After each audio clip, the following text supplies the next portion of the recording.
പോയാൽ പറ്റും. കാരണം ജീവിക്കണം. ഇപ്പൊ തന്നെ ലക്ഷക്കണക്കിന് രൂപ, കണക്കൂടി കഴിയാൻ കോടിക്കണക്കിന് നഷ്ടമാണ് ഈ കപ്പലിന്റെ ഇത്. ഒരുപാട് കടങ്ങളൊക്കെ മാറ്റാൻ ഈ പ്രസ്ഥാനങ്ങൾ ഉണ്ടാക്കും. അപ്പൊ നമ്മൾ എന്ത് ചെയ്യും? ഞങ്ങളെപ്പോലുള്ള മത്സ്യത്തൊഴിലാളികൾ എന്ത് ചെയ്യും? അത് ചോദിക്കാനോ പറയാനോ പറ്റില്ല. അപ്പൊ പത്രത്തിൽ ഇങ്ങനെ റേഡിയോ ഭാരതിലും മിക്കവരും പറയും അതേ മത്സ്യത്തൊഴിലാളി കൊണ്ടുപോകും. എന്തോ ഉള്ളത്. ഇതിനു മുമ്പ് കുറെ കാലവർഷത്തും കടൽക്ഷോഭം ഉണ്ടായി കഴിഞ്ഞാൽ പണിക്ക് പോകരുത്. പോകാത്ത ദിവസം മത്സ്യത്തൊഴിലാളിക്ക് 200 രൂപ തന്നിട്ടുള്ളൂ. ഒരുപാട് നഷ്ടങ്ങളുണ്ടായി. ആര് തരും? ഞങ്ങൾക്ക് ഇപ്പം എന്റെ ഓണറിന് പോയിട്ടാ ഞങ്ങൾ ഈ പണിയെടുക്കുന്ന ഞങ്ങൾക്ക് എന്താണ് കൂടുതൽ? The coastal communities preserve a unique indigenous lifestyle. The traditional fish markets, the vibrant auction calls, and the daily routines of repairing nets and boats reflects their resilience. Women play a vital role too, managing fish vending and small-scale processing highlights the Kerala's deep maritime traditions. വള്ളക്കാർക്കും ബോട്ടുകാർക്കൊന്നും പണിയെടുക്കാൻ വയ്യ. കുടക്കുക, വലയാറുക, ഇതൊക്കെയായിട്ട് കിടക്കുക. അരവറാങ്കും പണിക്കാനൊക്കത്തില്ല. 8 ഭാഗത്തിനും 10 ഭാഗത്തിനും പണിക്കാനൊക്കത്തില്ല. വള്ളക്കാർക്ക് മരം വരാൻ പറ്റുന്നില്ല. ഞങ്ങൾ ഏതാണ്ട് 10-36 തൊഴിലാളികൾ സൈറ്റ് ലോഡിങ്ങിൽ എന്ന് പറയും. ചെറിയ വണ്ടികൾ വന്ന് ലോഡ് ചെയ്ത് കയറ്റി വിടുന്ന പണിയാണ് ഞങ്ങളത്. അപ്പം ഞങ്ങൾക്കെന്ന് പറയുമ്പോൾ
one lighting of the lamp person, whoever will come for giving the lighting lamp can come, give, and then after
light directly.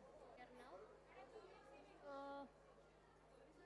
I will make a short announcement. Ask everyone to sit, keep their phone in silent mode. After that, they can come. I'll do it now. I'll do it. Okay. May I have your kind attention, please? Namaskar and a very good afternoon to all of you. We extend a warm and respectful welcome to each one of you to the International Conference on Convergence of Sustainability and Subsistence, Espousing the Cause of Indigenous Tribals and Fisherfolk, organized by Commonwealth Legal Education Association and the Kerala Law Academy Law College. I kindly request everyone to please take your seats and switch your mobile phones to silent mode. Thank you. The convergence of sustainability and subsistence is not merely conceptual. It is urgent, legal, and developmental imperative. As this conference builds upon the Kumarakom Declaration and the Kumarakom Conference, we place at its center the lived experiences of our tribal and fisherfolk communities, whose knowledge, culture, and survival are bound deeply to the ecosystem they protect. This gathering is not only a forum for dialogue, a promise to strengthen rights, reimagine legal education, and embed community justice into the fabric of our legal systems. The Commonwealth Legal Education Association remains committed to furthering legal education and dialogue across borders. This conference brings together minds from across academia, the bench, industry, government, and civil society to exchange ideas and to collaborate and build a future that is just, sustainable, and inclusive. The Kerala Law Academy Law College, established in 1966 by the visionary late Dr. N. Narayanan Nair, stands today as a pioneer of legal thought and reform. Through its research arm, Center for Advanced Legal Studies and Research, CALSAR, and the acclaimed Academy Law Review, it continues to set benchmarks in legal academia. We are also grateful for the invaluable support of School of Law Legal Studies CUSAT, St. Dominic's College of Law Kanjirapalli, Kochi Metro Rail Limited, and CALSAR, each of whom has contributed richly to our collective vision. Let us take this moment to pause, reflect, and push forward towards a world where sustainability and subsistence are not in tension but in harmony. Thank you. Our honorable dignitaries will be arriving shortly, and I would request everyone to please be seated and kindly switch your phones to silent mode till then. Thank you so much.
I'm stay here, I sit, and then I go there and I sit.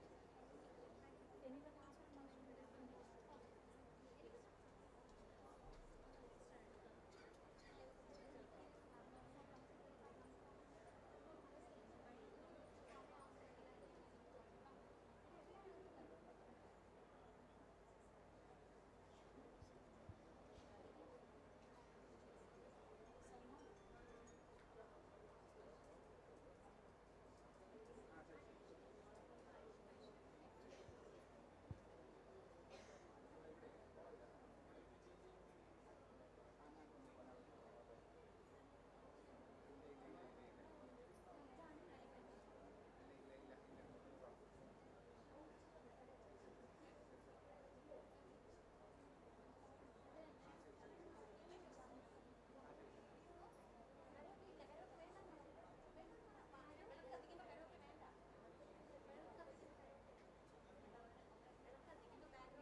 Okay.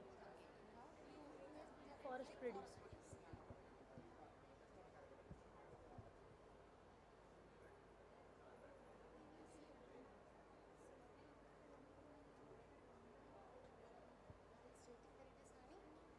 Forest produce. Product. Oh, I think produce is better. Because product is we produce, we make. Product is we make. Produce is nature.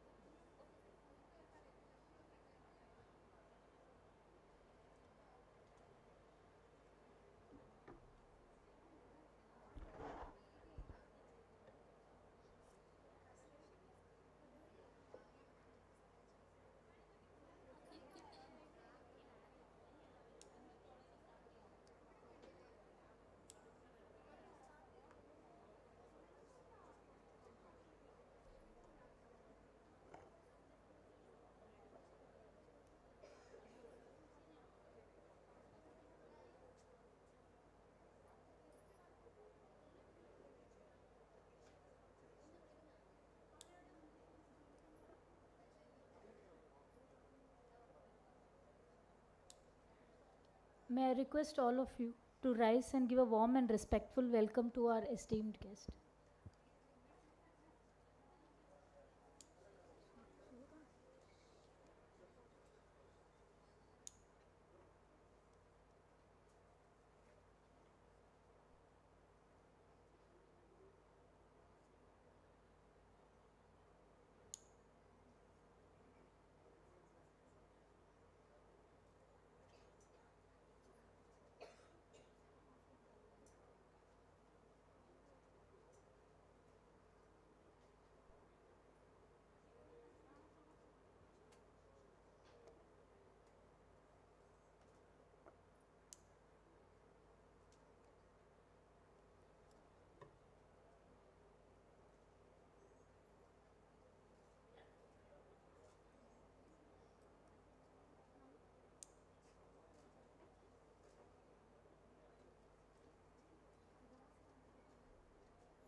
Ma'am, Chief Justice is back. Sir, yesterday we had given the bags to them. It should be there outside.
I request everyone to please be seated.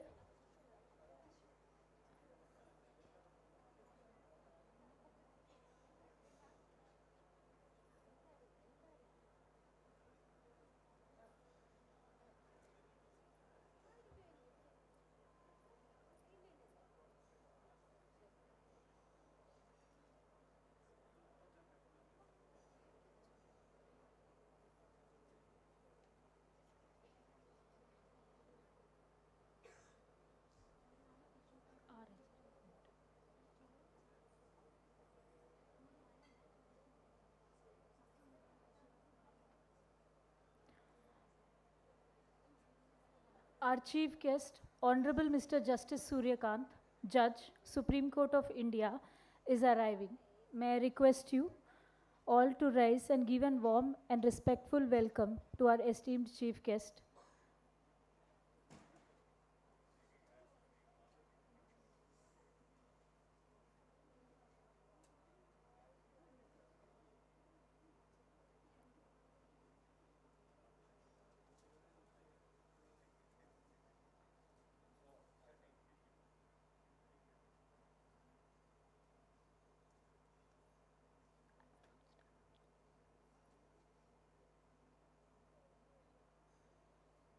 Our esteemed chief guest has arrived.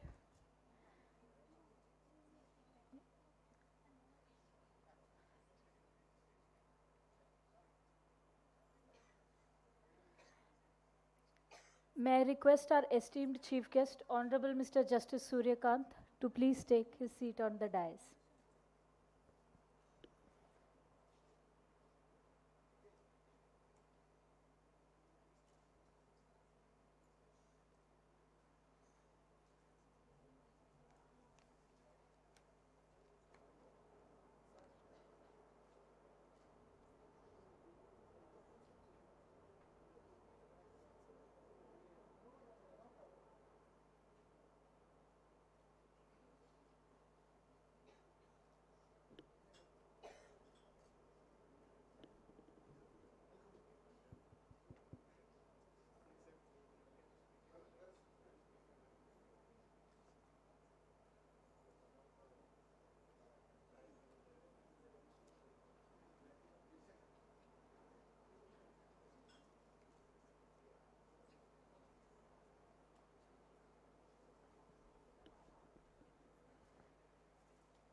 Honorable Chief Guest, Honorable Judges of the Supreme Court and High Court, esteemed guests, distinguished dignitaries, faculty members, colleagues, participants, students, it is indeed a moment of great joy and honor to welcome you all to the inaugural ceremony of the International Conference on Convergence of Sustainability and Subsistence, espousing the cause of indigenous tribals and fisherfolk, organized by Commonwealth Legal Education Association and the Kerala Law Academy Law College. The conference stands as a symbol of a shared commitment where the ideas of sustainability and subsistence come together. Focusing on the lives and rights of indigenous tribals and fisherfolk, it is a platform to build bridges between policy and people and to inspire meaningful legal and social change that begins at community level. I, Ruchi Sharma, Conference Secretary and Joint General Secretary of the Commonwealth Legal Education Association, extend a warm and respectful welcome to all our dignitaries and guests who have taken the time to be here with us today. To commence this event on a culturally rich note, we will now witness a welcome song and the traditional Thiruvatira dance performed by the talented students of the Kerala Law Academy Law College.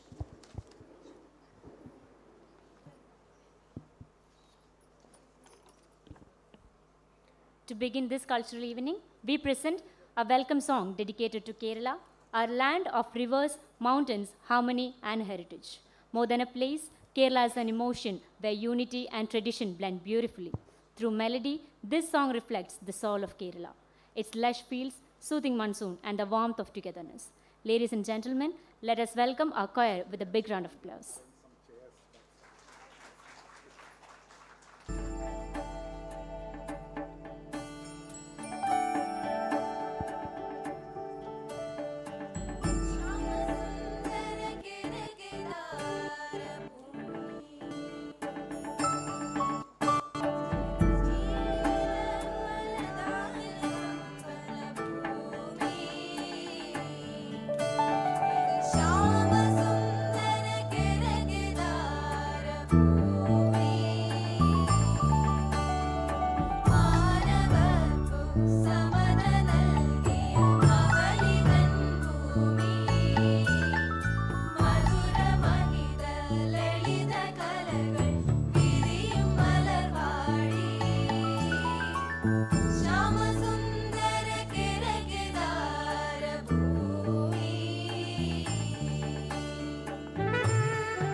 Thank you to our talented performance.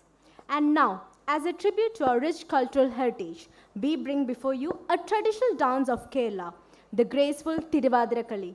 This dance performed by women in rhythmic circles around the Nilavilakka, a sacred lamp, a symbol of unity, elegance, and devotion. With its gentle steps and graceful expression, Thiruvananthapuram celebrates the spirit of togetherness. Now, let us enjoy this enchanting performance.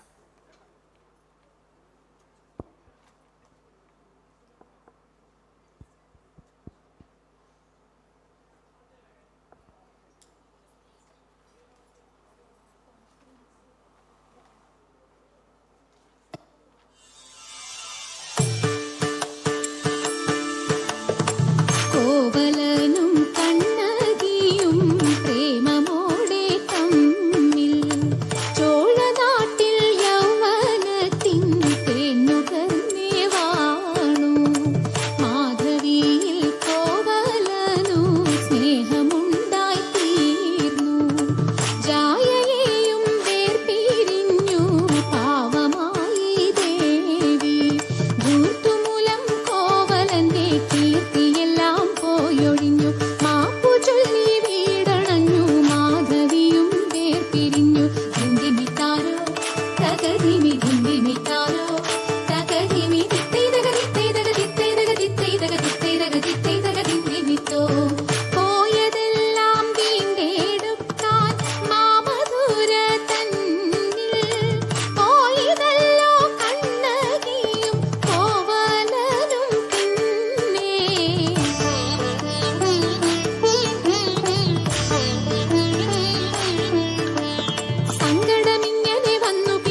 Thank you to our students for such a graceful and heartwarming performance that set the perfect tone for today.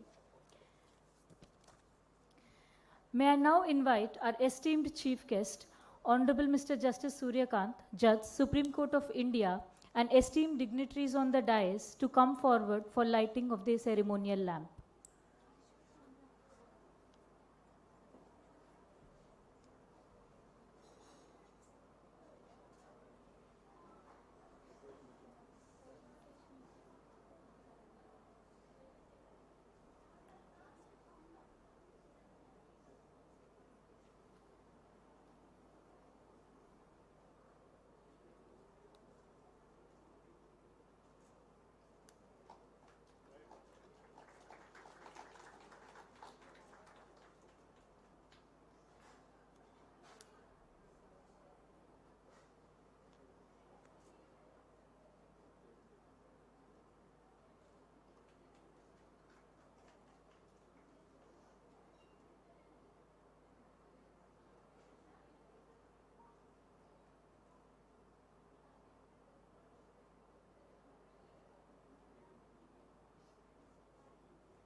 Thank you to all our dignitaries for marking this moment with light.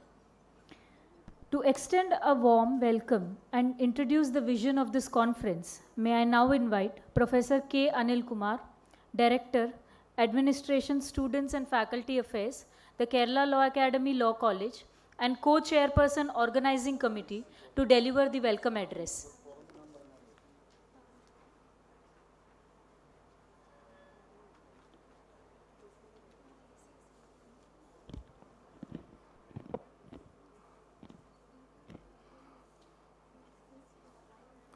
Most respected Chief Guest, Honorable Mr. Justice Suryakant, Judge, Supreme Court of India and Executive Chairman of National Legal Service Authorities, distinguished luminaries from Supreme Courts and High Courts of India and abroad, our revered Attorney General for India, Dr. R. Venkataramani, eminent jurist, venerable academics, cherished colleagues, beloved students and friends. It is with ineffable delight and profound humility that I extend each one of you a most cordial welcome to this august convocation of intellect and conscience. Today, under the venerable aegis of the Commonwealth Legal Education Association and the Kerala Law Academy, we inaugurate this international conference on convergence of sustainability and subsistence, espousing the cause of indigenous tribals and fisherfolk. This confluence of erudition is not merely a scholastic symposium, but a sacrosanct colloquy. On behalf of the organizing committee, I welcome you with folded hands and an open heart to partake in this intellectual odyssey where law, culture, and compassion converge in radiant harmony. Chief Guest, Honorable Mr. Justice Suryakant, Judge, Supreme Court of India and Executive Chairman of the NALSA, it is our singular honor to welcome Your Lordship, whose sagacious leadership in expanding access to justice illuminates the lives of millions. I extend a special welcome to Honorable Mr. Justice A. Muhammad Mushtaq, Judge of the High Court of Kerala and Executive Chairman of the CLEA, whose unwavering commitment to equity and legal aid has brought justice closer to the marginalized. With equal reverence, I welcome Honorable Mr. Justice Nidhin Madhukar Jamdar, the learned Chief Justice of the High Court of Kerala, whose stewardship of this great institution inspires the bar and bench alike. I also extend a gracious welcome to our revered learned Attorney General for India, Dr. R. Venkataramani, patron of CLEA, whose erudition and statesmanship at the bar continue to enrich and jurisprudential fabric of our nation. The other distinguished honorable judges from high courts, I am welcoming for and on behalf of the organizing committee. A heartfelt welcome is due to Professor Dr. S. Shivakumar, President of the Commonwealth Legal Education Association and our conference chair, whose scholarly contributions and institutional leadership have shaped the very contours of contemporary legal education. Equally, I take this moment to acknowledge with gratitude Dr. Girishankar S.S., our General Secretary of the Organizing Committee, whose unremitting efforts have been the sinews of this conference, and Ms. Juji Sharma D., whose grace and eloquence as Master of Ceremonies add luster and poise to this solemn occasion. I also delight in welcoming my fellow organizers, esteemed jurists, learned colleagues, distinguished academics, beloved students, members of the bar, print and visual media, and honored guests who grace this convocation of law and life with their esteemed presence. With the folded hands and an open heart, I once again extend to each one of you a gracious and resplendent welcome. Thank you.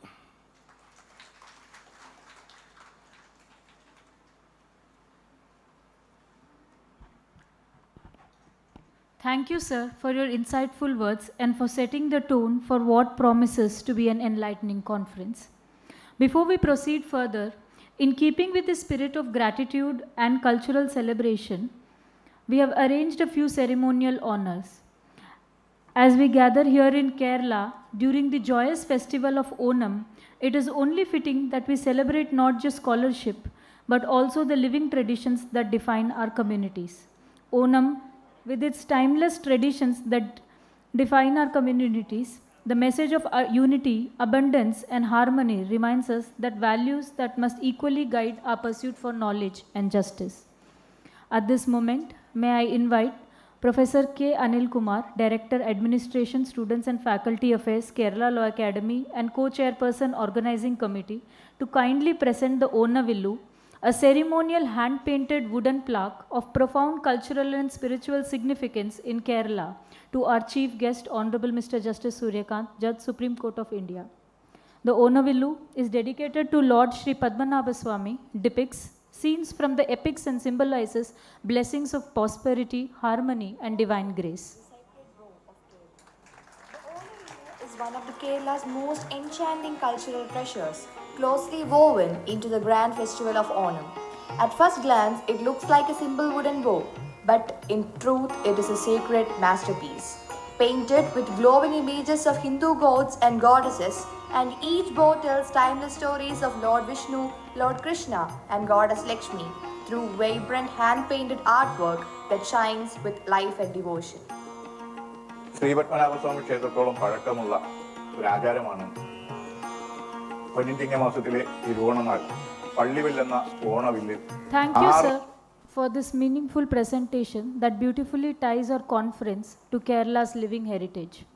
In that spirit, it is my honor to invite Mr. Raman Rajamannan, the respected tribal king, to kindly present to our chief guest, Honorable Mr. Justice Suryakant, forest produce, symbolizing the deep bond between our forests, people, and sustainable living.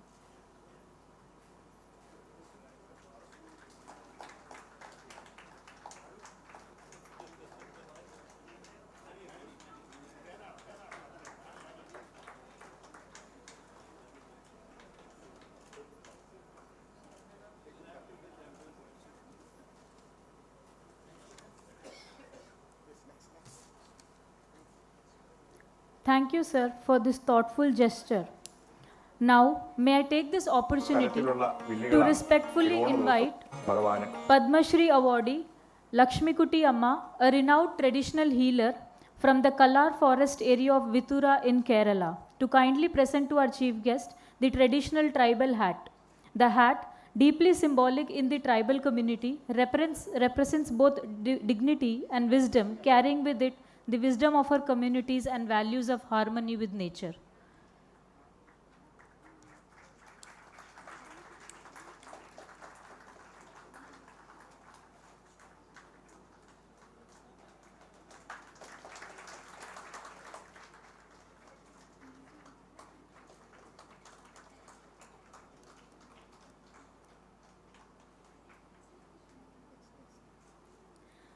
Thank you, Amma, for this meaningful presentation. We are also delighted to present two traditional hats from the Kerala's vibrant fisherfolk community. May I now invite a representative from the Thiruvananthapuram fisherman belt, Mr. Nelson Isaac, to kindly present the traditional fisherman hat to our chief guest, Honorable Mr. Justice Suryakant.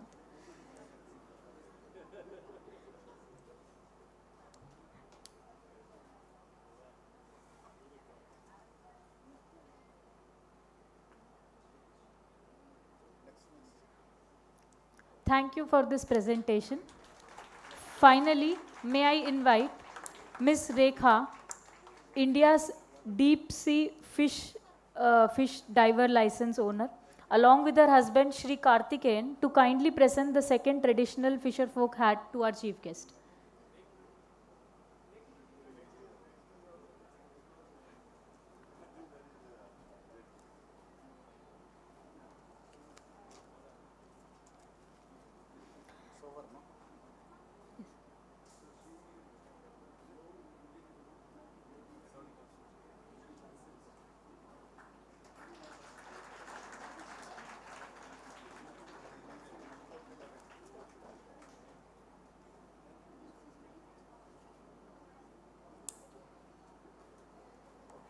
This unique token honors the spirit of perseverance, equality, and the indomitable courage of our fisherfolk community.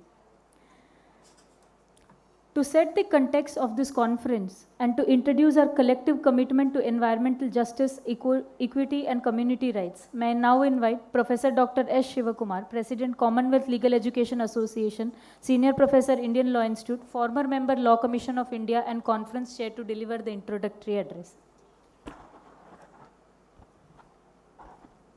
Honorable Mr. Justice Suryakant, Senior Most Judge, Supreme Court of India, and Executive Chairperson NALSA. After all, under his blessings and constant monitoring, we are organizing this conference. Thank you, Lordship, for giving time for all these things. Our patron, Dr. R. Venkatramani, Learned Attorney General for India, Honorable Mr. Justice Nidhin Madhukar, Jamdar, Chief Justice of High Court of Kerala, Honorable Mr. Justice A. Muhammad Mustaq, both are very much helpful for organizing this conference. Thank you for your continued support. Other judges, Honorable Mr. Justice Anil Kumar Sinha from Nepal, Honorable Mr. Justice D.K. Singh from Karnataka High Court, Honorable Justice Amit Raval, High Court Bar Association President, Mr. Loknath Begra, Raja Mannar, and my dear colleagues in the organizing committee, Professor Anil Kumar, Dr. Girish Shankar, Juduji Sharma, my esteemed colleagues, Professor Silva, Professor Kogila, Vasanta, Professor Rose, Dr. Sagi. I'm not mentioning all names here. My dear friends, ladies and gentlemen. It is my distinct honor to address this distinguished gathering. As an academic committed to bringing law and justice, I believe that our collective conscience is measured not only by articulation of rights, but by how unwaveringly the law gives voice to those who are deprived of. Last year, we had this conference in Kumaragam. We gathered under the theme Sustainability, Justice and Inclusive Development. Our deliberation culminated in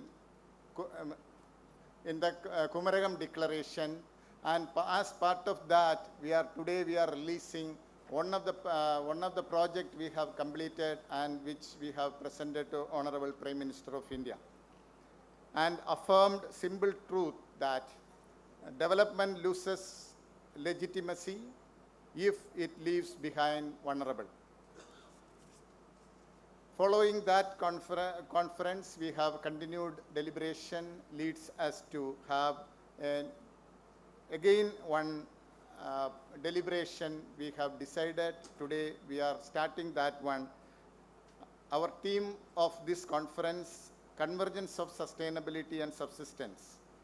It highlights a key paradox that while modern law seeks global sustainability, it sometimes sidelines the very communities, indigenous tribal, forest dwellers, coastal fisherfolk who hold essential ecological knowledge. This conference was designed in 3 themes. The first, sustainable transport, port, inland and sea, coastal challenges and legal innovation. Then secondly, the theme is indigenous tribals, fisherfolk, identity and law recognition. We have chosen this theme from the inspiration of Honorable Justice V.R. Krishna Iyer. He reminded us a people's identity is itself a form of justice. To deny recognition is to deny justice. Constitutional guarantees in India, Sri Lanka, and Bangladesh exist, yet translation into lived reality is uneven. For these tribals, threats are deposition from forest and erosion of customary governance, etc. The third theme is on custom law and sustainable ecosystem, legal models for the future. We have planned this for an outcome. We must strive for. This conference is framed 3 axes. Firstly, access of participation by ensuring meaningful participation. Secondly, access of rights recognition which demands rights as a guarantee. Finally, access of integration through bridging customs and law. The Commonwealth Legal Education Association recognized that this is a global issue affecting indigenous communities from Canada's First Nation to New Zealand's Maori, Fiji's Islanders, and Africa's tribes. As legal academics, judges, policymakers, we must learn from these diverse experiences and draft shared principles that can offer dignity, subsistence, and justice to communities across border. A history teaches enduring change begins with thoughtful dialogue and collective engagement. The Kumaragam Declaration charted our course. This conference must be our catalyst. We must build a legal framework, the honor of vulnerable communities, not as a problem to be managed, but as a constitutional citizens to be celebrated. Our curricula must reflect in this vision by integrating indigenous law, environmental justice, and practical engagement with fisherfolk and tribal people. Law must come alive as a tool of transformation, not mere regulation. We have circulated all materials, background paper. You have the ID card with you. You can scan it, the QR code, that plenty of materials are available. We have taken care of both academic as well as our other aspect also in this conference. We have plenty of people here, NALSA, Member Secretary, and other people, those who are working in this field. They are very supportive of all these things, and Bar Council members, Bar Council Treasurer is here.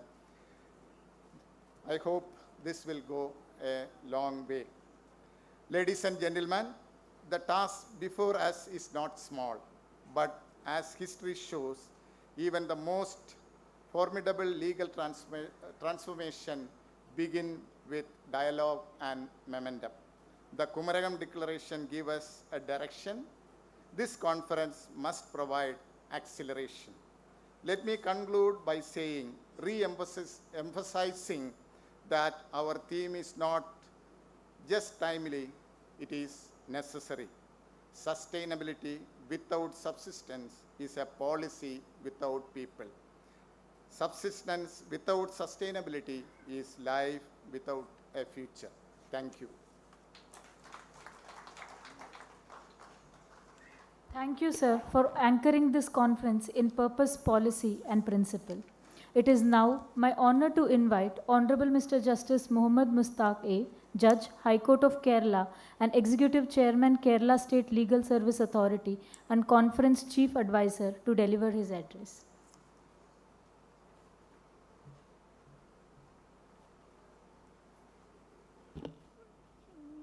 With the permission of Chief Guest, I may switch out to Malayalam. Obvious reasons, there are many who could not understand English.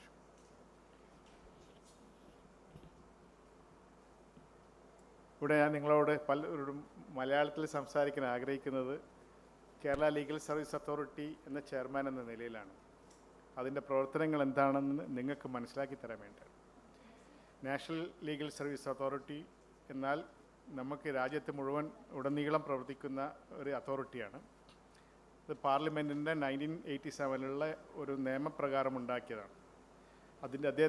അതിൻ്റെ ചെയർമാനാണ് ബഹുമാന്യനായ justice Suryakant. സംസ്ഥാനത്തിൻ്റെ ചെയർമാനാണ് ഞാൻ. ഇത് ഡിസ്ട്രിക്റ്റിലുണ്ട്, ഓരോ ഡിസ്ട്രിക്റ്റിലും DLSA, district legal service authority എന്ന് പറയും. അതിൻ്റെ കീഴിൽ TLSA, taluk legal service authority. സാധാരണക്കാരൻ്റെ ജനങ്ങളുമായി ഇടപഴകി അവരുടെ പ്രശ്നങ്ങൾക്കും അവർ നേരിടുന്ന വെല്ലുവിളികൾക്കും ഒരു പരിഹാരം ഉണ്ടാക്കുക എന്നതാണ് അതിൻ്റെ മെയിൻ ലക്ഷ്യം. അങ്ങനെ എല്ലാ നിലയിലും അതിൻ്റെ നിയമസഹായങ്ങൾ ചെയ്യുന്നു. എല്ലാ ഏജൻസികളെ ഏകോപിച്ച് അതിൻ്റെ നിയമനിർദ്ദേശങ്ങളും നൽകുന്നു. ഞങ്ങൾ കേരള ലീഗൽ സർവീസ് അതോറിറ്റി തന്നെ ട്രൈബൽസിന് വേണ്ടി ഒരു സ്കീം തന്നെ ഉണ്ടാക്കിയിട്ടുണ്ട്, ഗോത്രവർദ്ധൻ. ഈ ഗോത്രവർദ്ധൻ സ്കീം കേരളത്തിൽ ഉണ്ടാക്കാൻ കാരണം ട്രൈബൽ നേരിടുന്ന പല പ്രശ്നങ്ങളും കെൽസയുടെ മെമ്പറായ രാജേന്ദ്രൻ കെൽസ മീറ്റിംഗ് തന്നെ ഉന്നയിക്കുകയുണ്ടായി. പ്രത്യേകിച്ച് ഇടുക്കിയിൽ, പത്തനംതിട്ടയിൽ, വയനാട് അവർ നേരിടുന്ന വെല്ലുവിളികൾ. അങ്ങനെ ഗോത്രവർദ്ധന സ്കീമിലൂടെ അതിൻ്റെ സ്കീം ഉണ്ടാക്കിയപ്പോൾ നമുക്ക് അതിൻ്റെ തന്നെ മാറ്റങ്ങൾ കാണാൻ സാധിച്ചു. ഇരിട്ടിയിൽ, കണ്ണൂർ ജില്ലയിൽ ഇരിട്ടിയിൽ എത്രയോ വർഷങ്ങളെ 50 വർഷങ്ങളായിട്ട് പട്ടയം കിട്ടാത്ത പാവങ്ങളായ ട്രൈബൽസ് ഉണ്ടായിരുന്നു. അവർക്ക് പട്ടയം നൽകാനും, ഇടുക്കിയിൽ ട്രൈബൽ സ്കൂളിൽ രാവിലെ പ്രഭാത ഭക്ഷണം നിന്ന് പോയിട്ടുണ്ടായിരുന്നു കുറേ വർഷങ്ങളായിട്ട്. അത് ഇതാക്കാനും റെസ്റ്റോർ ചെയ്യാനും സാധിച്ചു. അങ്ങനെ ട്രൈബൽ ഡെയിലി എൻ്റെ വാട്സപ്പ് ഗ്രൂപ്പിൽ കാണാം, ഓരോ ദിവസം മെഡിക്കൽ ക്യാമ്പും ട്രൈബൽസിന് വേണ്ട എല്ലാ സഹായങ്ങളും എല്ലാ തരത്തിലും ട്രൈബൽസിനെ സപ്പോർട്ട് ചെയ്തിരിക്കുന്നുണ്ട്. ട്രൈബൽസിന് സാധാരണയിൽ അവർക്ക് മെയിൻ സ്ട്രീം ഇതിലേക്ക് വരാൻ, അതായത് മുഖ്യധാരയിൽ വരാൻ വളരെ ബുദ്ധിമുട്ടുണ്ട്. പ്രത്യേകിച്ച് വളരെ പ്രാന്തപ്രദേശങ്ങളിലാണല്ലോ അവർ താമസിക്കുന്നത്. അവർ പല സ്ഥലത്തും റോഡുകൾ ഇല്ല, അവർക്ക് എത്തിച്ചേരാൻ സാധിക്കില്ല. ഒരു മെഡിക്കൽ എമർജൻസി വന്നാൽ പോലും പല സ്ഥലത്ത് ഹോസ്പിറ്റലിലേക്ക് പോരാൻ വരെ ബുദ്ധിമുട്ടുണ്ട്. അപ്പോൾ ട്രൈബലിൽ ഞങ്ങളെ വളണ്ടിയേഴ്സുണ്ട്, PLVകളുണ്ട്, ആ ട്രൈബലായിട്ട് കണക്ട് ചെയ്തിരിക്കുന്നു. അതിന് ക്രമങ്ങളുണ്ട്, എങ്ങനെയാണ് പ്രശ്നങ്ങൾ വന്നാൽ ആ ട്രൈബൽസ് ഞങ്ങളായിട്ട് കണക്ട് ചെയ്യേണ്ടത്. അങ്ങനെ വരുമ്പോൾ DLSA തന്നെ, ഡിസ്ട്രിക്ട് തലത്തിൽ തന്നെ അതിൻ്റെ പ്രശ്നങ്ങളും പരിഹാരങ്ങളും നടക്കും. അങ്ങനെ എല്ലാം ഡേ ടു ഡേ ബേസിസ് ഒരുപാട് സ്കീമുകൾ, ഒരുപാട് പ്രവർത്തനങ്ങൾ ഈ ഗോത്രവർദ്ധന സ്കീമിലൂടെ നടക്കുകയാണ്. പക്ഷേ ഇതുവരെ ഞങ്ങൾ ആലോചിക്കാത്തത് ഒരു കമ്മ്യൂണിറ്റിയാണ് ഫിഷർ ഫോക്ക്. അത് ഞങ്ങൾക്ക് ആദ്യമായിട്ടാണ് ഇന്ന് തോന്നുന്നത്. It's first time I think we need to do something for them, especially in Kerala. We have a coastal area, the huge coastal area of 600 kilometers. അപ്പോൾ ഞങ്ങൾക്ക് ഇന്നത്തെ ഈ കോൺഫറൻസിൻ്റെ ഏറ്റവും വലിയ പ്രചോദനം ഫിഷർമെൻ കമ്മ്യൂണിറ്റിയുടെ അവരും പല പ്രശ്നങ്ങൾ നേരിടുന്നുണ്ട്, പല വെല്ലുവിളികൾ നേരിടുന്നുണ്ട്. ആ വെല്ലുവിളികളെ എങ്ങനെ ഒരു സ്കീമിൽ കൊണ്ടുവന്ന് അവരുടെ പ്രശ്നങ്ങൾക്ക് നമുക്കൊരു സഹായമാവാനും കൂടി ഞങ്ങൾ ആലോചിക്കാം. ഗോത്രവർദ്ധന സ്കീമിനോടുകൂടി തന്നെ ട്രൈബൽസിൻ്റെ പ്രശ്നങ്ങൾക്ക് ഞങ്ങൾക്ക് ഒരു പരിധി വരെ നേരിടാൻ സാധിച്ചു. പല NGO ആയിട്ട് ഞങ്ങൾ കോർത്തിരുന്ന് കൈകോർത്താണ് പ്രവർത്തിക്കുന്നത്. പക്ഷേ ഫിഷർമാനെ ഞങ്ങൾ ഇതുവരെ സാധിച്ചിട്ടില്ല. ഇവിടെയുള്ള പലരും ഉണ്ടാവും. ഞങ്ങൾ DLSAയോട് സംസാരിക്കും. ഞങ്ങൾ നിങ്ങളുടെയും കൂടി കേട്ട് ഒരു സ്കീമുണ്ടാക്കി ഫിഷർമാൻ നേരിടുന്ന വെല്ലുവിളികൾ, പ്രത്യേകിച്ച് അവർക്ക് പല ക്ഷാമങ്ങളിലും ഡീസലിൻ്റെ ക്ഷാമം, മണ്ണെണ്ണയുടെ ക്ഷാമം, ഇങ്ങനെയൊക്കെ നേരിടുന്ന പല പ്രശ്നങ്ങളുണ്ട്. അവരെ ജീവിത ഉപാധികളായ തന്നെ ബുദ്ധിമുട്ടുണ്ടാക്കുന്ന രീതിയിലുള്ള പ്രശ്നങ്ങൾ നേരിടുന്നുണ്ട്. ഇതിനൊക്കെ അവർക്ക് നിയമപരമായ സഹായങ്ങൾ സാധിക്കും. നിയമപരം മാത്രമല്ല, എല്ലാ തരത്തിലുള്ള സഹായം. ഇപ്പോൾ ഗോത്രവർദ്ധന സ്കീമിൽ തന്നെ ഞങ്ങൾ കുട്ടികൾ, അത് ട്രൈബൽ കുട്ടികൾക്ക് നിയമ പരീക്ഷയിലും അതുപോലെ തന്നെ മജിസ്ട്രേറ്റ് ടെസ്റ്റിൽ കോച്ചിങ് കൊടുക്കുന്നുണ്ട്. We are giving coaching to them. And for law entrance, some of the students also got enrollment to the leading national law schools of course in the state. അപ്പോൾ ഈ കുട്ടികൾക്ക് നമ്മൾ വി ആർ ഗിവിങ് കോച്ചിങ്. അപ്പോൾ അതുപോലെ തന്നെ magistrate ഞങ്ങൾക്ക് ഏറ്റവും വലിയ വെല്ലുവിളികൾ, ഞങ്ങൾ എത്ര ശ്രമിച്ചിട്ടും ട്രൈബൽ കമ്മ്യൂണിറ്റിയിൽ നിന്ന് LLB ഡിഗ്രി ആൾക്കാരുണ്ട്, പക്ഷേ ഒരു ന്യായാധിപനായിട്ട് അവരെ കൊണ്ടുവരാൻ സാധിക്കുന്നില്ല. ഓൺലൈൻ ക്ലാസ്സുകൾ നടത്തും, 1 വർഷത്തോളം ഞങ്ങൾ നടത്തി. പക്ഷേ ഞങ്ങൾ പരിശ്രമിച്ചുകൊണ്ടിരിക്കും. We want to see a tribal woman or tribal man get into the judiciary soon. So we are making all efforts to see that we imparting coaching to them. അതാണ് ട്രൈബൽ. പക്ഷേ ഞങ്ങൾ ഫിഷർമാനിന് ഇതുവരെ എൻ്റെ മനസ്സിൽ പോയിട്ടില്ല. തീർച്ചയായും this is the first time what is stuck in my mind about this community, and we will do something for them this soon. Thank you. ഇത് ഇത്രയും പറഞ്ഞുകൊണ്ട് നിർത്തുന്നു. നന്ദി, നമസ്കാരം. Thank you, Justice, for your address and your unwavering support to the cause. It is now my distinct honor to invite Honorable Mr. Justice Nitin Madhukar Jamdar, Chief Justice, High Court of Kerala, to address this gathering.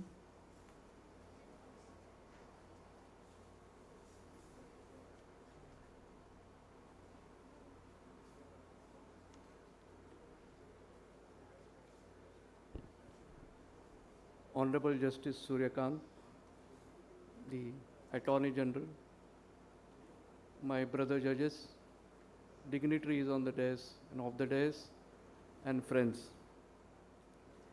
Though I would very much like to speak in Malayalam like my brother Mushtaq, but I'm not that good at it. I did try once, so I'll continue in English.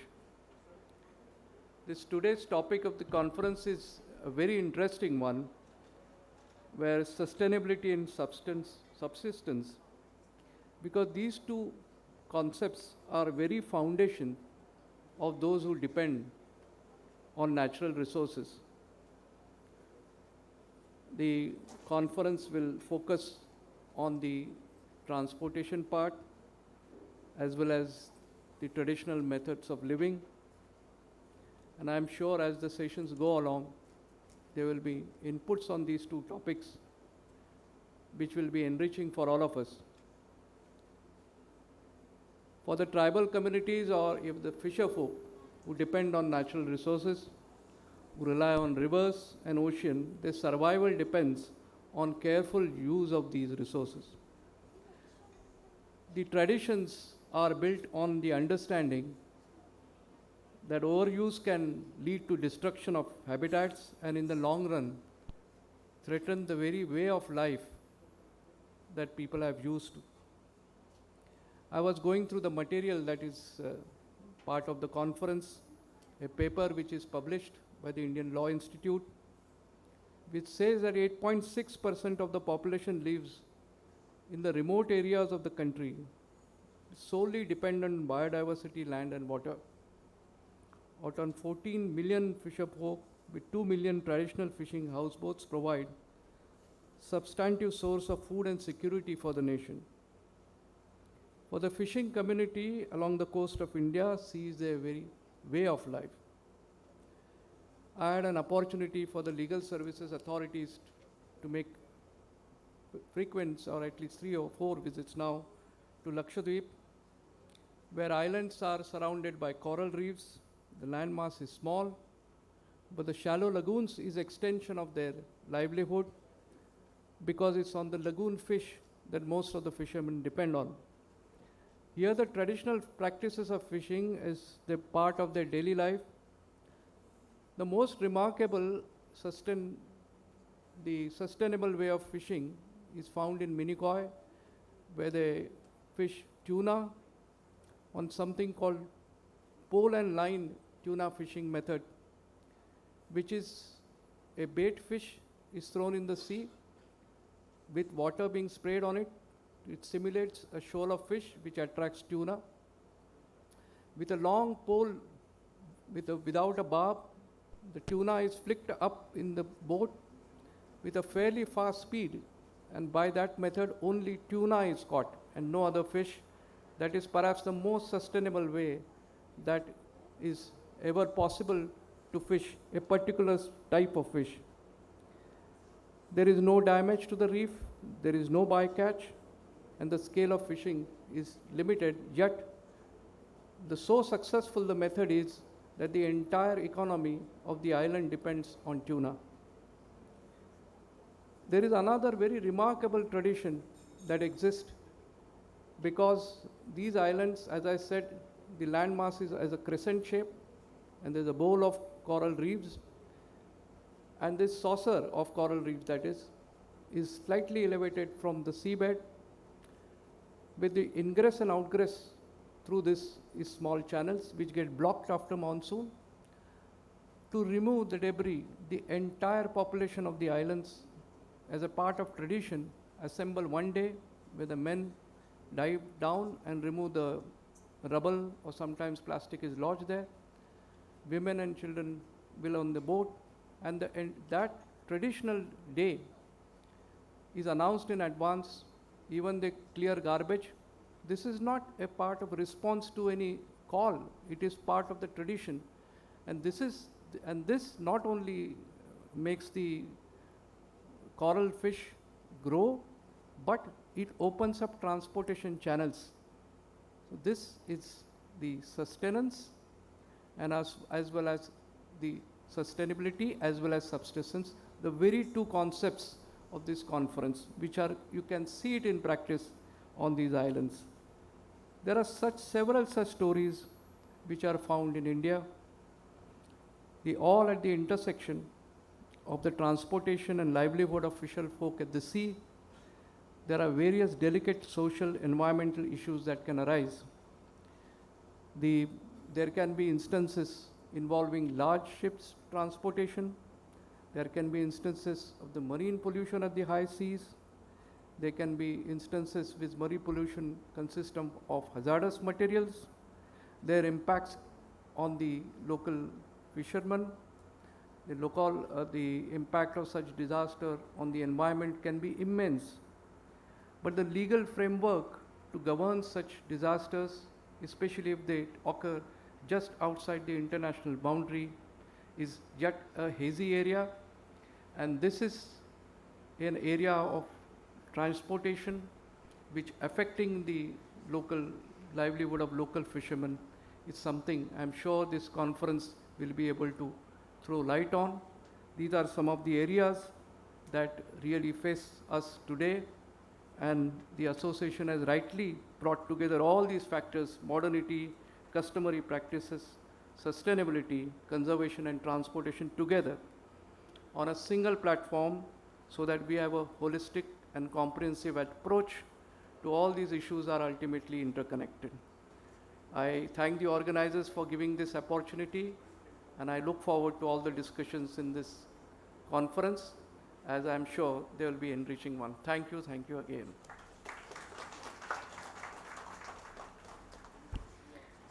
Thank you, Honorable Justice, for your words that echo commitment to justice and community rights.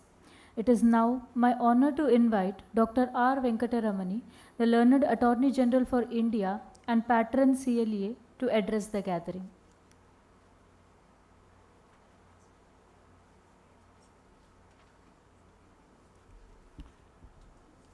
എനിക്കും മലയാളത്തിൽ സംസാരിക്കുന്ന ആശമുണ്ട്.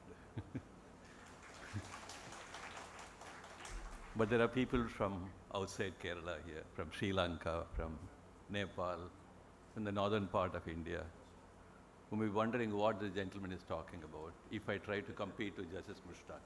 I don't propose to do that. Why is that Commonwealth Legal Education Association picked up this subject about two vulnerable sections of community, not only in India, but in several parts of the world? We could have picked up a currently fashionable subject like artificial intelligence. We could have picked up a subject like insolvency legislations. We could have picked up a subject like patent laws and their contribution to economic development. But we did not pick up all those fashionable subjects. After all, then somebody will ask you, what is Commonwealth legal education is going to do with talking about these subjects? As you will presently understand, there is a deep symbiotic connection between Commonwealth legal education's engagement in looking at those not so closely understood and engaged subjects and to bring them to the forefront to make it part of mainstream legal education. If legal education is for long, we're looking at those very fashionable subjects, procedural laws, constitutional laws, so on and so forth.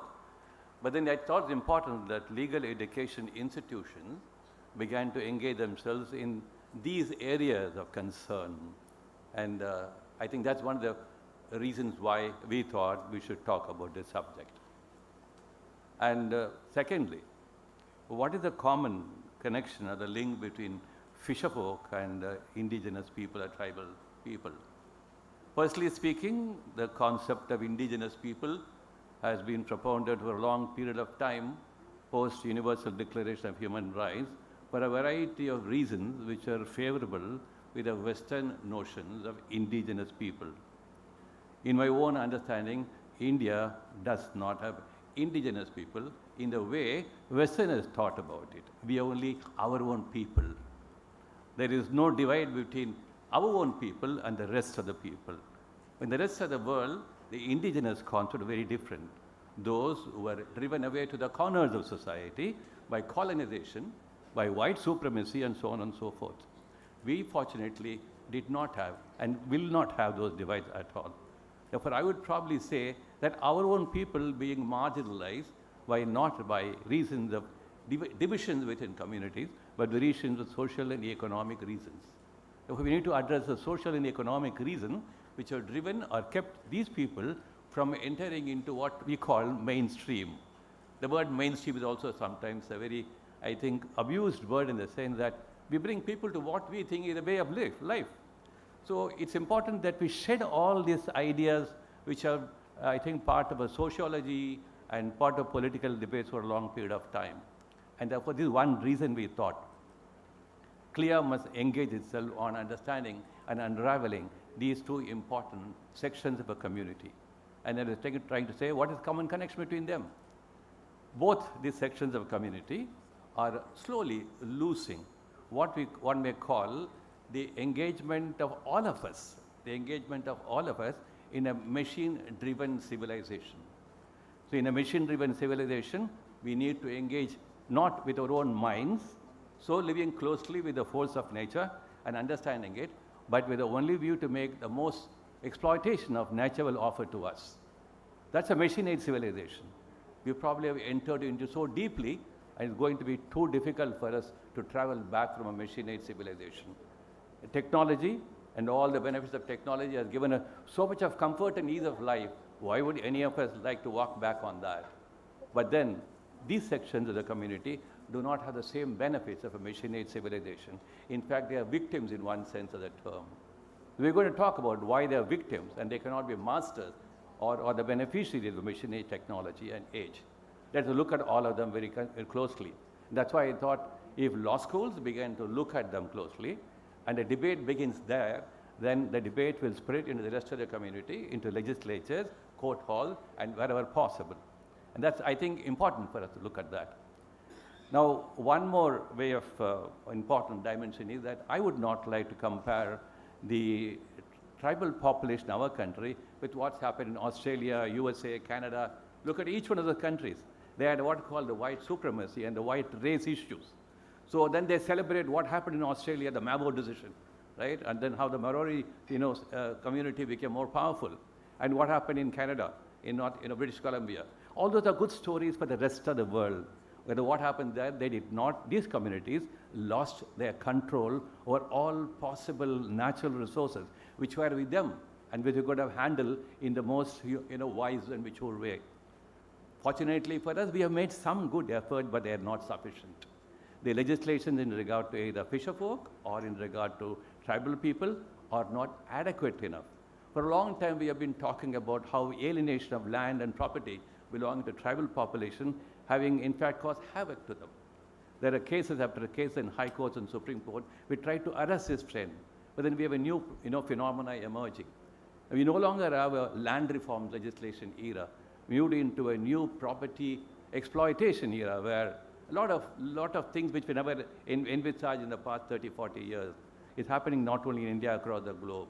Therefore, how do we really ensure when you talk about sustainability and sustenance?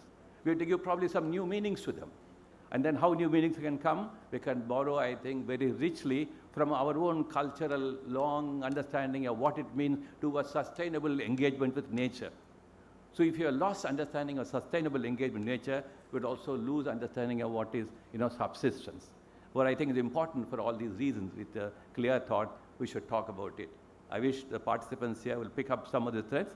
I don't propose to engage in a deep analysis of all of them, but having done some work for a long period of time, I go back in point of time about 1987, when I was assisting the Scheduled Castes and Scheduled Tribes Commission, which was headed then by a very enlightened and committed officer called Dr. B.D. Sharma.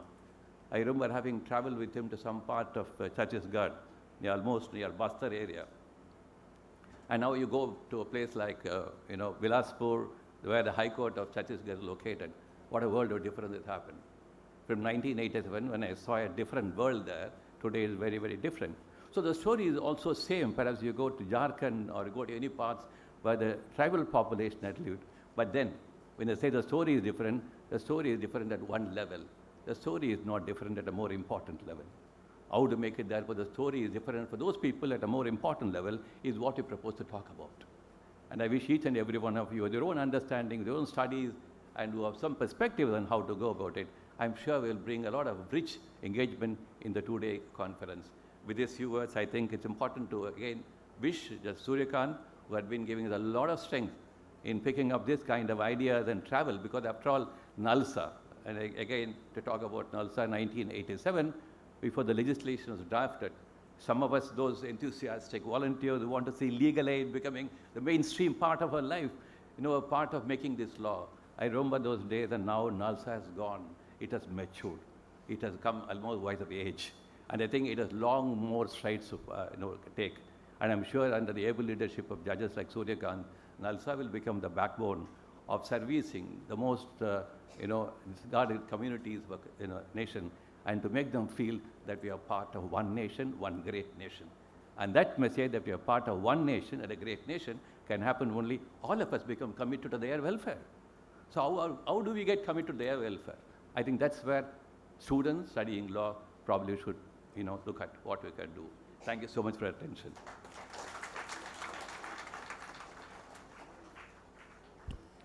Thank you, sir, for your insightful address. To present the inaugural address, may I now invite our esteemed chief guest, Honorable Mr. Justice Suryakant, Judge, Supreme Court of India, Executive Chairman, National Legal Services Authority, and Patron, CLEA, to present the address.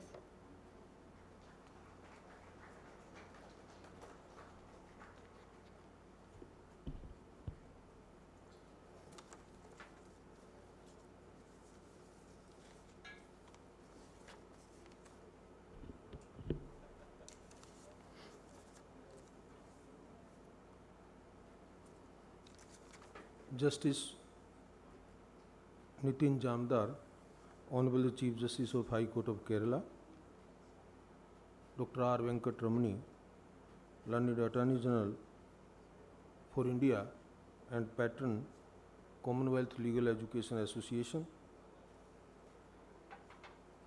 Justice Muhammad Mustaq, Judge High Court of Kerala and Executive Chairman of the Kerala State Legal Service Authority, my two other esteemed brother judges, Justice Samit Rawal from Kerala High Court and Justice D.K. Singh from Karnataka High Court on the dais. We have with us Justice Anil Kumar Sinha, former judge of the Supreme Court of Nepal, Mr. Loknath Behra, Managing Director of the Cochin Metro Corporation, Inland Corporation, Metro Corporation, the President of the Kerala High Court Bar Association, the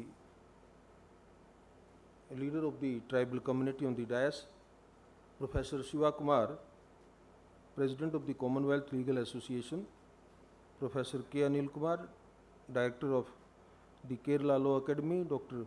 Giri Shankar, Principal of the St. Dominic Law College, Member Secretary, Director and officers on special duty of the National Legal Service Authority, office bearers and members of the Commonwealth Legal Education Association, members of the Kerala High Court and different district bar associations. We have among us a team of distinguished participants from across the India. Mr. H.J. Silva, the Vice President of CLEA in UK, Ms. Kokila, Vice President of CLEA from the University of Colombo, Sri Lanka, Ms. Rose, also head of the department there in Cooperative Law faculty in the same university. We have Ms. Vasantha also from Sri Lanka. I could see Mr. Prasant Barua is also here with us from Bangladesh. Ms. Sagi Sethu, she is head of the School of Law of MIT in Dubai, and other distinguished participants. A very good evening and thank you very much for inviting me to be with you in this evening. It's both an honor and a solemn responsibility to address you today at this inaugural ceremony of the International Conference on Convergence of Sustainability and Subsistence, espousing the cause of indigenous, tribals and fisher folk. This gathering is more than an academic exercise. It's a call to nation and call to action. We are here to deliberate on issues that go to the very heart of justice and humanity, the issues that determine the dignity and survival of the native communities and fisher folk. As I speak to you, I am reminded of the profound role law plays, not merely as an instrument of order but as a safeguard for the vulnerable and guarantor of equity. The theme of this conference, Convergence of Sustainability and Subsistence, is neither an abstract theory nor an aspiration slogan. It is the lived reality of millions of indigenous people and fisher folk across the globe. For these communities, sustainability is not a choice, it's a condition of survival. Historically, tribal and coastal communities have borne the weight of marginalization. However, as we say, the law is not static, it evolves with the needs of the society. Reflecting this evolution, our Constitution, in its wisdom, recognizes the distinct identity and spatial status of the local communities and fisher folk through provisions such as the 5th and 6th schedule, and has sought to safeguard their land, culture and autonomy. Judicial pronouncements have consistently reinforced and echoed the constitutional spirit, reminding us that development cannot come at the cost of dispossession. The Supreme Court has time and again acknowledged that the tribal relationship with land is not merely proprietary but deeply cultural, spiritual, and ecological. Similarly, the Supreme Court has consistently held that displacement without free, prior, and informed consent cannot be a prerequisite for development, a principle also reflected in the UN Declaration on the Rights of Indigenous People, that is 2007 declaration. Yet despite these legal advances, the ground realities tell a different story. Today, the challenges have multiplied and multifaceted issues. Climate change, environmental degradation, and unregulated industrialization have disrupted ecosystems and traditional livelihood. The native communities, despite contributing least to carbon emissions, bear the brunt of environmental crisis, whether in the form of floods, droughts, or the erosion of their traditional rights. Similarly, fisherfolk play a vital role in sustaining our coastal economy and ensuring food security. As we pursue coastal development, expand ports, and promote tourism, it is essential that these initiatives are aligned with principles of consultation, participation, and sustainability. The establishment of the Ministry of Fisheries was a commendable step forward, and going ahead, there is scope to strengthen legal and policy frameworks to further safeguard the livelihoods and cultural heritage of our fishing communities. In all fairness, legal instruments such as the Panchayat's extension to Scheduled Area Act 1996 and the Forest Rights Act of 2006 have marked significant progress. These acts are testament of the growing recognition of the need for inclusive policies that protect the rights of both tribals and fisherfolk. Yet, the implementation of these legislations and policies remain patchy, and procedural hurdles often dilute substantive rights. This gap between law and life must be bridged urgently and effectively. We therefore stand at a critical crossroads. How do we balance development imperatives with ecological sustainability and the right of vulnerable communities? Law must function as a balancing force between progress and preservation, between economic ambitions and ecological necessity. It is not enough to secure legal recognition. We must ensure operational justice, namely the justice that translates into livelihoods, cultural continuity, and human dignity. It needs no emphasis that our constitutional courts have played a vital role by expanding the meaning of Article 21 to include the right to a clean environment and intergenerational equity. However, litigation alone cannot achieve sustainability. The answer lies in inclusive governance, community participation, and legal empowerment. Policy and governance must align with constitutional values to ensure that environmental justice becomes a lived reality. Sustainability is not merely about conserving the environment. It is a commitment that future generations inherit not just resources, but a planet capable of sustaining life with dignity.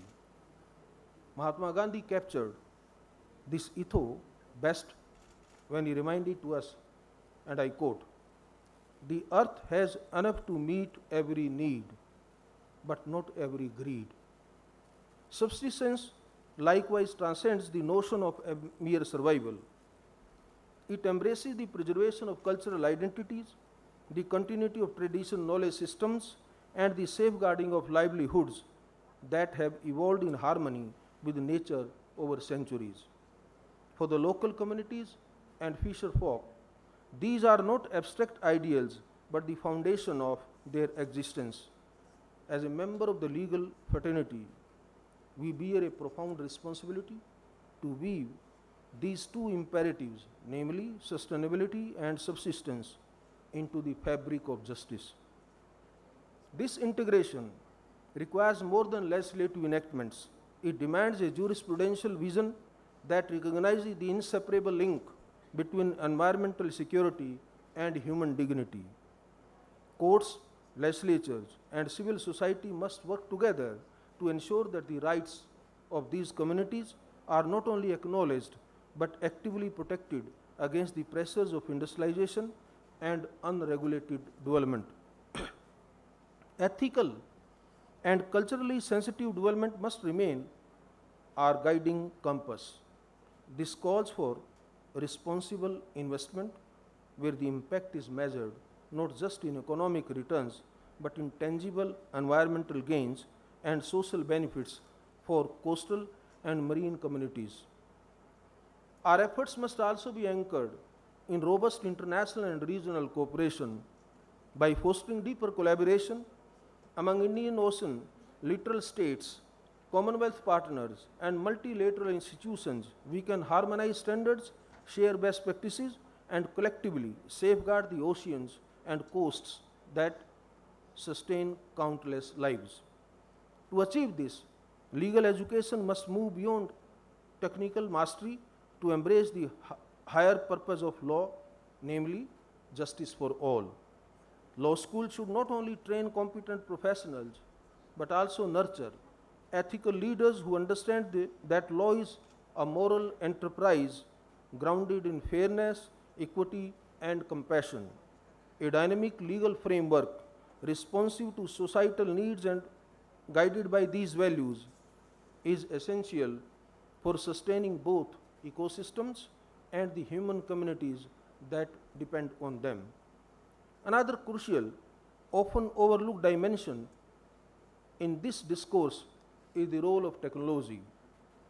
While technological advancement promise efficiency, transparency, and speed, they also bring with them the risk of deepening exclusion for vulnerable communities. For instance, digitization of land records has undoubtedly streamlined administrative processes and reduced bureaucratic opacity. Yet, for communities that lack digital literacy or access to reliable infrastructure, this transformation has created formidable barriers.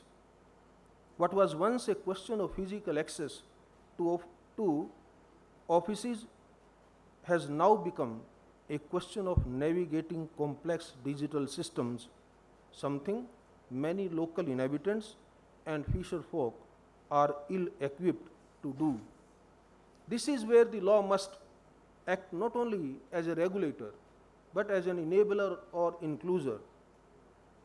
Legal frameworks, no matter how progressive, will remain ineffective if people lack the capacity to exercise their rights within these systems. Bridging this digital divide requires more than infrastructure. It calls for a sustained commitment to legal literacy, capacity building, and participatory engagement at the grassroots level. Communities must not merely be subjects of governance, they must become active partners in shaping and implementing technology-driven reforms. In this sense, technology should serve as a tool for empowerment, not as a new form of marginalization. By ensuring that digital innovations are accompanied by robust safeguards and accessible grievance redress mechanism, we can transform technology into an instrument of justice rather than a barrier. So what should we do? In my opinion, firstly, we must strengthen participatory governance. Decision-making about forests, rivers, and coasts must include those who depend on them for survival. Second, simplify legal processes to ensure accessibility. Third, integrate climate justice into development policy, for sustainability is not an environmental agenda alone, it is an existential imperative. Ultimately, we must acknowledge that law cannot be diverse from morality. As the famous leader of Duwamish and Squamish people, Chief Seattle said, and I'm quoting, it's beautiful words, "We do not inherit the earth from our ancestors. We do not inherit the earth from our ancestors. We borrow it from our children. This principle must guide our legislative, judicial, and executive action. Let's remember, sustainability and subsistence are not competing goals, they are complementary. A just society cannot be built on ecological ruin or cultural erasure. As custodians of law, policy, and public opinion, it is our duty to ensure that the march to progress does not trample the rights of those who live closest to nature. I hope this conference sparks ideas, builds consensus, and inspires concrete action. Together, let us ensure that justice flows not just in courtrooms, but in the rivers, forests, and shores where it matters most. Thank you very much. Thank you for inviting me. Jai Hind.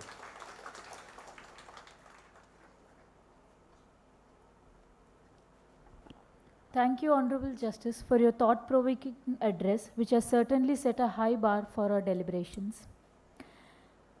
We now proceed to the release of the Commonwealth Legal Education Association report titled Towards Sustainable Transport, a Framework for the Implementation and Regulation of Water Metro Transport Systems in India. The framework and recommendations present in the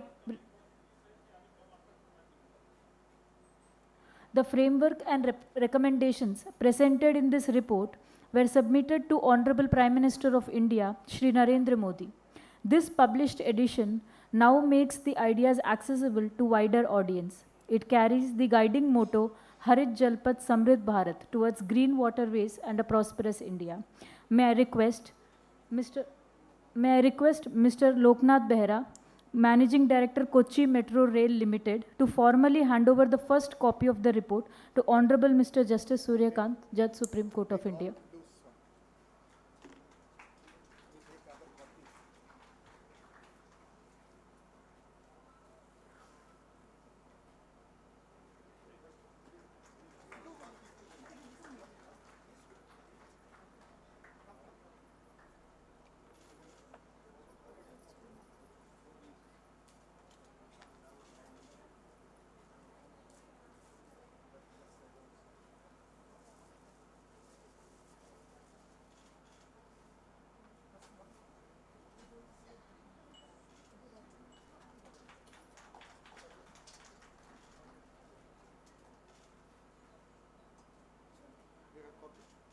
Richie, you also take one? One more, come.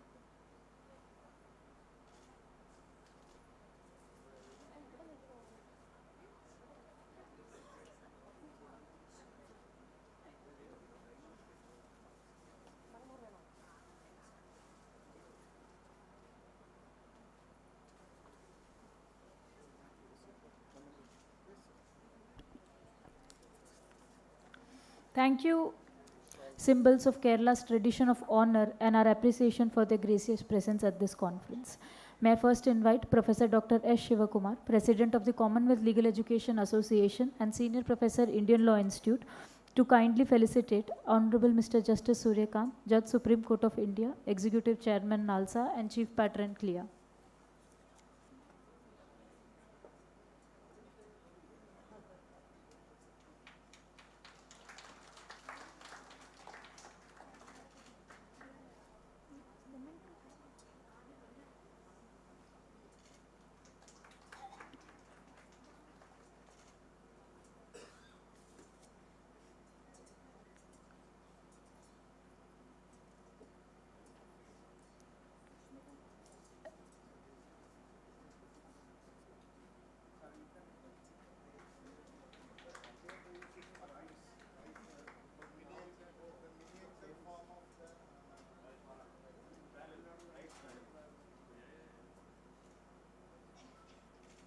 Next, may I invite Mr. Loknath Behra, IPS retired, Managing Director, Kochi Metro Rail Limited, to kindly felicitate Dr. R. Venkataramani, the Learned Attorney General for India and Patron, CLEA.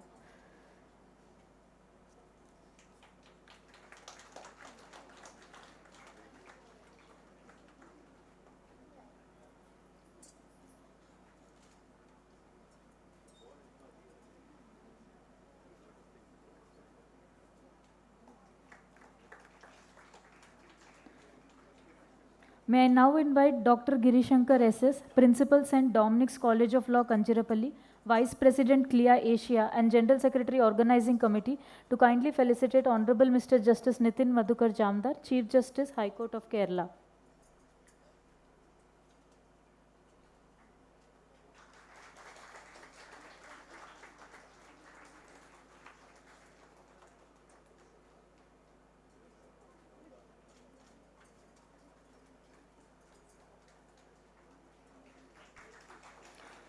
Finally, may I invite Professor K. Anil Kumar, Director, Kerala Law Academy Law College and Co-Chairperson Organizing Committee to kindly felicitate Honorable Mr. Justice A. Muhammad Mustaq, Judge, High Court of Kerala.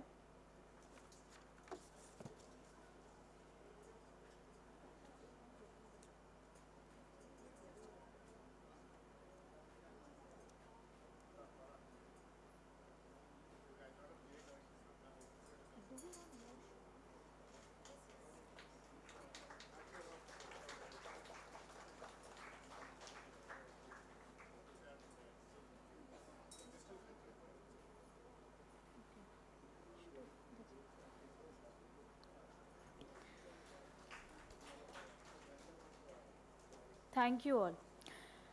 To express our gratitude, I now invite Dr. Girishankar SS, Principal, St. Dominic's College of Law, Kanchirapalli, and Vice President, CLEA India, to deliver the vote of thanks.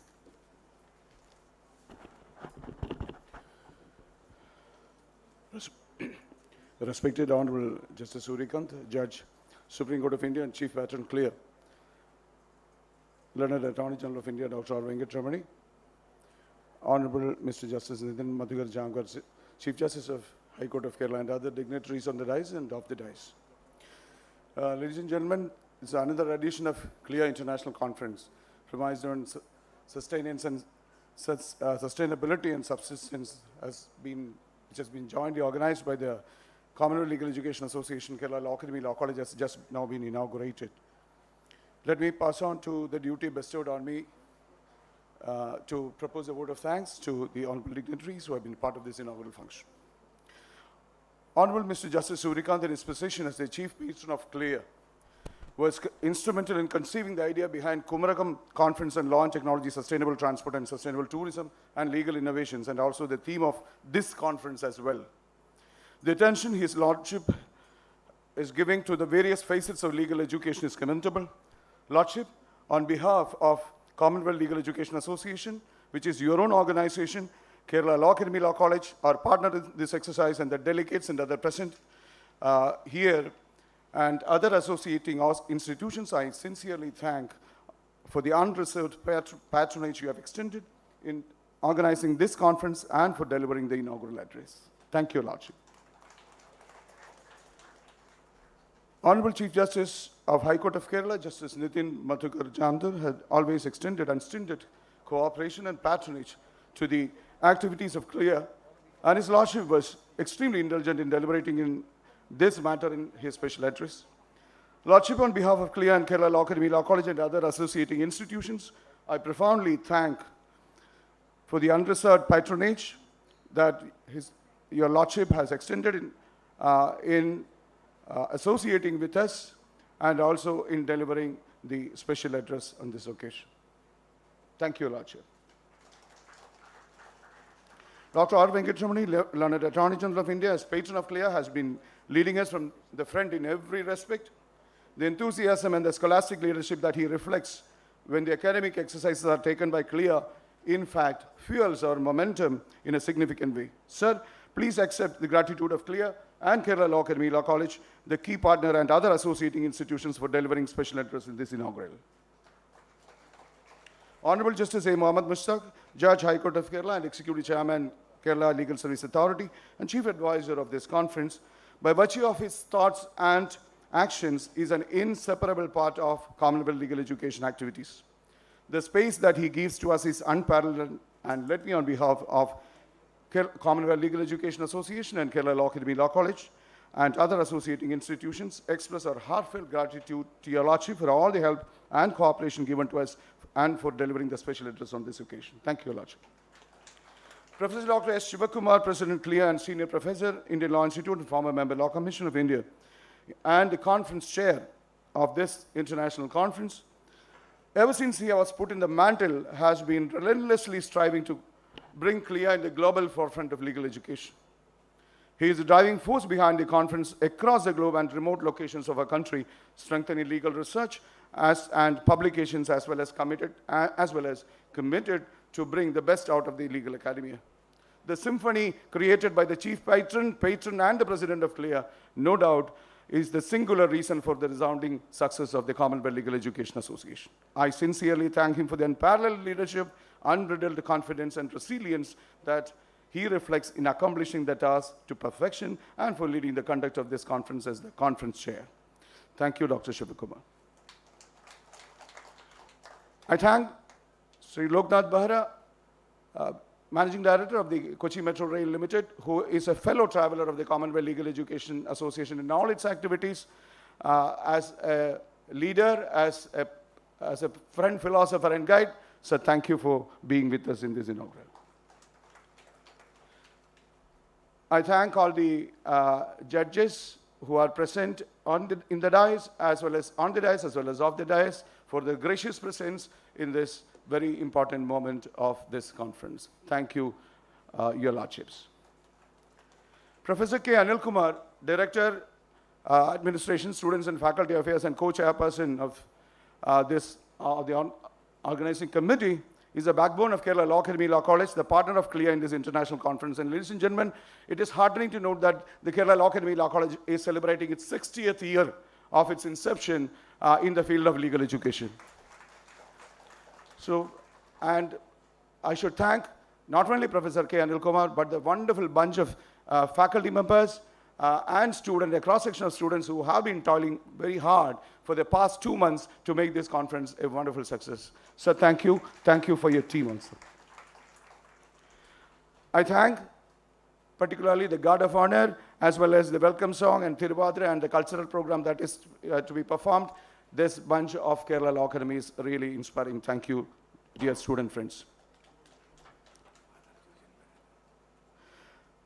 See, this conference, as Honorable Justice Suryakant sir, as well as other speakers have noted, has boiled down to two communities, because it's the community-embedded perspectives is this particular conference concentrating on, especially tribals and fisherfolk, because of the strong resolutions that was made in Kumaragam, which is the outcome is the Kumaragam Declaration.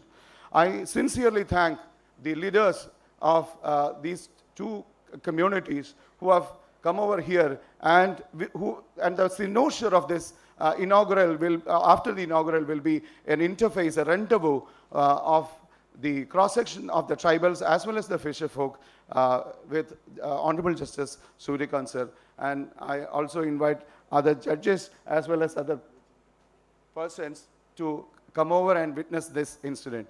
And I would invite Father Eugene Pereira, who is a crusader, who is a person who leads the fisherman community from their friend, and who is a person who has got indomitable spirit. And Father, we would like to honor you in this dais. Thank you. Please come on.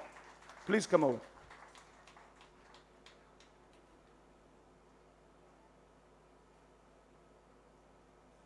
Rajaman.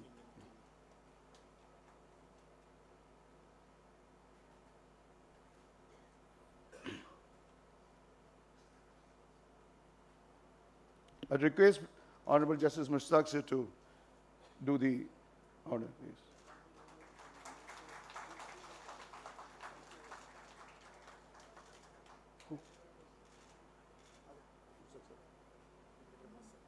I request Venkatramani sir to felicitate Rajan Rajamanan, who again is one of the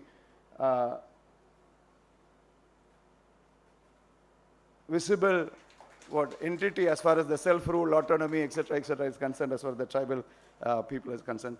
So let me just conclude by sincerely thanking all the CLEA functionaries from CLEA UK, CLEA India, CLEA Sri Lanka, and also the Bar Council members and other well-wishers, who have joined here.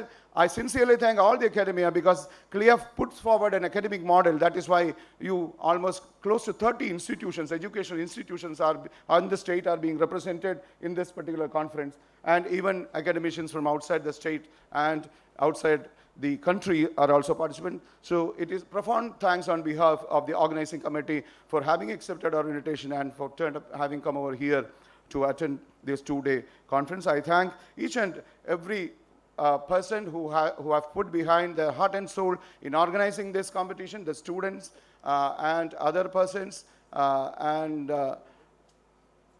all other well-wishers who have richly contributed to the conduct of this conference. Thank you.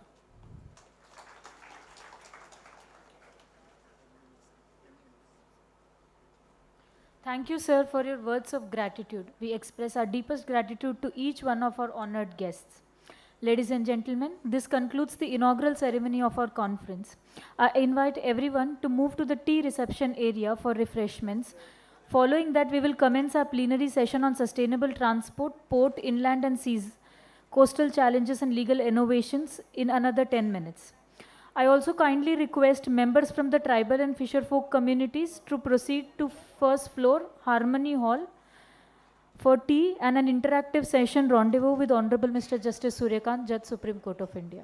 Thank you all for your attention and enthusiasm. We look forward to an engaging session ahead. Thank you all. നമ്മുടെ കൂടെയുള്ള fisherman പാർട്ടിസിപ്പൻസും tribal പാർട്ടിസിപ്പൻസും അപ്സ്റ്റേഴ്സിലേക്ക് പോകണം. NALSA executive chairman justice Surya Kant sir നിങ്ങളുമായി discuss ചെയ്യുന്നതായിരിക്കും. Tea എല്ലാം അവിടെ serve ചെയ്യുന്നതായിരിക്കും. എല്ലാവരും മേളിലേക്ക് പോകാൻ ഇത് ചെയ്യുന്നു. മറ്റുള്ളവർ ചായ കുടിച്ചിട്ട് ഉടനെ we have to finish our tea within 10 minutes and come back. Honorable Justice Nagaratna is here. She will chair the next section. Please hurry up and join promptly for the next technical session.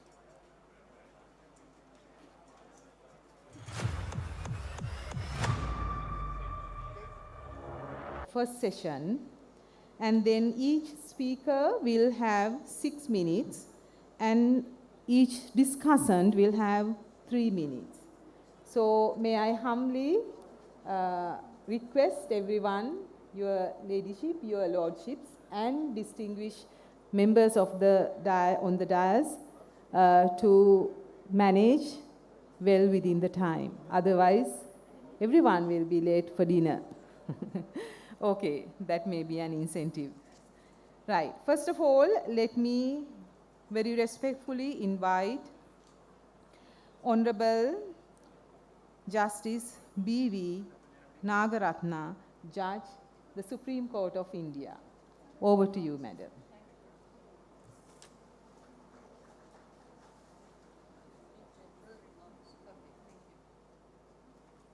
Namaskar and a very good evening to everybody. My esteemed panelists, Honorable Chief Justice M.M. Srivastava, learned brother judges, the presenters, speakers and discussants, I would say all of you today, a very good evening. It is my pleasure to chair this plenary session on a very important topic: sustainable transport, port, inland and sea, coastal challenges and legal innovations. I said it is a very important topic because it lies in the intersection of economic growth, environmental stewardship and social equity, because we are also speaking about those who depend upon the sea, the social groups who depend upon the sea for their livelihood. As all of us know, sustainable transport is significant as compared to India's geography.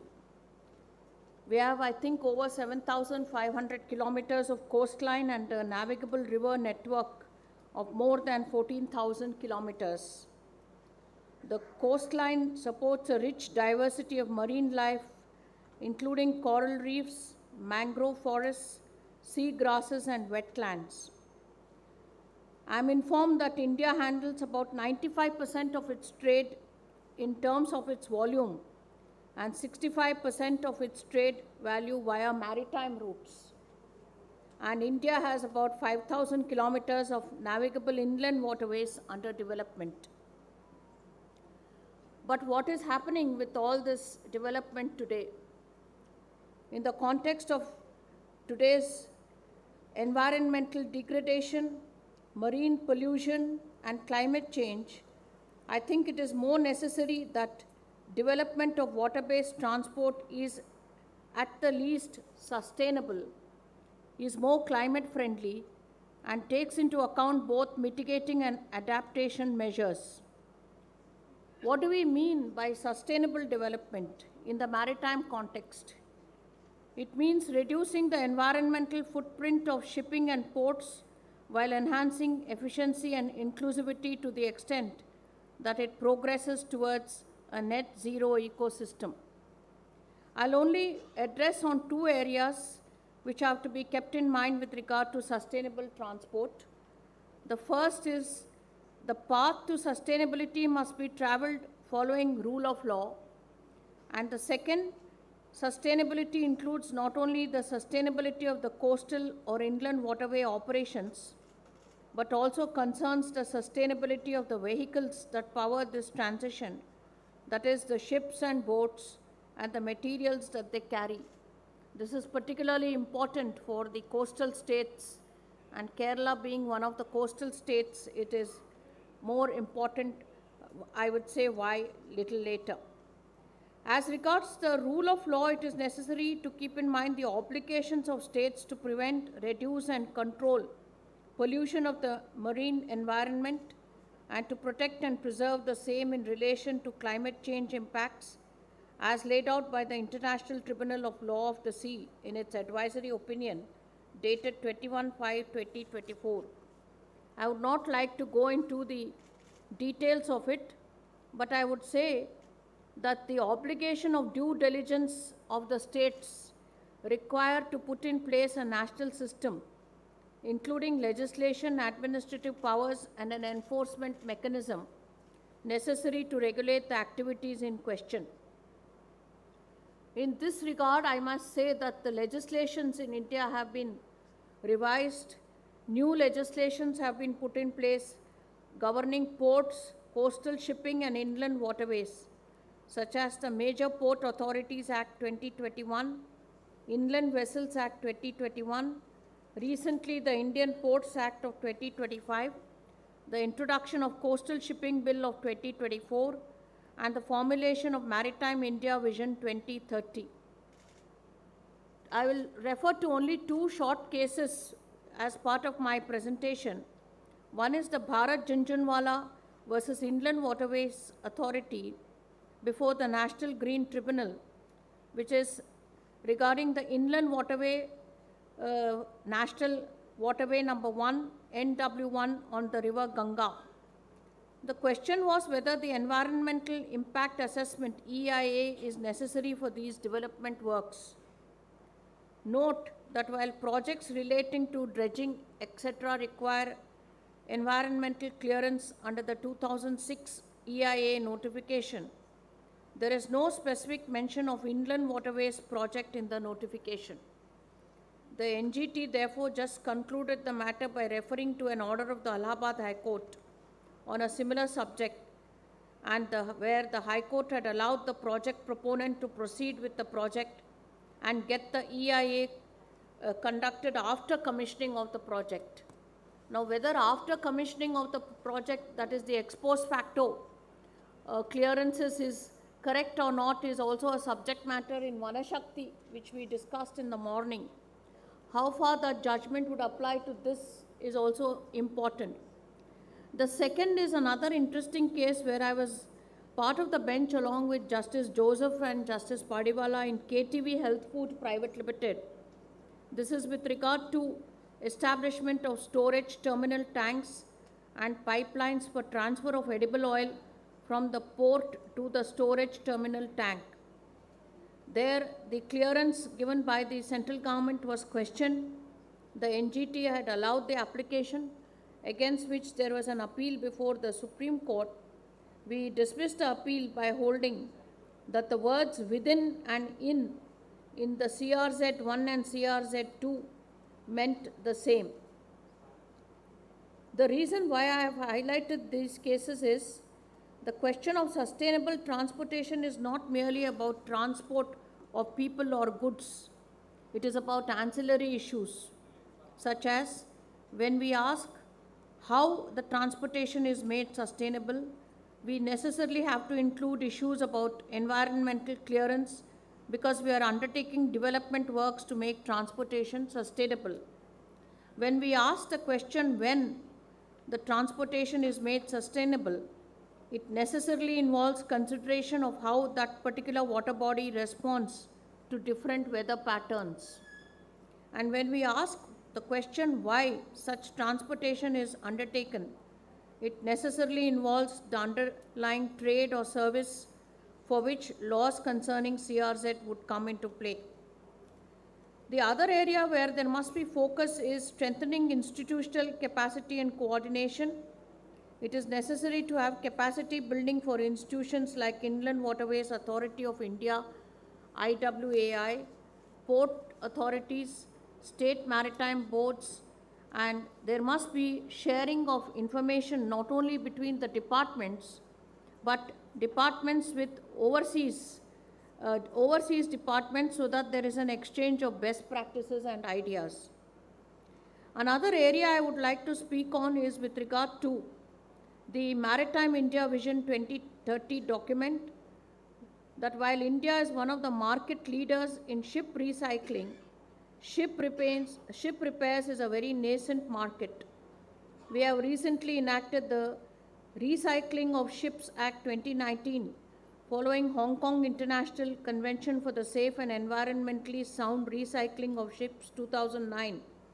This is with regard to the aspect of design, construction, operation and preparation of ships so as to facilitate safe and environmentally sound recycling, which must be scrupulously followed, particularly Section 15 of this Act.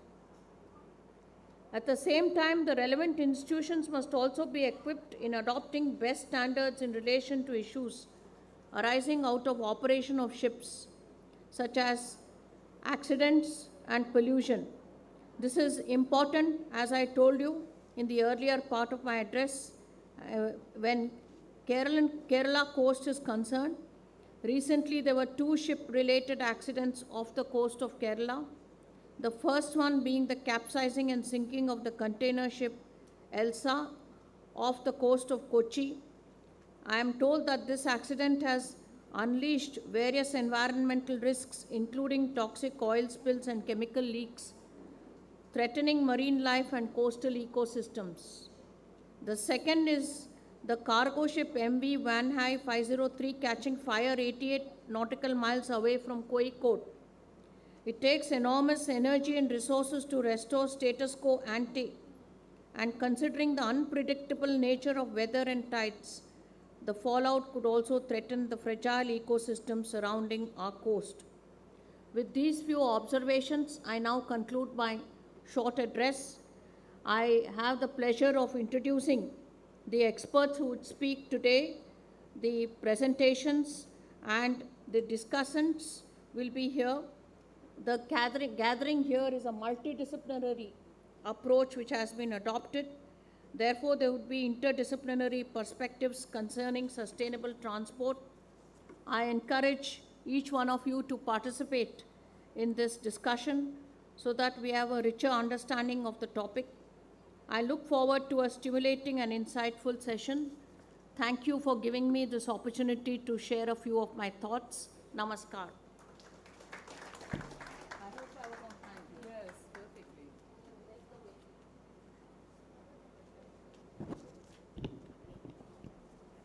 Thank you so much, Your Ladyship, the Chair, Honorable Justice B.V. Nagaratna. Actually, she managed perfectly within time. Thank you so much, and I hope the rest of the panel will follow her as a role model when it comes to timekeeping. Thank you so much. May I now kindly invite and very respectfully invite Honorable Justice M.M. Srivastava, Chief Justice, High Court of Madras. Over to you, sir.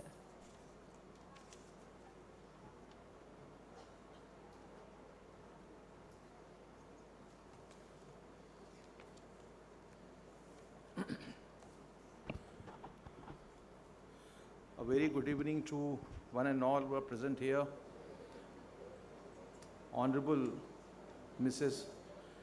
Justice Nagaratna, who is chairing this plenary session on a very important and significant event, I would say, on as a part of this international conference on convergence of sustainability and subsistence, espousing the cause of indigenous tribals and fisherfolk.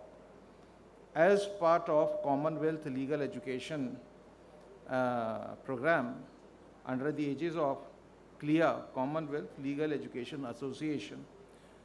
When the organizers contacted me, I said, though I have come to Madras, I am not very expert on maritime law, and I really did not have much of the occasion to interact and to deal with the subjects relating to sea transport, etc. But then it gave me a great opportunity to look into various facets relating to maritime transport, sea transport, and particularly taking into consideration that Indian subcontinent, if you look at the geographical pattern of it, it is not on the banks of the, it is not on the side, along the side of a sea. It looks as if it has intruded into the sea. So that is where our sea boundaries from three sides are very long boundaries. And therefore, the sea transport is one of a very important and very substantial part of our transport system. I think that was the reason why this international conference on this important aspect has been chosen to be held here in place, which is surrounded from all the sides by the sea from the western coast of this Indian coast. Sir Walter really said, and I quote, that will show the significance of this international conference, and what Justice Nagaratna very aptly remarked. He said, whosoever commands the sea commands the trade. Whosoever commands the trade of the world commands the riches of the world, and consequently the world itself. So that is the significance of today's conference, which is being organized by CLEA. Kerala is known to be God's own country. It lies in its water and waterways, and I am deeply privileged to be here today amongst the august gathering to share and exchange my views on this issue, which is central to both our present and future: sustainable transport, port, inland and sea, coastal challenges, and legal innovations. If we trace back the history, civilization prospered near great rivers and oceans. Waterways have always been the arteries of trade and commerce, and it is also catalyst of culture, knowledge, and human progress. Transportation is quintessence for development of trade and commerce. It shapes not only the economies, but also the very destinies of nation. Sustainable transportation is about not merely the movement of goods and services, but also about moving forward, a responsibility we owe both to our natural world and to the people who live inextricably bound to it. India is blessed with over 7,500 kilometers of coastline, 14,500 kilometers of navigable rivers, and a marine network that carries 95% of our trade by volume and 70% by value. The strengthening of our waterways is not therefore a choice, but a necessity. Efficient waterways form the backbone of trade, connectivity, and economic expansion. Achieving this progress, however, comes with inherent challenges.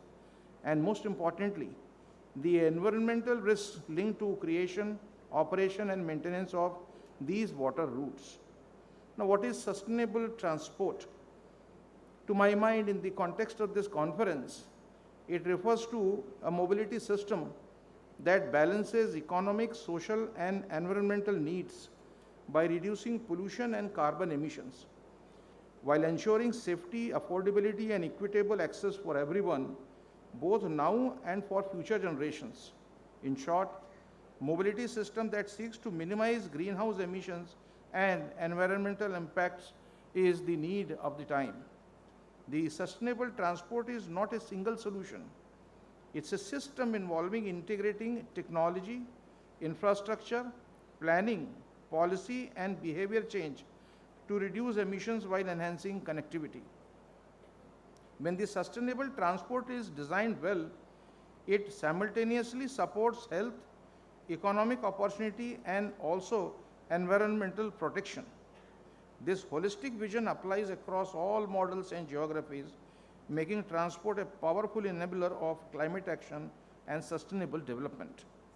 Sustainable transport with reference to port, inland and sea involves transitioning to renewable fuels such as biofuels and synthetic e-fuels, improving vessel design and operations to be more energy efficient, using shore power for ships while docked, decarbonizing port infrastructure and piloting battery electric vessels for short distance routes. Modern wind technologies including rotor sails, suction wings and automatic kites are also playing a growing role by harnessing wind power to reduce fuel consumption and emissions, particularly for long distance shipping. Coastal shipping is the transport of goods along the coast over relatively short distances as opposed to intercontinental cross-ocean deep sea shipping. Coastal shipping or coastal transport has been widely recognized as sustainable and efficient alternative to other forms of transport. In recent years, coastal shipping has been increasingly recognized as a sustainable and efficient alternative to road transport. It is more environmentally friendly as it produces far less greenhouse gas emissions and noise pollution. It also offers sustainable, substantial cost savings and reduced traffic congestions and lower casualties due to accidents. India, as a fast developing country, is having both green need and ambition to grow its coastal shipping industry. However, the coastal transportation encounters certain barriers for its efficient functions. Some of the barriers which I could find out from various works done by the experts can be divided in 4 main categories. One is Indian maritime legislation. 2, issues in the infrastructure and procedures at port and port-centric areas. 3rd is underdevelopment of small ports. And 4th is lack of collaborative culture among the various service providers involved in the logistics supply chain. With long coastal line of around 7,500 kilometers and 14,500 kilometers of waterways, India's maritime, coastal and inland water transport sectors have long faced challenges from fragmented regulations, overlapping agencies and inconsistent state level rules, which causes delay and ambiguities in governance. To address these issues, India has undertaken several key legislative reforms in recent years to modernize its maritime, coastal and inland water systems while emphasizing sustainability, efficiency and alignment with international standards. Many new legislations have come. We are running short of time. I would profusely thank the organizers, the association, for inviting me and giving this opportunity to interact with all of you. I am sure today's conference and the sessions will be very, very enlightened and informed. Thank you very much.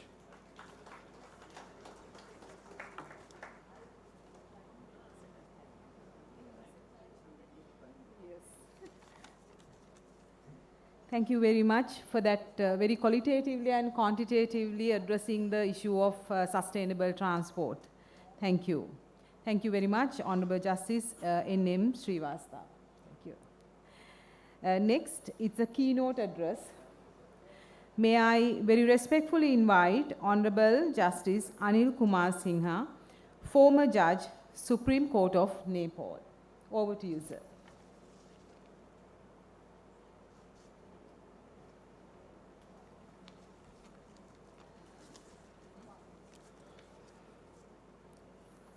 Thank you and namaste. Your Ladyship, Justice Nagaratna, Justice M.M. Srivastava and other fellow justices, judges from various parts of India. And to add with distinguished policymakers, the executors, the academicians, and the members of the organizing team, colleagues and scholars, and not to leave the actually focus groups to whom this conference is targeted. It is a privilege to address this esteemed assembly. Coming from Nepal, a landlocked country where the only sea most of us actually know is the word 8,848 meters above the sea level. So that's the only sea we normally see in our law books, class books. And that refers to the Mount Everest, top of the Mount Everest. And it might seem that ports and coastal issues are far removed from our immediate concerns. However, having been born and brought up in Nepal, nestled in the Himalayas, where most of the rivers originate that converge in Bay of Bengal, I firmly believe that no nation can remain isolated from the interconnection of transport system in a globalized world. For Nepal, the efficiency, sustainability, and resilience of ports in neighboring countries directly affect our trade, economic growth, and connectivity. The UN Convention on the Law of Sea recognizes this reality and provides that landlocked states possess the right of access to and from the sea, as well as freedom of transit through the territory of transit countries. These provisions are not merely formalities. They embody principles of equity and fairness designed to mitigate geographical disadvantages. In practice, these legal frameworks necessitate effective cooperation, meticulous planning, and adherence to the established standards. One of such standards, I believe, is the social inclusion, especially for fishing community and the indigenous people, and the local people, I would say, instead of indigenous, and balance the need, international obligations, development, and the livelihood. Nepal has beautifully reserved and preserved the national conservation areas as well as the community forests and designated buffer zones around the forest for security reasons. While the nation is proud of those forests for creating the tourist attractions, what we cannot be proud of is the fact that fisherfolks and boat commuting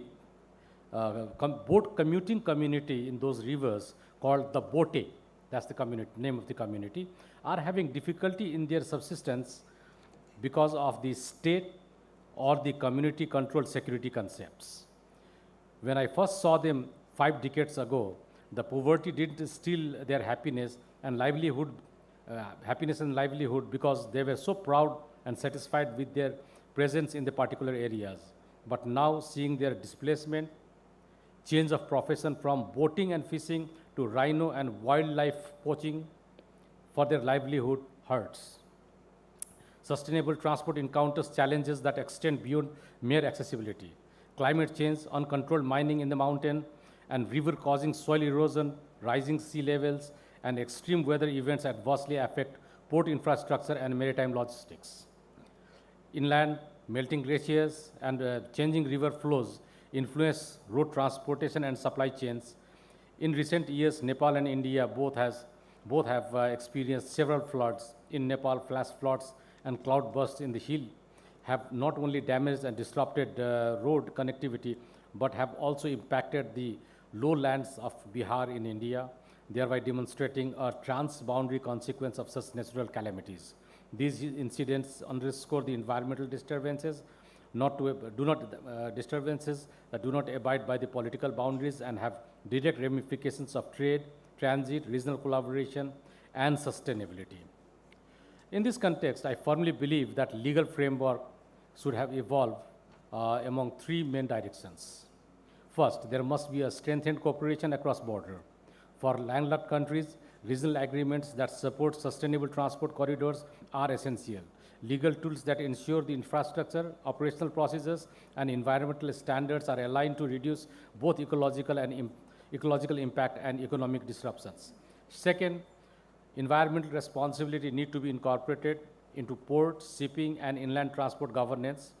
Just as national and international courts have increasingly acknowledged principles like intergenerational equity and the rights of nature, legal tools that regulate transport must also ensure that environmental costs are internalized and reduced. Third, legal innovations must address the community between inland and maritime transportation. The law should now not view ports, shipping lanes, roads, and railways as separate entities. Instead, it should adopt a comprehensive approach, recognizing that the movement of goods and people depend on an interconnected network of infrastructure. For landlocked countries, this perspective is not just theoretical, but fundamental. Distinguished colleagues, I emphasize these points not as a port administration expert, but as someone who has observed how laws serve to protect fairness, equity, and justice. In the realm of sustainable transportation, fairness requires that no state, whether coastal or landlocked, is at a disadvantage because of geography, and that legal framework adopt to promote resilience, cooperation, and environmental responsibility. The Himalayas and the world's coastlines are part of the shared system on which human communities rely. At the end, I thank you for your attention and would like to humbly thank CLEA and the Kerala Law Academy Law College and the other organizations associated therewith for inviting me in this very thought-provoking conference in this beautiful city of Thiruvananthapuram, and also the volunteering academicians, the students who have worked tirelessly for the conference in different roles. Thank you very much.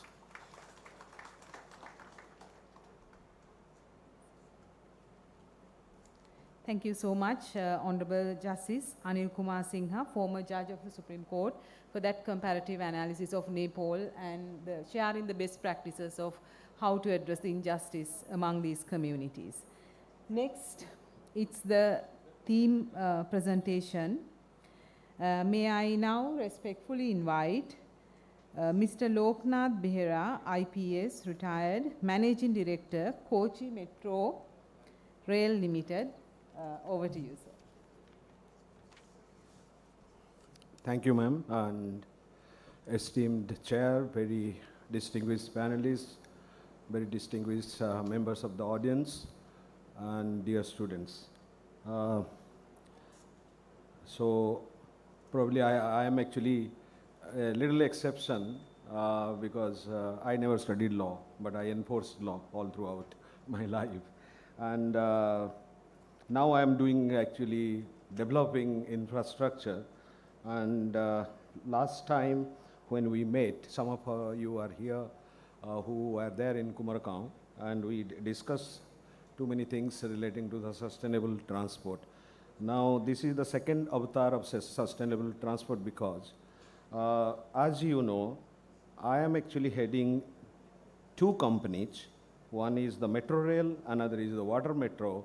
Both actually talk about sustainable transport. So as my predecessors have spoke about sustainable, what it is, but I actually, sometimes I always ask what is actually the definition of sustainable, sustainability, you can say. But legally, I think we have not defined anywhere.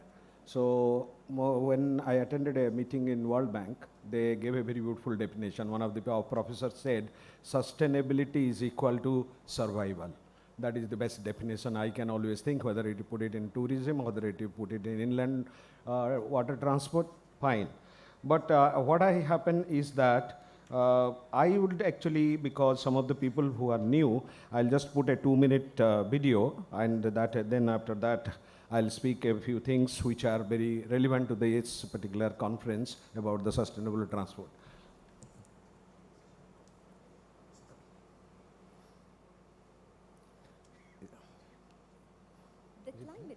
initiative of an integrated water transport system called Water Metro, conceived by the Government of Kerala, perfectly aligns with Honorable Prime Minister's vision of Atmanirbhar Bharat to serve Kochi city with 78 battery-powered hybrid electric boats.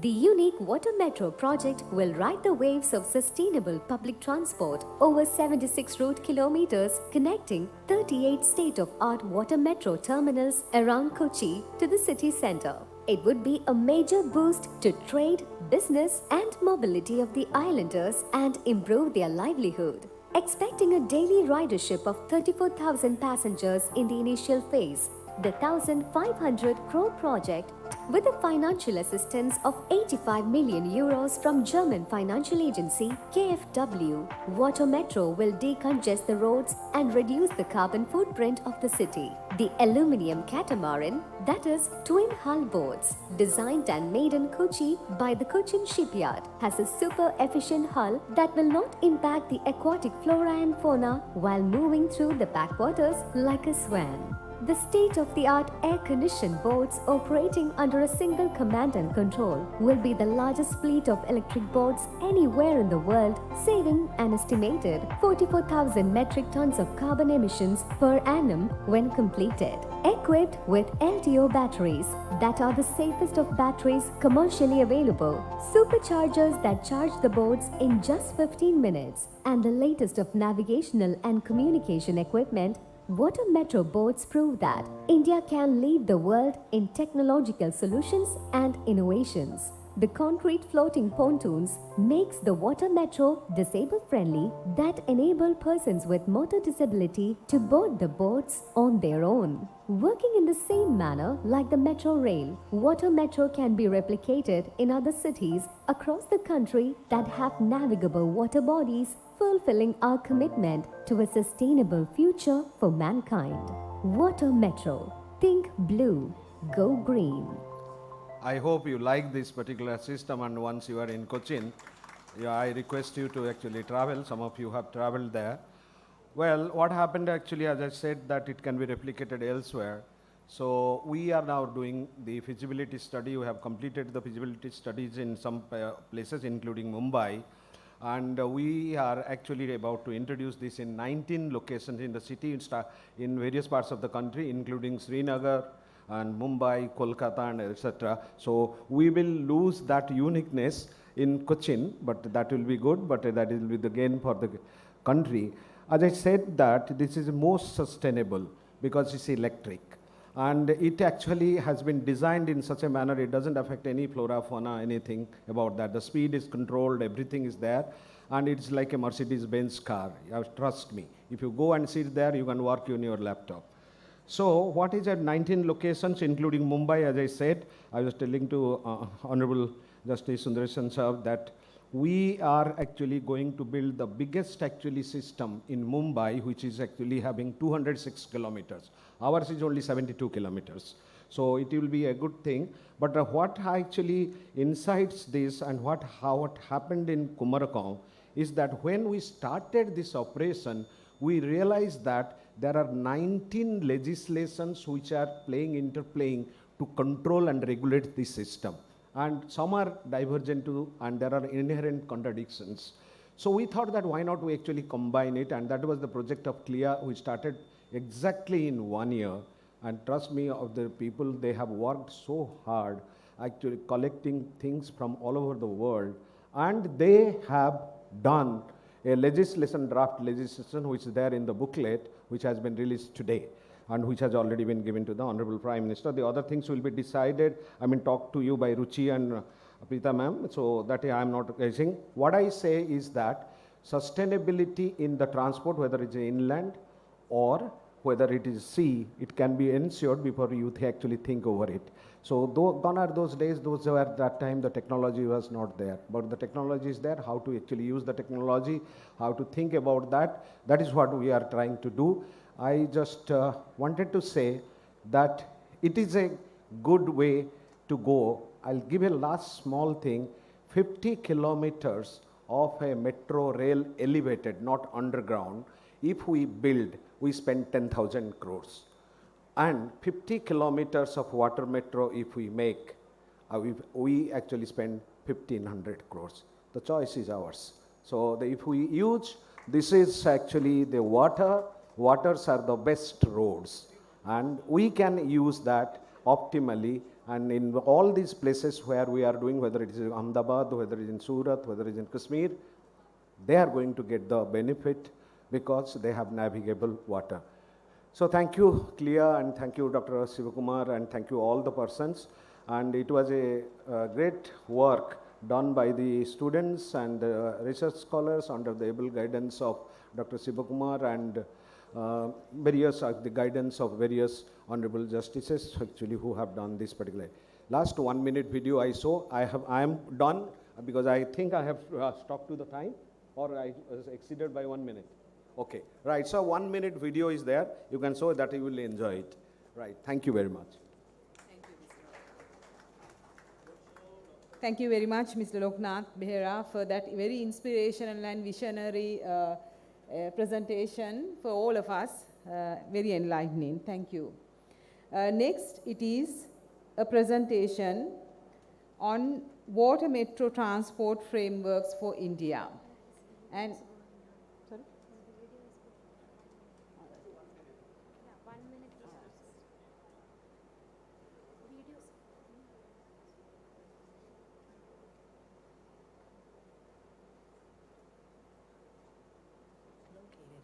Southwest tip of India, with the Arabian Sea kissing its entire west coast. If you ever choose to make Kochi one of your travel destinations, you are geared for an exhilarating and profound travel experience.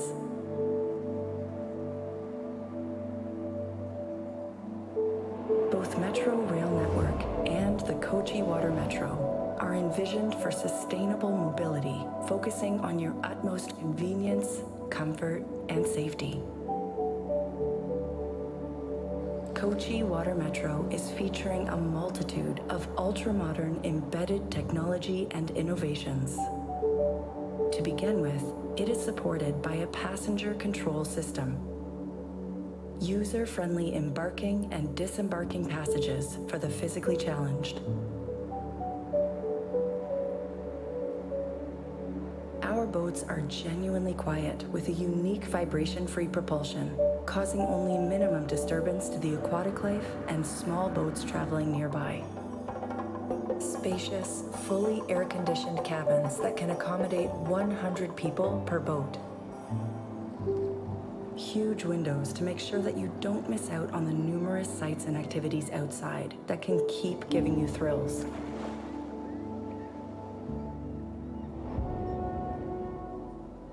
Come, be our guest to experience the best of Kochi in the best possible way.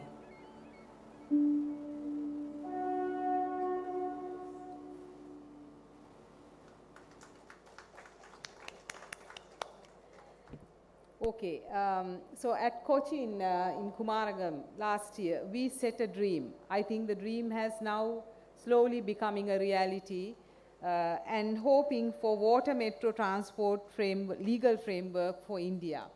So now I would like to invite Ms. Ruchi Sharma, Joint General Secretary CLEA and Doctoral Scholar, India Law Institute, Project Coordinator, Water Metro Project, to sorry, I'm sorry.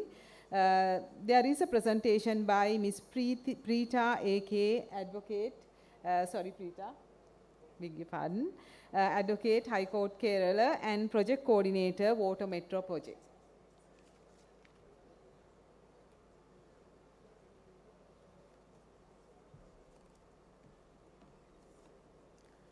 Thank you, ma'am.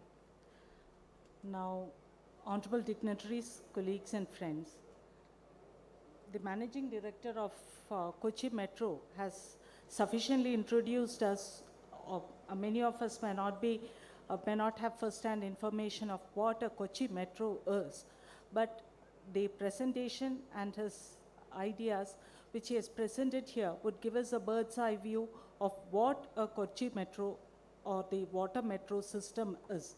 Now, last August, as he had already stated, last August we had assembled in Kumaragam and we had made a declaration to bring about one among the points of the declaration was to bring about a regulatory framework which we could present to the legislatures and to the nation so that we could bring about a coordinated legislation to control and monitor the water metro system as we have the rail metro systems. So it is in this backdrop that we had done a whole lot of research with the assistance of students, the doctoral team of the Indian Law Institute, the research team of Kerala Government Law Colleges, Government Law College Ernakulam, and we had come up with multiple discussions with the judges, with the legislators, and we came up with about a 400-page document, which we have already submitted to the Prime Minister of India. Now, why do we need a legislation, or why do we need a regulatory framework? This was undertaken primarily taking into consideration that we have about 14,500 kilometers of inland navigable waterways, and we are utilizing only 2% of the inland water transport for passenger transport as such. And the beautiful part of Water Metro, Kochi Water Metro, I would say is that it connects to all the rural areas. So even though we have the name that it is a Kochi Metro, which is designed as an urban transport system, during the discussions with the judges and the CLEA during the conferences, it had evolved that this should not be limited only to inland waterways. It should extend to other waterways also, and it should not be limited as a metro system, but rather it should address the rural communities also, thereby benefiting the fishermen folk, the regional communities, bringing about an overall development. And it is in this backdrop, I would say that Kochi Water Metro is a milestone, not only for Kerala, but for India and for Asia. As introduced by the MD of Kochi Metro, we now have about 19 inquiries or projects pending where we are going to implement the Kochi Water Metro, replicate the Kochi Water Metro system. Now, as the world's first fully electric hybrid urban water transport system, it has rekindled interest in waterways as a clean, modern, and commuter-friendly mode of public transport. It has also provided valuable lessons in sustainability, inclusivity, and technological innovation. The Kochi model demonstrates that sustainable design is possible when ecological considerations are prioritized. Floating pontoons avoided large-scale reclamation, routes were aligned to protect bird nesting and fish breeding zones. Meanwhile, I'll also say, when we travel in the Kochi Water Metro, it is possible for the captain of the Kochi Water Metro to see if fishes are going beneath it. There is such a system in that. And the use of hybrid electric vessels reduced emissions and noise pollution. Importantly, the metro stops were integrated with traditional boat jetties, ensuring continuity with local culture and livelihoods. It is a reminder that modernization can respect both cultural wisdom and ecological balance. The urgency of such innovations cannot be overstated. Transport contributes nearly 10% of India's greenhouse gas emissions. Achieving our climate commitments and realizing the vision of Vikasit Bharat at 2047, we have the Kochi Metro has embraced green mobility, and the technology has transformed the mode of transport in Kochi also, because we now have passengers, though initially there was less frequent travelers in Water Metro except the tourists. We now have commuters daily using Water Metro. Now, the issue of, can I take one more minute? the issue of inclusive governance is one aspect which we have considered in the project. Traditional boatmen, fisherfolk, and coastal residents must be partners in planning, and that has been addressed in the project that we have undertaken. Accessibility features is also one of the issue that we have addressed in the report. Then, in conclusion, sustainable transport across ports, inland waterways, and seas demands a framework that is legally robust, financially viable, environmentally responsible, and socially inclusive. India's experience from ancient trade route to the Kochi Water Metro shows that such convergence is possible. If trade is the lifeblood of our economies, then water metros are the arteries. To keep them flowing, we must ensure they remain healthy, equitable, and sustainable for people, for communities, and for the planet. Thank you.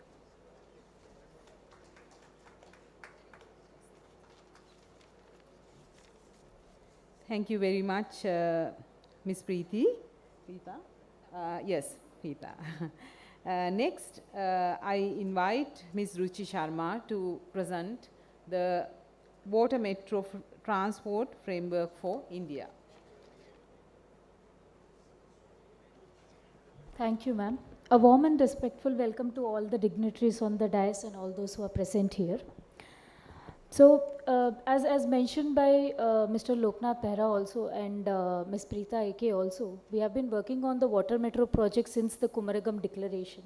And we have gone through subsequent meetings also, starting from the Kumarakom Declaration to Bolghati stakeholder meet, to the Mumbai Roundtable Conference and several rounds in Delhi. The genesis of the project started with one of the contradictory over several legislations that Honorable Justice Suryakant, discussions with Honorable Justice Suryakant had come forward to. So, not taking much of the time, the primary recommendation of the report is a National Water Metro Transport Regulation Bill 2025, a standalone central legislation that will provide statutory identity to the water metro systems, which the other 19 legislations are unable to provide clearly. It eliminates jurisdictional ambiguities and creates unified regulatory networks, and therefore it has several models under it. So one of the key features of the bill itself is that it has proposed institutional models. These institutional models are after discussion with Mr. Loknath Behra, where a National Water Metro Transport Authority, a statutory body. Second, as a joint venture, an SPV with 50-50 state partnerships.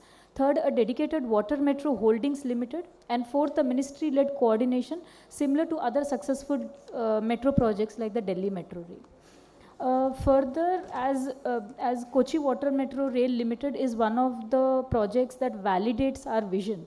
And in those terms, the framework itself rests on 5 pillars: environmental sustainability, multimodal integration, taking into account the PM Gati Shakti master plan, inclusive governance, financial viability, and capacity building. And all of this is done through the bill's provisions.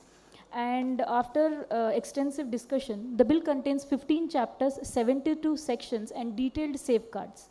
These safeguards are on the underlying motto of Harit Jalpat Samrid Bharat, towards green waterways and a prosperous India.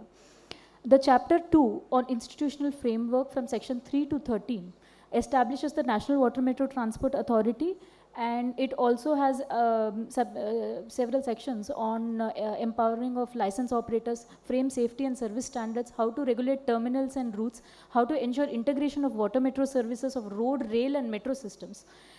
In chapter 4, it's safety from 19 to 22 sections. It mandates safety and environment compliance and innovation at the same time. No service may commence without clearance from the Commissioner of the Water Metro Safety. So one of the provisions that I'm reading. Chapter 10 on rights and penalties from section 49 to 53. There are strict rules are provided for accident reporting, emission norms, onboard sanitation, cyber security, and adoption of eco-friendly propulsion systems.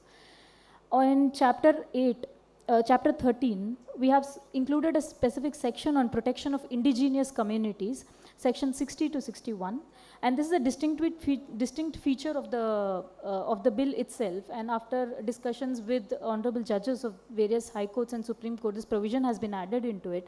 And the distinctive feature, it mandates recognition and protection of traditional rights of fisher folk and tribal communities. At the same time, it mandates for relocation, if unavoidable, must be preceded by impact assessment, rehabilitation, alternative livelihoods, and also several provisions from the LARA Act are also taken into consideration in framing these provisions. Chapter 7, acquisition of infrastructures, wherein robust community protection framework is provided in the Act itself. Customary rights are safeguarded within the provisions. Chapter 8 and 15 are on finance and implementation, and we have tried to find various viable financial options like consolidated project funds, green bonds, fare box revenue systems. And Chapter 5 on technology and innovation from section 23 to 25, a technology-enabled smart water metro system, which ensures both sustainable tourism as well as affordable mobility. So, honorable members, this bill is one of the highlights of the report itself, which is already submitted as mentioned to Honorable Prime Minister. And we are hoping for some outcome of this post discussions, and we hope for a sustainable transport system, not just urban but sustainable. So thank you. Thank you, Ruchi. Now we are moving on to the speeches and the discussions. So first it's the speeches. There will be 5 speakers and 4 discussants, and I only have half an hour. So please bear with me. We have to stop by 7. Okay, let's see. The first speaker, Honorable Justice Amit Rawal, Judge, High Court of Kerala. Over to you, sir.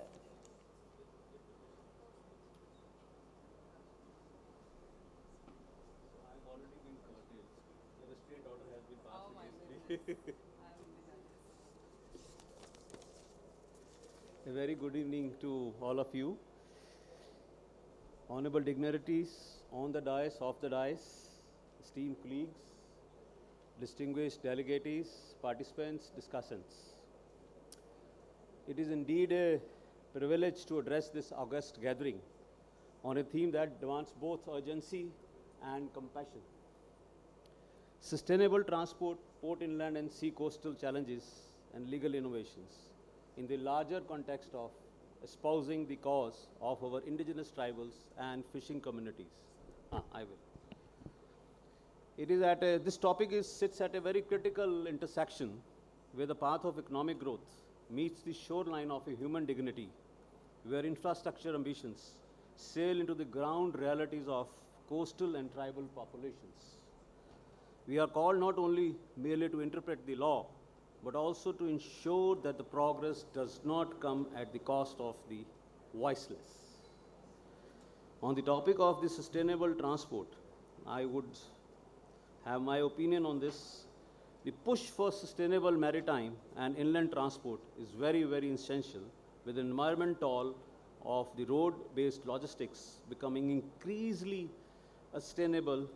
Governments across the globe, and notably in India, are investing in green ports, coastal shipping corridors, inland waterway networks. Initiatives such as Sagramala projects and the declaration of over 100 national waterways reflect a strategic shift towards the maritime-led growth. This vision must not blind to those who lives, cultures, and livelihoods are deeply embedded in a very rivers and coast being re-engineered. Ma'am, with the permission, I had a little personal experience. When I came to this side, I also, like Justice Sirisaspa, did not have the experience of maritime. And a matter came to me regarding the violation of the coastal regulation zones. It was a construction of the buildings violating the notifications issued in 2011, then modified 2009, 11, and then 19. And then I had also a personal experience that there is a tribe which is specially settled in Kutumbaza. I can't pronounce it, pardon me pronouncing this local name, I cannot, yes, because twisting of the tongue is difficult for me. Kudumpura. So it was falling in my jurisdiction, being an inspecting judge of the Ernakulam. I had a chance to visit those places. So first I'll share my experience with the tribes and then with the coastal regulation zones matter. So I had an opportunity to visit a tribal settlement in Ernakulam district, specifically Kudumpura. And during my time, I engaged with the members of the local community, and the realities of their daily lives were both eye-opening and deeply concerning. The community remains largely isolated due to inadequate transportation, infrastructure, and even to assess the essential services like hospitals, schools, shops. They don't have any modes of communication, transport. Only private operators are working, and they charge 200 rupees per trip. There is no government transportation available. Road is not motorable. It is full of stones. I had to go by a 4x4 vehicle. Like my Innova vehicle could not reach there. So the lack of connectivity not only affects the quality of life, but also limits their access to critical public services. Within minimal public transport options, they are often left with this to rely only on the costly private transportation, an expense that is unaffordable for many. It made it abundantly clear that the establishment of sustainable and accessible transport system is not just important, it is essential for the development and inclusion of such remote communities. I also took the initiative to organize a public adalats where government officials, service providers visited the communities at regular intervals. This issue aims to reverse the burden, bringing the service to the people, and rather than forcing them to travel to a great distance at a great cost. I hope that this small intervention will pave way for more inclusive governance and equitable access to the services for all marginalized communities. For generations, the indigenous tribes and artisanal fishing communities have lived in a harmony with water. Their relationship with the coast and inland waters is spiritual, cultural, and subsistence-based. Infrastructure development often results in displacement, disruption of a maritime ecosystem, pollution, loss of customary fishing rights. In many cases, the environmental and social impact assessments either fail to meaningfully consult these communities. As my Lord Justice Nagarath had spoken, there were two ships capsized and the fuel in that was spilled over. There was a warning issued by the government to the fishermen folk not to fish, not to do the fishing in that area. In case those fish comes in the market, it will affect the lives of the people. So that was the very ardent and difficult time for the fishermen and fisher folks. My Lord has also referred to, I had also a Vanashaki judgment, Vanashaki Union of India, on legal innovations towards the equity and sustainability. Our constitution and jurisprudence offer a framework rich in ecological wisdom and social justice. Article 21, as we all know, but I must also sensitize you, guarantees the right of life and has been expansively interpreted to include the right to clean and healthy environment. I will skip my few pages. I've already been cautioned. As far as the coastal notifications are concerned, as I was referring to, what I experienced and what I was confronted was that the notifications though came, but they could not be implemented because of the non-preparation of the cadastral maps. That was an inevitable thing which was required to be done, and those had not been prepared so that you could have the actual survey numbers of the plots, and therefore you can measure and demarcate the land whether it is in a high tidal line or a low tidal line.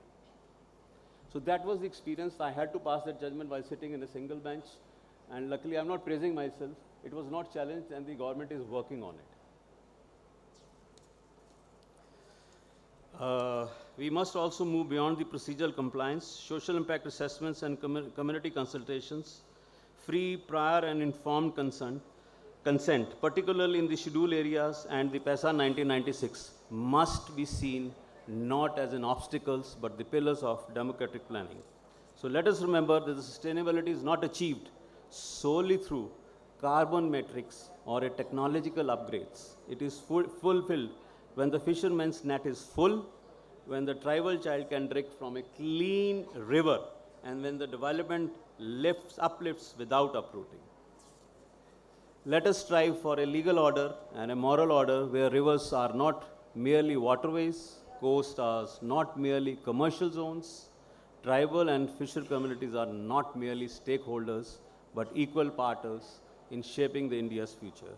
Let us just build the ports and corridors, but a jurisprudence. Let us not just build the boards and corridors, but a jurisprudence of compassion, balance, and foresight. And lastly, the papers which have been submitted by the CLEA to the Honorable Prime Minister, we expect that the government will soon come out with the promulgation of the Act and the rules. Thank you very much. Jai Hind.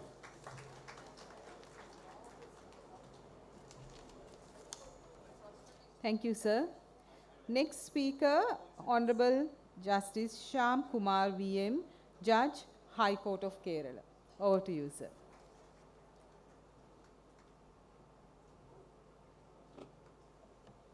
Respected dignitaries on the dais, of the dais, since we have been cautioned about the time limit that we have, I guess I will rather follow the footsteps of my senior brother, Justice Amit Raval, and keep apart my prepared speech and share some of my personal experiences of practicing as a maritime lawyer for around 27 years and also teaching maritime law in different universities for around 24 years, specifically in maritime law and law of the sea. I think Justice Nagaratna had very succinctly and very pertinently set the tone for this discussion, that the seminar that should happen here for the next 2 days, by mentioning about the International Tribunal for Law of the Sea decision and also the importance of the United Nations Convention on Law of the Sea. The discussion that we are going to have here today, the theme of the discussion is sustainable transport, port, inland and sea. I think we should follow the Socrates method of defining the terms before we go into a full discussion regarding the scope and ambit of the subject. Because the sea, as a maritime lawyer would understand, is the sea as defined in the United Nations Convention on Law of the Sea.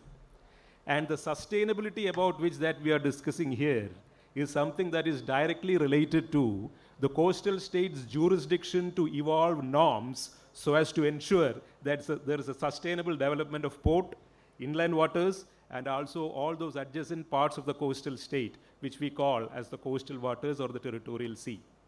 So the definition of what constitutes territorial sea and the territorial waters, or even the internal waters across the baseline towards the landward side, assumes prime importance when we discuss anything about sustainability.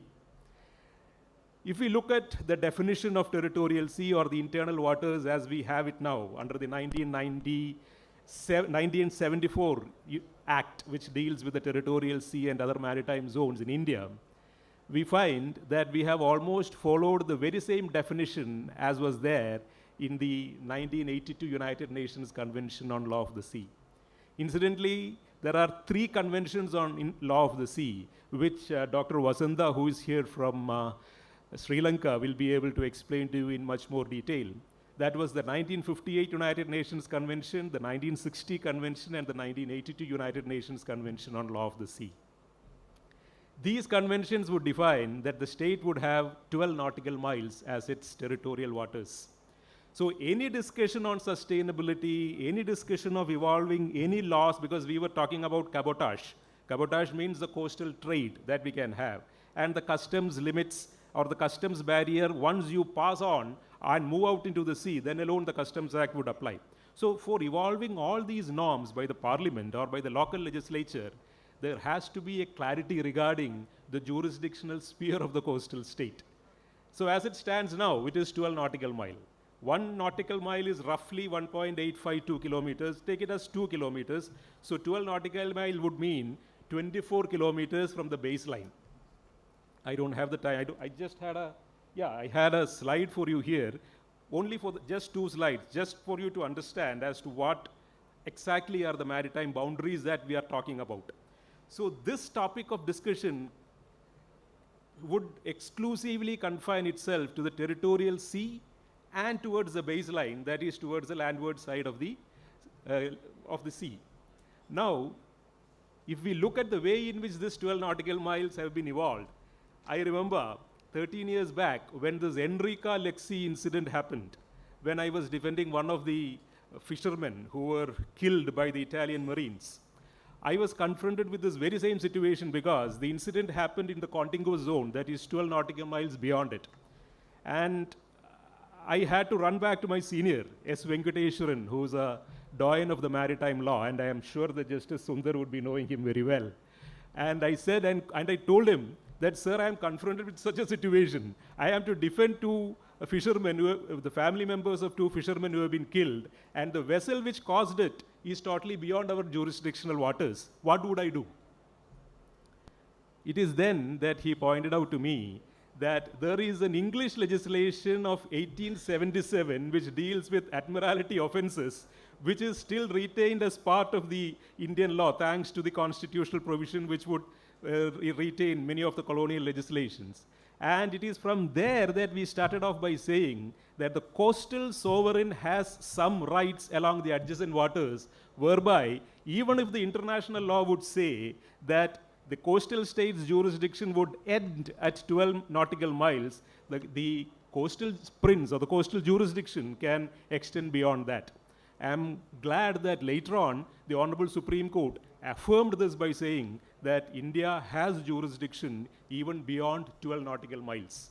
But the problem is, it doesn't gel well with the unclosed provisions.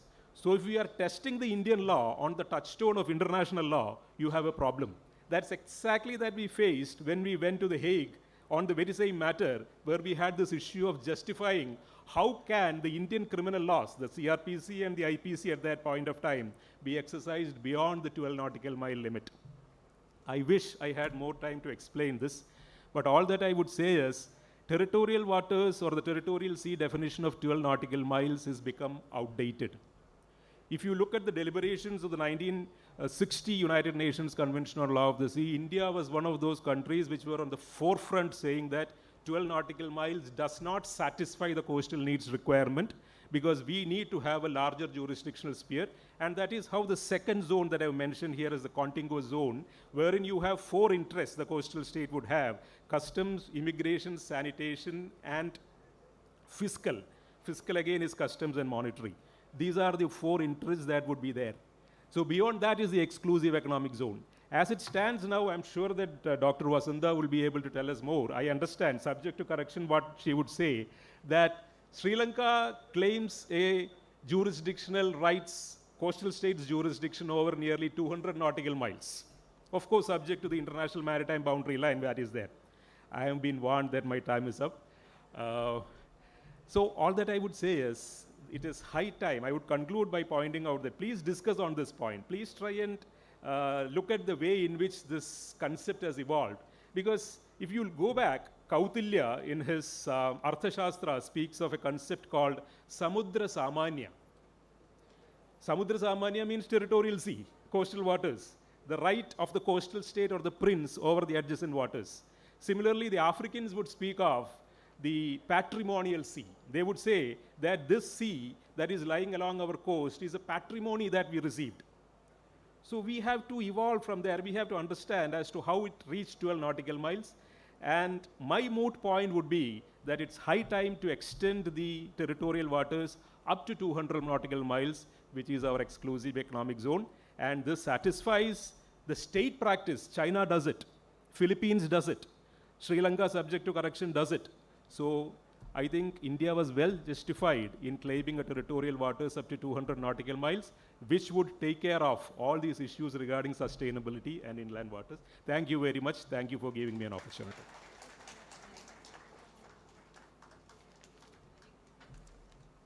Thank you very much, Justice Shyam Kumar, for that insightful presentation. Next, may I invite Honorable Justice Somasekaran Sundaresan, High Court Judge, High Court of Bombay.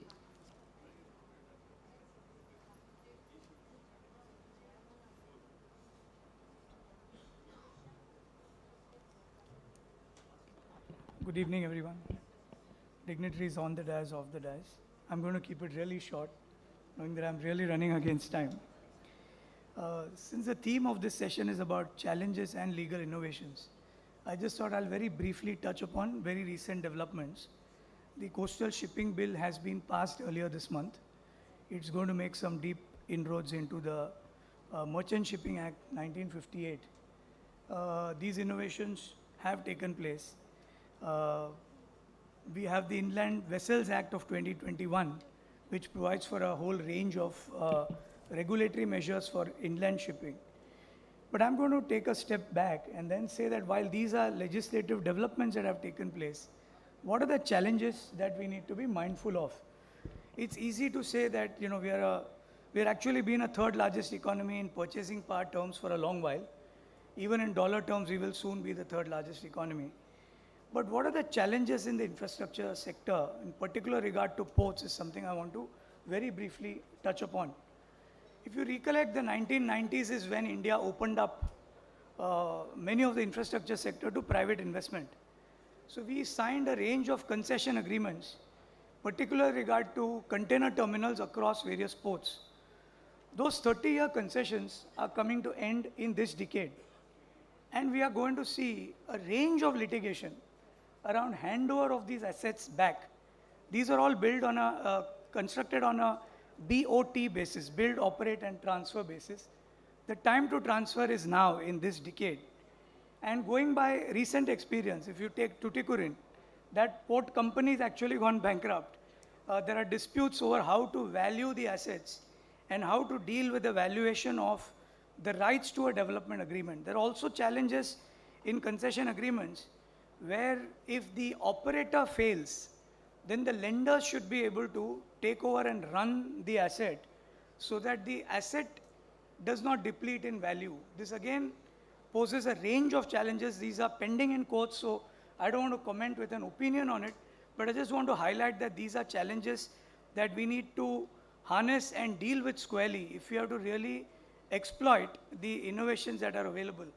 Other challenges I would say is that the planning of the back-end infrastructure is one thing to build a port, but if the port is not well connected by rail, well connected by road, with a great network of inland container depots where cargo can be stored away from the port with smooth movement, again it's going to be a challenge. So one needs to think about a wider holistic development plan when we think about it, and it will need a greater interaction between the center and the states.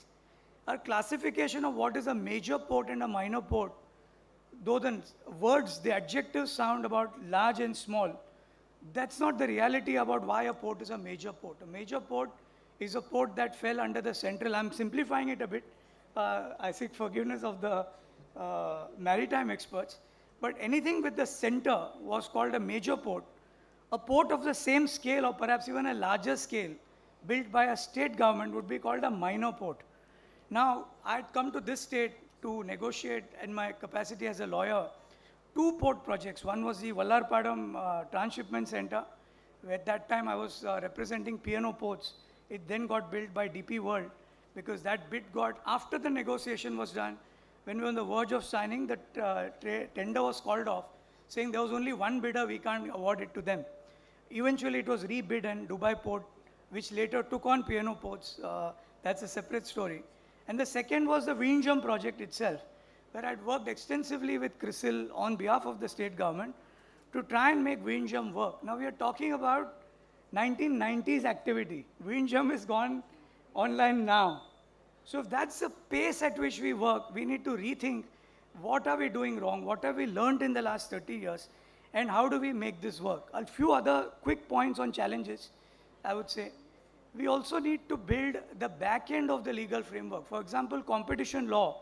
It's very important. If one port has multiple container terminals and they're all competing with one another, there has to be certain shared infrastructure. For example, a shared rail network where boxes which come to the terminal are transported to the other terminals, because the train would come to that terminal to which maximum boxes are destined or have to be picked up.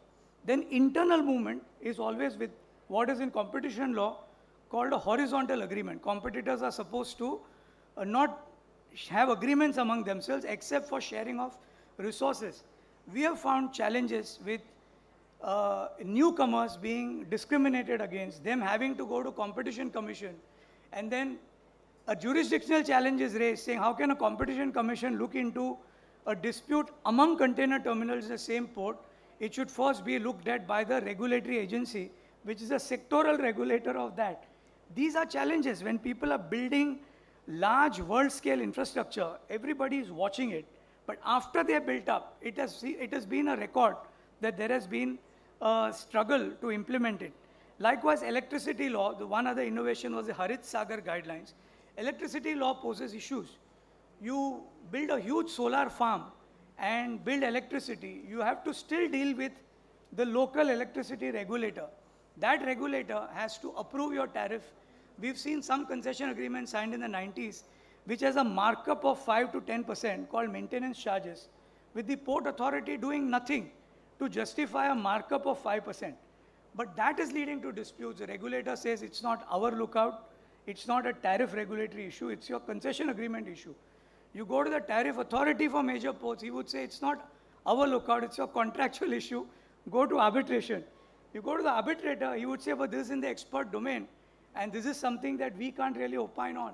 If these challenges are not harnessed and overcome, we would not be able to use our innovation. I thought I'll be the one sounding the note of caution this evening, saying unless businesses find it predictable and easy to really put real money on the ground and build world-scale infrastructure, we can't legislate virtue just by legislation. We can't say there shall be a great port, there shall be a great network, and expect that it will happen because the law says so. We need to deal with these challenges head on, and I thought I'll use my time just to highlight those. Thank you very much.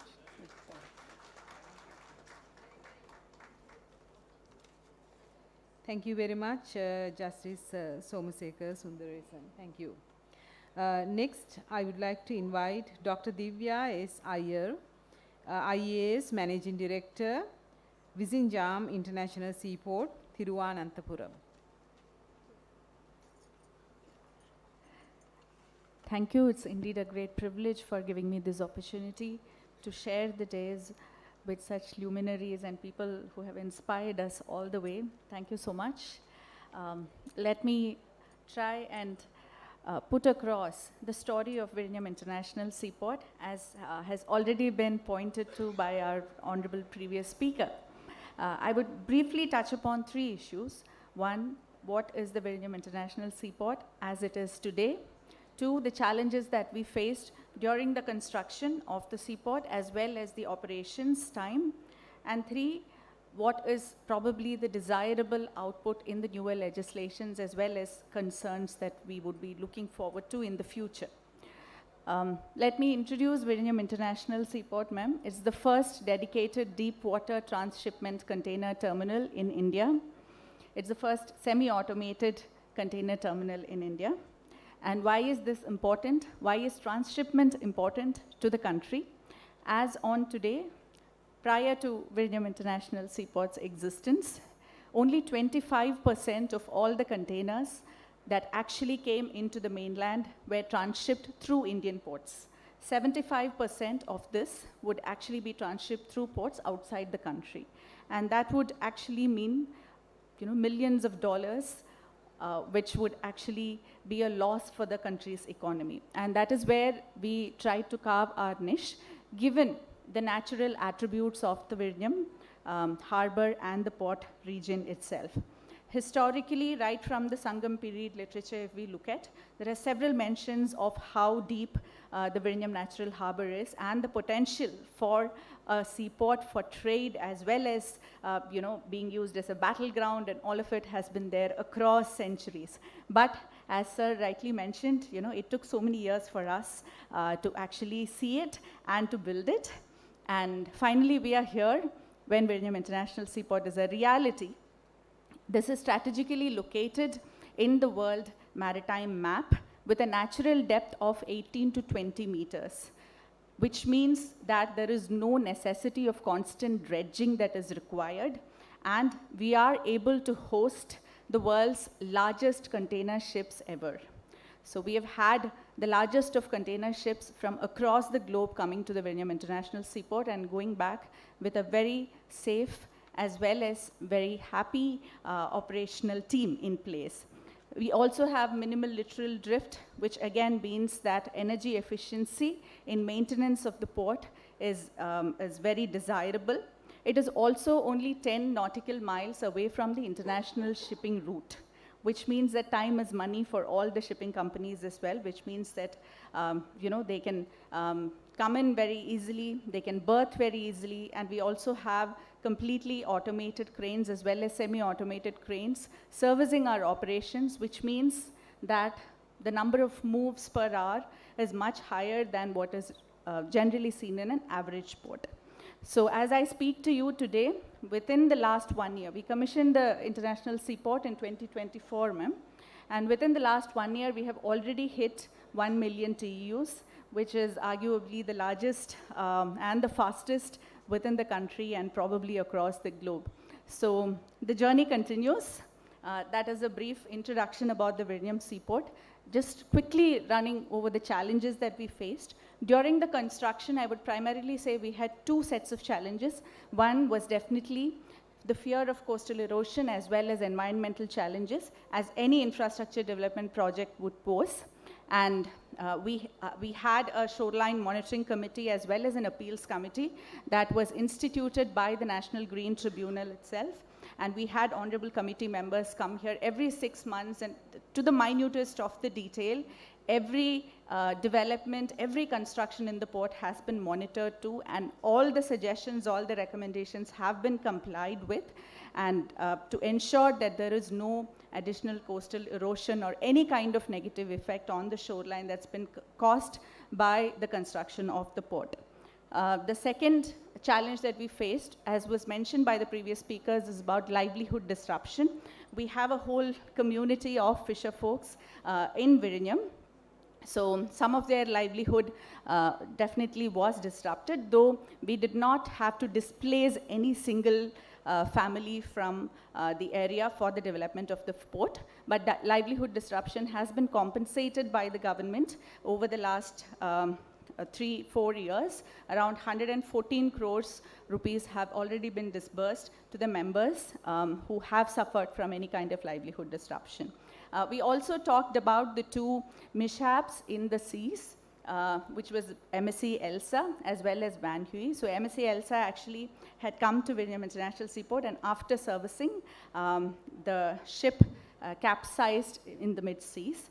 And as was rightly discussed earlier also, there was legal issues that we had to face in the beginning. Upfront on day one, the state government was not in a position to file a suit because we had to go in for an admiralty suit since it was out of our territorial waters. So that is definitely, one issue which has already been highlighted. If the coastal zone, if the land counterpart of the waters is also taken into consideration as far as who is the owner or who is the bearer of the costs for the effects, for the negative effects and consequences of any mishaps that happens. There is still lack of clarity on that issue because it is the shipping company plus the P&I club plus the insurance plus the state government and the central government. There are several stakeholders in that, and some clarity on that would definitely, and a proper SOP and a framework for that would be the way to go ahead. We had instituted a negotiations committees for impact on the fishery sector as soon as this, this mishap had happened, and taking into consideration the market disruption, the price volatility of fish and other products, and also the livelihood loss of the fishermen community was taken into consideration, and the admiralty suit was filed following that. So we have touched upon the environmental, the social, as well as the legal challenges that we have faced. Just 30 seconds, I would just want to bring to your attention 3 issues which were highlighted during these mishaps, which we still haven't found answer to. The first one was that it is necessary to have a traffic separation scheme in the international waters of India. It is something that is, that's been implemented across the globe in several other countries. We have tried it in a pilot mode in one state in the country, but that is something which will definitely help us in avoiding these mishaps and accidents in water, a traffic separation scheme. Second is to ensure that there are adequate legal frameworks to make sure that the ships that enter our territorial waters are fit enough. Now, certificate of fitness of the ships is not actually checked on a regular basis by any Indian body, and that is one reason which is completely out of our hands, because the ship that actually capsized was a Liberian flagged ship, and if that ship has got a certificate of fitness from the flag-bearing country, that is kind of adequate, that is considered adequate by several international conventions. But that is something which we really need to look into when we have a whole lot of ships coming our way. And the third point would be that green shipping is the way to go ahead. So adequate legislations and forward thinking in green shipping would definitely be desirable. Thank you so much. Thank you very much. Our last speaker is Professor Dr. Mohammad Hatta Abdullah, former Director, School of Marine Sciences, Mascot, Kochi. Over to you, sir.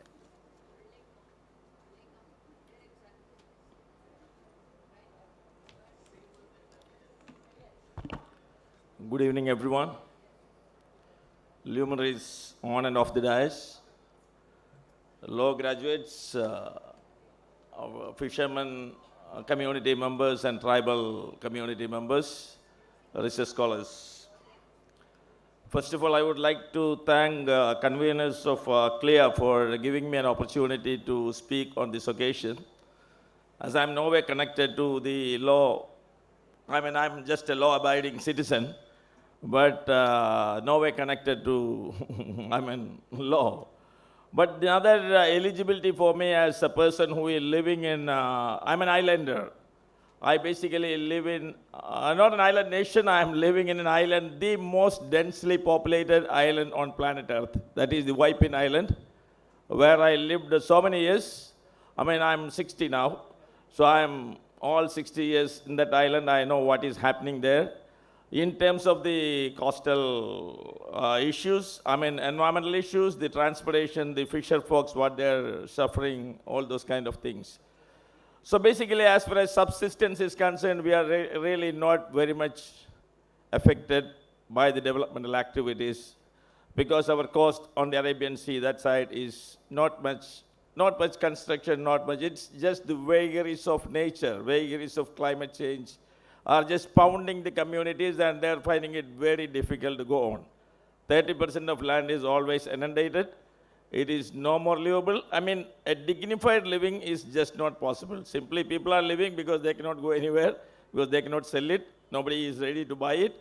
So there are health issues, there are livelihood issues. You cannot cultivate anything. There is saline intrusion. Water bodies are saline contaminated. All those things. That is as far as subsistence is concerned. Apart from that, on the transportation network, the island is choking with, every day the vehicular transport is increasing day by day. You know how many vehicles are coming onto the road, and we have just one road, one national highway.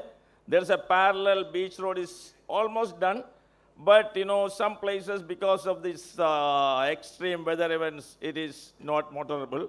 So once that comes, we will definitely have a better option. Otherwise, it is now you cannot go on the top gear at, maybe in the early morning, maybe at night. Otherwise, it is always you can go, you can only just go slow. And that's the only possibility. But we have great future. In terms of this water metro, which I see the most affordable, the most green, the most efficient mass rapid transit system, which has come into place. We have one from Waipin Island to High Court, then Port Kochi to Waipin to Island, to the High Court. So this is working fantastic, but the frequency is definitely less. We hope to see much more of that in the coming days. And also, I'm really, making it a little more green by foldable solar panels on top of the boat, which could be extended, collect as much sun, as much energy into the system, and maybe remain there and, keep working. And also another two things which I would like to request, that is my personal request to Loknath Behra. We really, appreciate your very creative efforts in this line. We would also like to request you, maybe if you consider another extension. Waipin is so densely populated, it is the economic engine of Cochin city, 50 to 60% people working there. So if at all the next extension phase of metro comes, you can think about one pillar, the metro along our eastern coast of Waipin Island. There will be no displacement, no disturbance to paddy fields, no disturbance to fisheries, agriculture ponds, nothing. It will be a great boon. It will be a money spinner for Cochin Metro, I'm damn sure about it. The another thing which I wanted to say, we recently suffered two incidents, which was definitely, our fisherfolk were seriously affected. Many things were spilled, and sea being a very vast and, daily undergoing, flushing, daily undergoing dilution, mixing, it diluted it to very minimum, not toxic levels. But still we have a lot of plastics floating around, microplastics floating around, which will have at least a decade to flush out through the system, through the food chain and food web. That will be a concern. So I request the authorities to definitely consider to make it very stringent. Whenever there is a hazardous shipping along the coastal line, that has to be double checked, that has to be ensured that there is a need, like the people are really dependent on the coastal sea for their livelihood. Now with the extreme weather events, every now and then, only half days they can go to the sea and make a living. So it is definitely an issue. So we need to really think about those things and making it, because of limited time, I don't want to extend much. I'm really thankful to you for this opportunity. Thanks, everyone. Thank you very much. Now we are starting the discussions, starting with Mr. Raghuraman, Secretary, Goshri Islands Development Authority, Joint Secretary, Department of Urban Affairs, Government of Kerala. Each discussant have 2 to 3 minutes.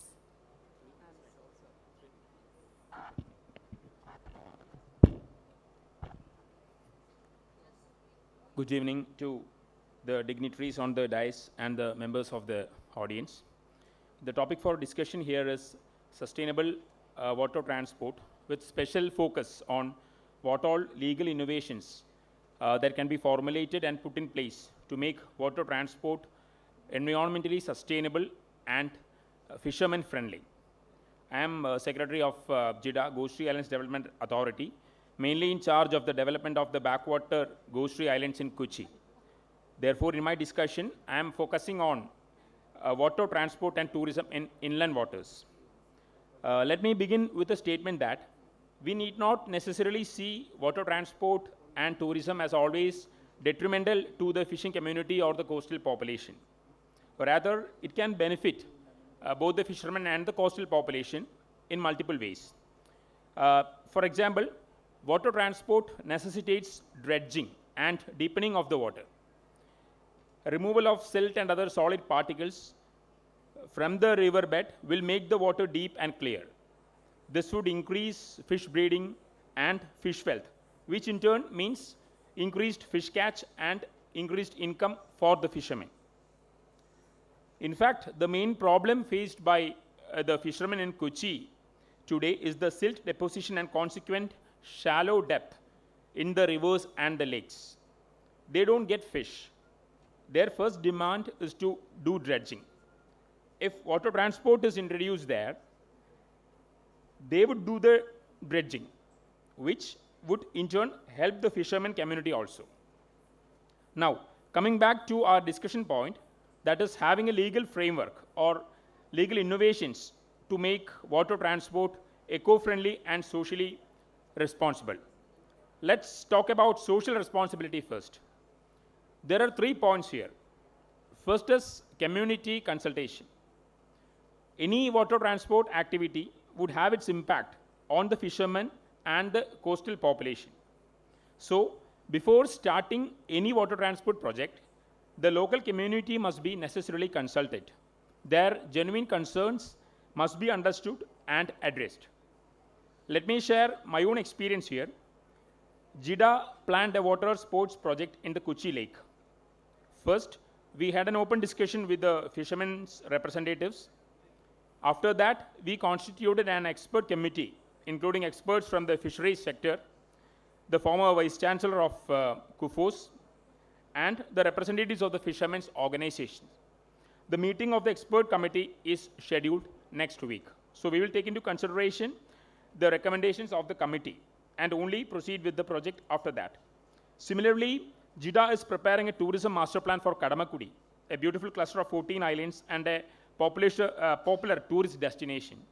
Here also, we are doing a consultative process with the stakeholders, and the local fishermen community will be the first among them. Second point, striking the right balance between water transport and fishing activities. We need both, but not at the cost of one. So we need to think and plan practically. We can set a daily time for fishing activities, not a fixed time, but a very flexible time taking into account the low and high tides. During this time, all tourism activities can be stopped. Only passenger-free services would be permitted, and that too at a reduced speed, so as not to disturb or displace the fishes from the area. Third point is inclusion and livelihood diversification of the fishing community.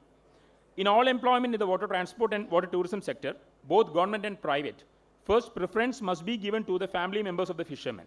They must be given adequate training free of cost to make them employable, and after that they must be employed in all jobs: boat operators, mechanics, support staff, ticket counters, tourist guides, and so on.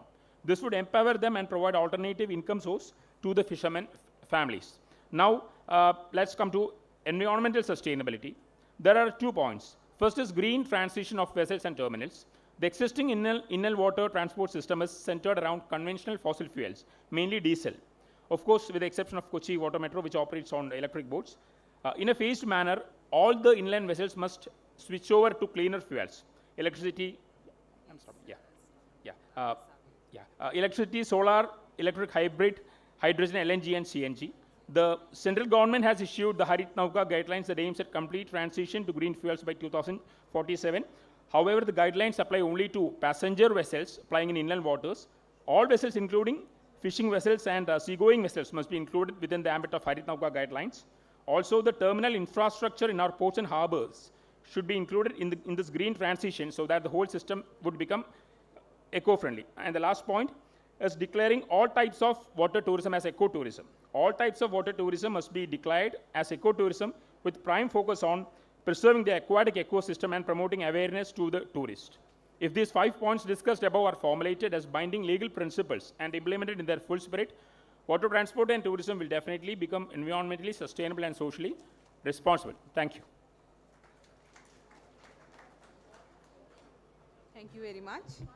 Now I invite Professor Dr. Vasantha Seneviratne, the Senior Professor Chair of Public and International Law Department, Faculty of Law, University of Colombo, and also she was newly appointed as a member of the Law Commission in Sri Lanka.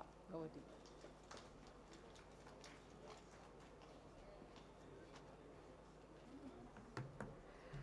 Thank you. Ayubowan, Namaste, distinguished panel and very enthusiastic audience. Let me very briefly make my intervention. Coming from an island country, Sri Lanka, which is very famous for its geographical and strategic location, which made it Sri Lanka a marine hub in Indian Ocean. We know this strategic location provided us with both opportunity as well as vulnerabilities. So when we look at the current situation in country, we understand the country has several objectives, among them making new policies and laws with regard to transport. The sustainable transport has become one of the first priorities. When we look at in terms of economic growth, environmental protection and social equity, we find historical roots of Sri Lanka's maritime identity illustrate that transport has never become merely economic, but deeply cultural and civilizational. Let me very respectfully mention about our historical ties with India, particularly with Kerala as well as Tamil Nadu. And our ancient chronicles reveal that island's first ruler, Prince Vijay, arrived by sea from India, as well as we have strong ties facilitated the exchange of cinnamon, pearls, elephants, and textiles, as well as spread of Buddhism from India to Sri Lanka. All these highlight the very strategic modes of transportation prevail between Sri Lanka and currently. The ports such as Colombo Port, Trincomalee Port, as well as Hambantota Port provide such strategic, as well as that we have the largest continental shelf in Indian Ocean. So with all that Sri Lanka has to manage our transport modalities in terms of port, inland, and sea in a strategic manner, respecting the environmental protection and the diversity as well as friendship in the region. When we look at the contemporary period, Sri Lanka faces a dual challenge, harnessing its ports and transport infrastructure for economic growth, as well as mitigating environmental and social risks. I'll just place two examples for your information and further study. One is Port City Project in Sri Lanka, which has made Sri Lanka a unique country, which has attracted so much of kind of economic opportunities, investments, as well as also it made some challenges to the sovereignty. Secondly, I would like to talk about Express Pearl disaster, the ship, which created lots of damages to the Indian Ocean and made particularly damages to Sri Lanka's marine environment. So these shows us how much we have to be careful, and as a country, as Justice Shyam Kumar very correctly mentioned, we are providing a classic example to the entire Indian Ocean by contributing a lot to the making of UN conventions on law of the sea, and by especially Dr. Chris Pinto as well as Dr. F. Amar Singh. So with that short intervention, I think that we are very much inspired by the lessons learned today through the listening of the developments occurred in Kerala as well as in the other neighboring areas in India, that we have to introduce those things for the rulers in making laws and policy in Sri Lanka in terms of transport making a sustainable venture. Thank you very much. Thank you very much, Professor Vasantha Seniviratna. Next discussant is Professor Dr. Sagi Geeta Setu, Head, School of Law, Amity University, Dubai. Thank you, Professor Kokla. Distinguished members on the dais, I'll make it very brief. I can see dancers outside. Me being a dancer, apart from the academician, I really want to see them perform. So let me make it very short. I had written down more points, but just 2 points I'm going to stick on to. Coming from the academia background, I believe that academia has a lot to play. So today, in the morning inaugural session, Justice Suryakant, Attorney General, everybody was mentioning about the role of the academia. So how do academia integrate all the sustainability talks that we have had across from the morning talk and now? And Honorable Justice Rajaratna talked about even the interdisciplinary approach that we are having. How do you integrate into the legal education system? Now, coming from Dubai, this is what my input from what lessons I have learned is when we are framing the curriculum and syllabus. Now here, very important factor, I don't know how much we are involving. We are having the advisory boards from the industry while we are developing the program or the courses and the syllabus is vital. Justice Shyam Kumar mentioned he was teaching in the universities. This becomes very important, the role that the industry plays or the judiciary plays, or even non-legal academicians or non-legal professionals play in the forming of the curricula. So it is very important that every university should have an industry advisory board wherein take the inputs not just from the legal academia but also from the other industry. We have industry person here into the curriculum that we develop and it forms. So there is a bridge between, we can in fact reduce the gap between the industry and academia, and there is we can focus a lot more of models which can integrate the sustainability to the academy. And the students, there are a lot of students sitting here. I believe that, there is a lot of role that you have to play in this. In order to, one suggestion that I have to give is that the universities can develop, this is my second point, legal innovation centers inside the law universities, where we are letting the students develop their ideas and bring it forward. So students have a big role to play. We can include non-law students also to be part of the legal innovation centers. So these are my two suggestions. I hope I stick to 2 minutes. Thank you all. Thank you. Thank you very much, Sagi. Next discussion is Dr. Vikram Singh Arya, Advocate, Supreme Court of India, Secretary of CLEA Asia.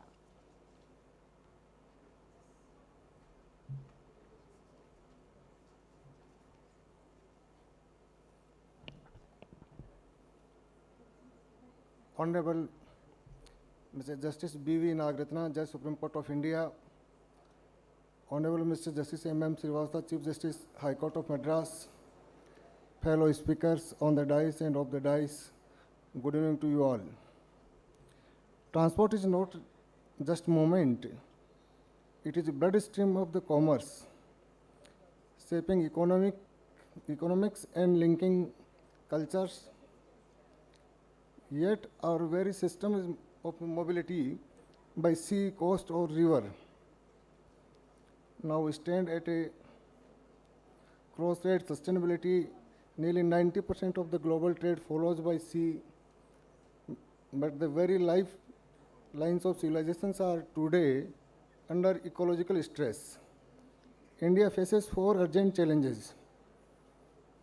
Climate vulnerability, that is our 7,500 kilometer coastline houses millions, but risk sea level rise, erosion and cyclone. Port must be planned with resilience. Ecological impact is also big issue. Dredging and reclamation destroy wetlands, deplete fish stocks, and displace coastal communities. Livelihood displacement affects fisherfolk and coastal workers who often hear silent cost of the mega projects. There is a fragment regulation or planning. Port, environmental and coastal laws create confusion, weakening both the business and certainty and justice. Inland water transport is a energy efficient, yet carries risks, deeping disturbed habitats and projects.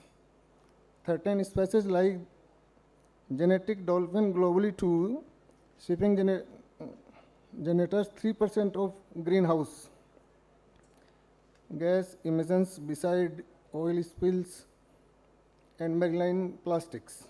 The challenges is clear: can we expand connectivity while reducing ecological footprints? Law must be guideline light. I suggested that they replace scared CRZ notification with a comprehensive coastals. Okay. Then our courts have already recognized the right and clean environment under Article 21 to task ahead the implementation of the development and inviolable injustice. Is not India aspires to be a maritime hub under Sagarmala and Maritime Vision 2030, but true progress must pass their test. It is ecological, resilient, and it is socially inclusive. It is constitutionally just. Thank you.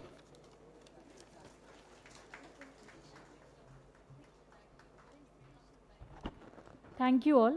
As a token of our gratitude and deep respect, we would now felicitate our esteemed dignitaries and participants.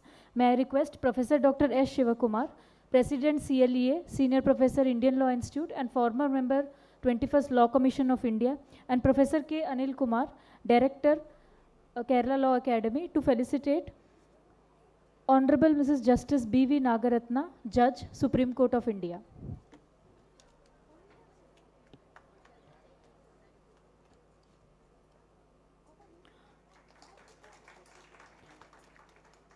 Honorable Mr. Justice M.M. Srivastava, Chief Justice, High Court of Madras.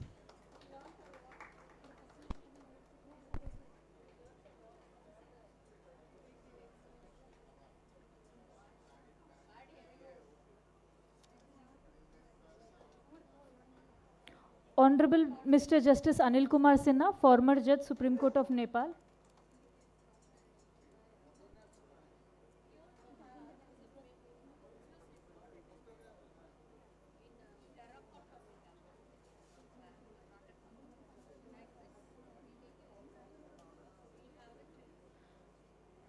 May I request KRR Ayyappa Mani sir to felicitate Honorable Mr. Justice M.M. Srivastava, Chief Justice of High Court of Madras.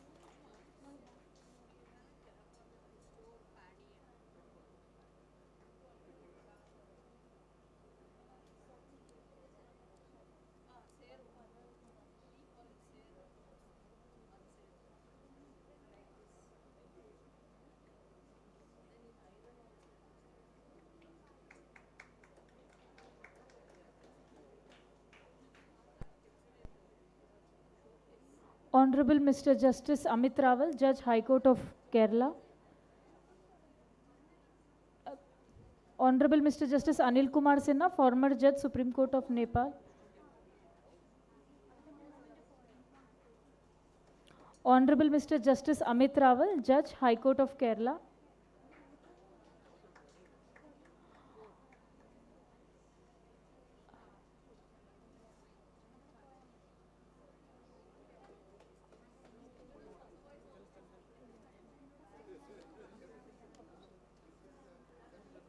Go quickly, go.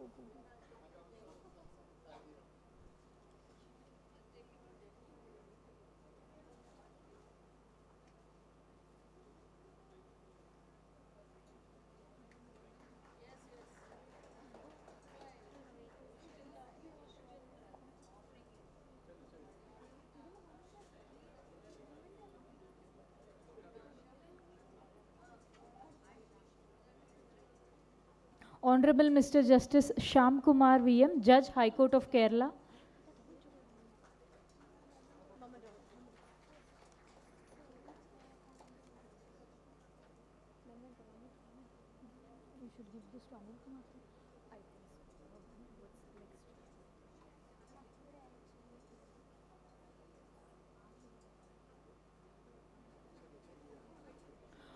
Honorable Mr. Justice Somashekar Sundaresan, Judge, High Court of Bombay.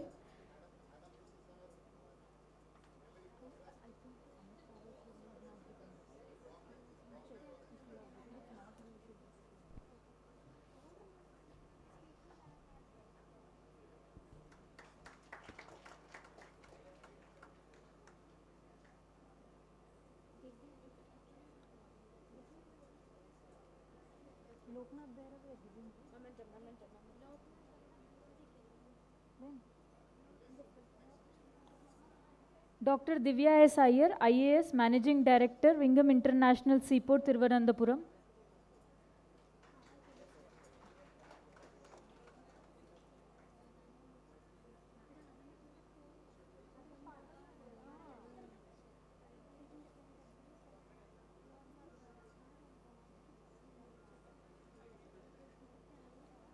Professor Dr. Muhammad Hatta Abdullah, former Director, School of Marine Sciences, CUSAT, Kochi.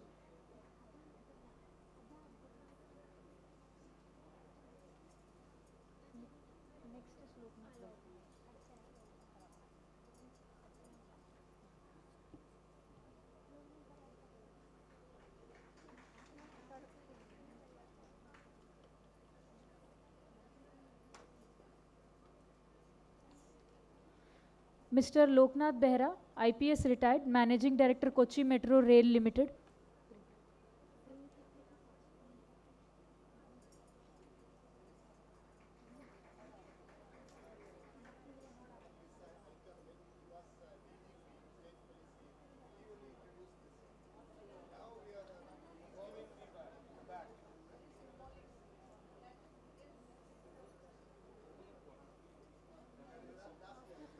Ms. Preeta A.K., Advocate, High Court of Kerala and Project Coordinator, Water Metro Project. Sagi and Vikram.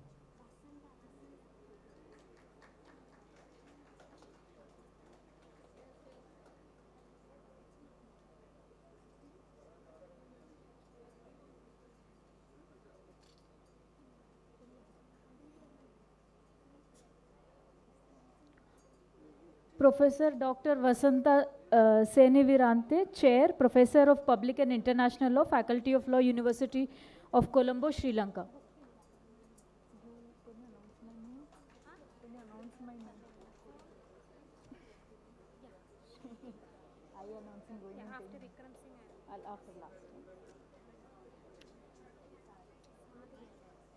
Professor Dr. Sagi Geeta Setu, Head, School of Law, Amity University, Dubai.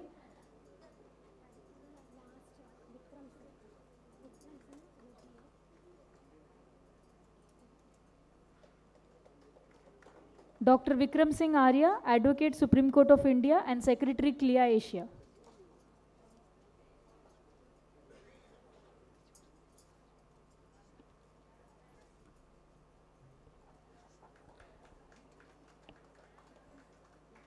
Next is Ms. Ruji Shamadi, Joint General Secretary, CLEA and Doctoral Scholar, Indian Law Institute and Project Coordinator, Water Metro Project.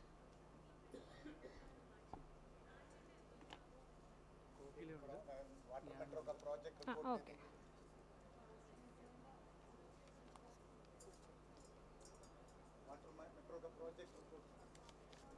What project report?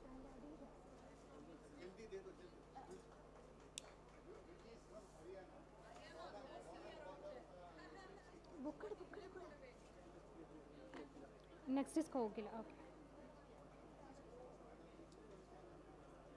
Okay. No, it's not there. I have written here. That's okay.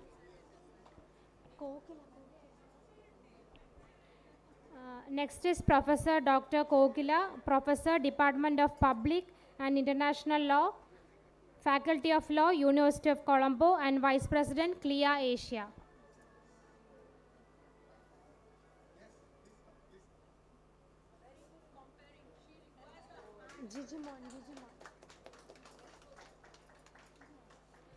Professor Dr. Jijimoin V.S., Professor and Director, Amity Law School, Amity University, Mumbai, and Executive Member, CLEA India.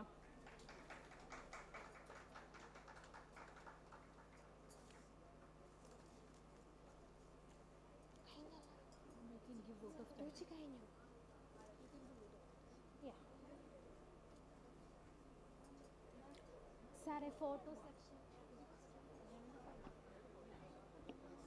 Yeah. I request, okay. Respected dignitaries, distinguished jurists, erudite scholars, cherished colleagues, and beloved participants. As the curtain gently falls on this plenary session, it is my privilege and pleasure on behalf of the Commonwealth Legal Education Association and Kerala Law Academy to extend a heartfelt vote of thanks.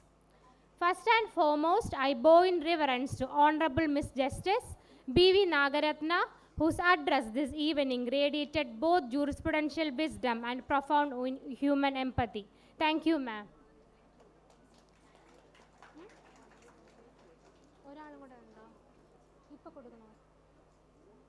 Should I give now? Okay. So I extend my heartfelt gratitude to our keynote speaker, Honorable Mr. Justice Anil Kumar Sinha, and the theme presentations done by Mr. Loknath Behra and Professor Dr. Jijimoin Sir for his gracious welcome address that so elegantly set the tone of this address. Yeah.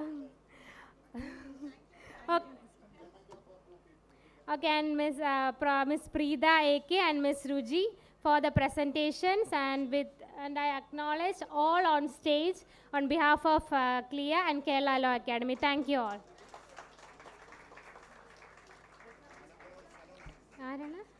Mr. Reguraman, Secretary, Goshri Islands Development Authority, and Joint Secretary, Department of Urban Affairs, Government of Kerala. Who's next? We would also like to felicitate Dr. Malvika Ji, Assistant Professor, the Kerala Law Academy Law College and Conference Secretary.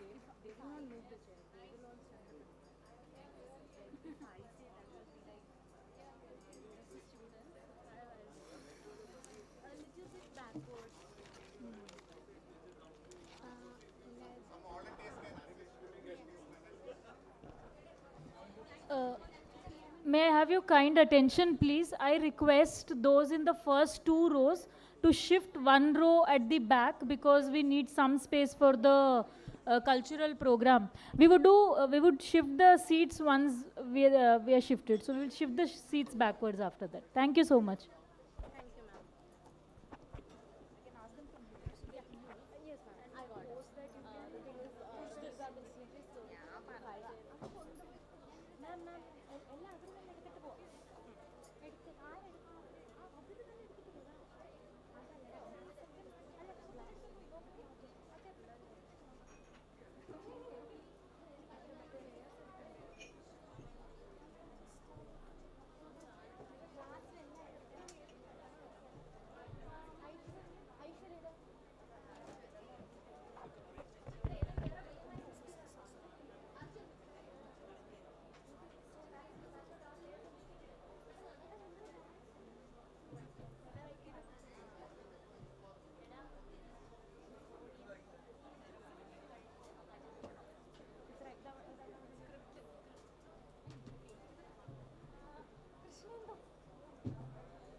ഒരു മൈക്കും കൂടെ വാങ്ങട്ടെ.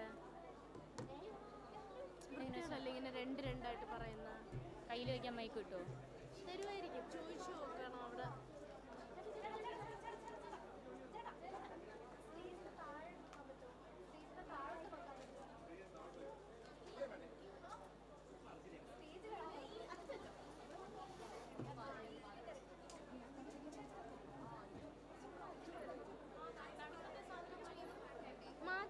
പിള്ളേർക്ക് സ്ഥലം വേണം, മാറ്റമല്ലേ? നമുക്കപ്പം അത് കുഴപ്പമില്ല, script കൈ വെച്ച് പറഞ്ഞാൽ മതി.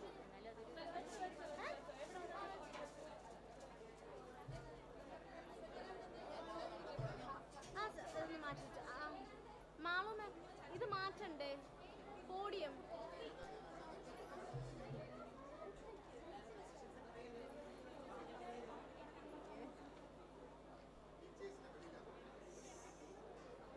ഇത് മാറ്റണ്ടേ? ആ പിള്ളേരെ കൂടെ ഇത് മാറ്റണ്ടേന്ന് ഒരാളെ വിളിക്കോ? അവരത് ഒതുക്കി കഴിഞ്ഞിട്ട് എന്നിട്ട് രണ്ട് നീ ഒരു കാര്യം ചെയ്യും, അവിടെ രണ്ട് മണിക്കൂർ ഞാൻ വരാം.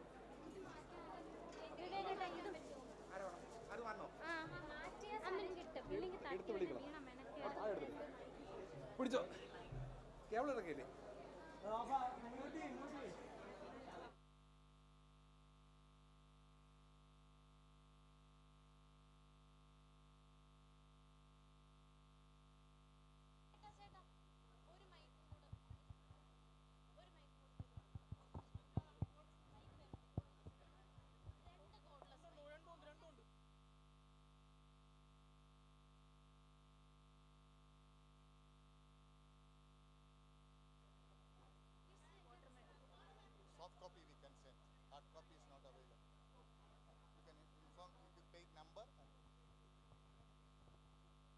Good evening. Those who are received invitation from Justice Mustaq for attending the dinner and cultural program, immediately after this cultural program is over, that 25 people from here, they have to follow Dr. Girishankar and Preeta. They will guide you to which place you have to reach. Please remember. There is an, just now also I have received the communication from Honorable Judge Mustaq. Those who are received invitation from Nalsa and Salsa, they have to be here one side of this hall after the cultural program is over. They can take dinner there. Other colleagues will take dinner from here.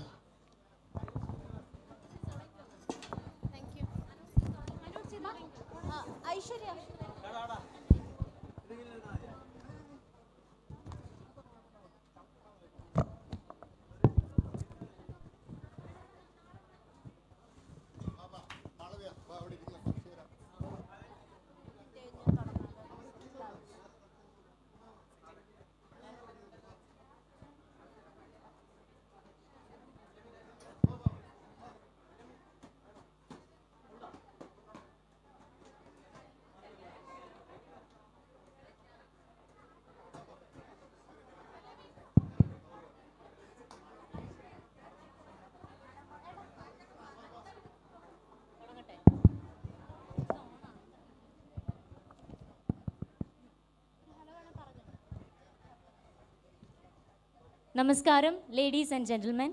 On behalf of the Kerala Law Academy Law College, we warmly welcome you to this cultural evening, a celebration where tradition meets festivity and Kerala's rich heritage comes alive through music and dance. Kerala is more than just scenic beauty, it's a land of deep-rooted tradition and vibrant forms. We invite you on a journey into the soul of Kerala through performances that echo our history, faith, and community spirit. Firstly, Nadan Patta, the folk songs of Kerala, born from the daily lives of farmers and the villagers, sung in fields, home and festivals, rooted in nature and simplicity. These lively tunes bring stories to life with rhythm, joy and vibrant energy. Kalaripayattu, one of the world's oldest martial arts, born in the sacred land of Kerala, a blend of strength, agility and tradition. This ancient practice showcases discipline, combat skill and a deep connection between body and mind. From enchantment, we now move to divinity with Theyyam, a sacred ritual where the performer embodies the deity through dance, costume and music. This powerful tradition from North Malabar fills the air with energy, drums and chants, bringing God to life among us. From gentle grace, we now enter the majestic world of Kathakali, Kerala's iconic dance drama that brings epic tales to life through elaborate costumes and expressive gestures. Every movement and color in Kathakali makeup tells a story, reflecting characters from noble heroes to fierce villains in this timeless art form. Our journey continues with Kerala Nadanam, a graceful dance form rooted in Kathakali, yet embracing both classical tradition and modern expression. Known for versatility, Kerala Nadanam tells stories of mythology, life and emotions through elegant movement and rhythm. We now enter the graceful and lyrical world of Mohiniyattam, Kerala's classical dance of enchantment and feminine elegance. With flowing movements and delicate expressions, this dance is a beautiful blend of storytelling, devotion and tradition. Next we have Margangali, then comes Oppana, and a form of classical dance form which is a tribute to goddess Bhadrakali, and finally there is folk dance. Now we warmly invite all of you to witness a delightful visual treat by the Kerala Law Academy Law College.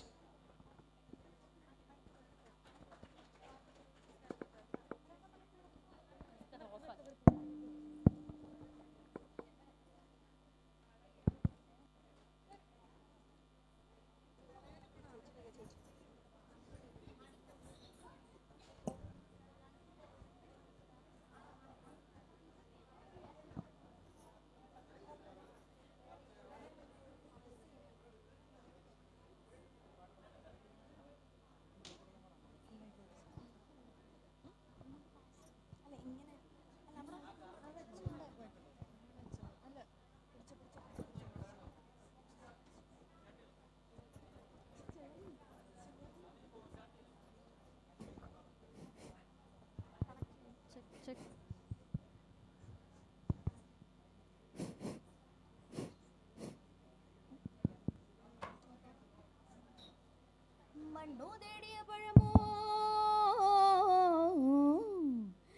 ധനം തേടിയോരെൻ്റെ അമ്മാവന്മാരെ ഇന്നലെ പെയ്ത മഴയ്ക്കിന്നു കുരുത്തോരു തകരഞ്ഞ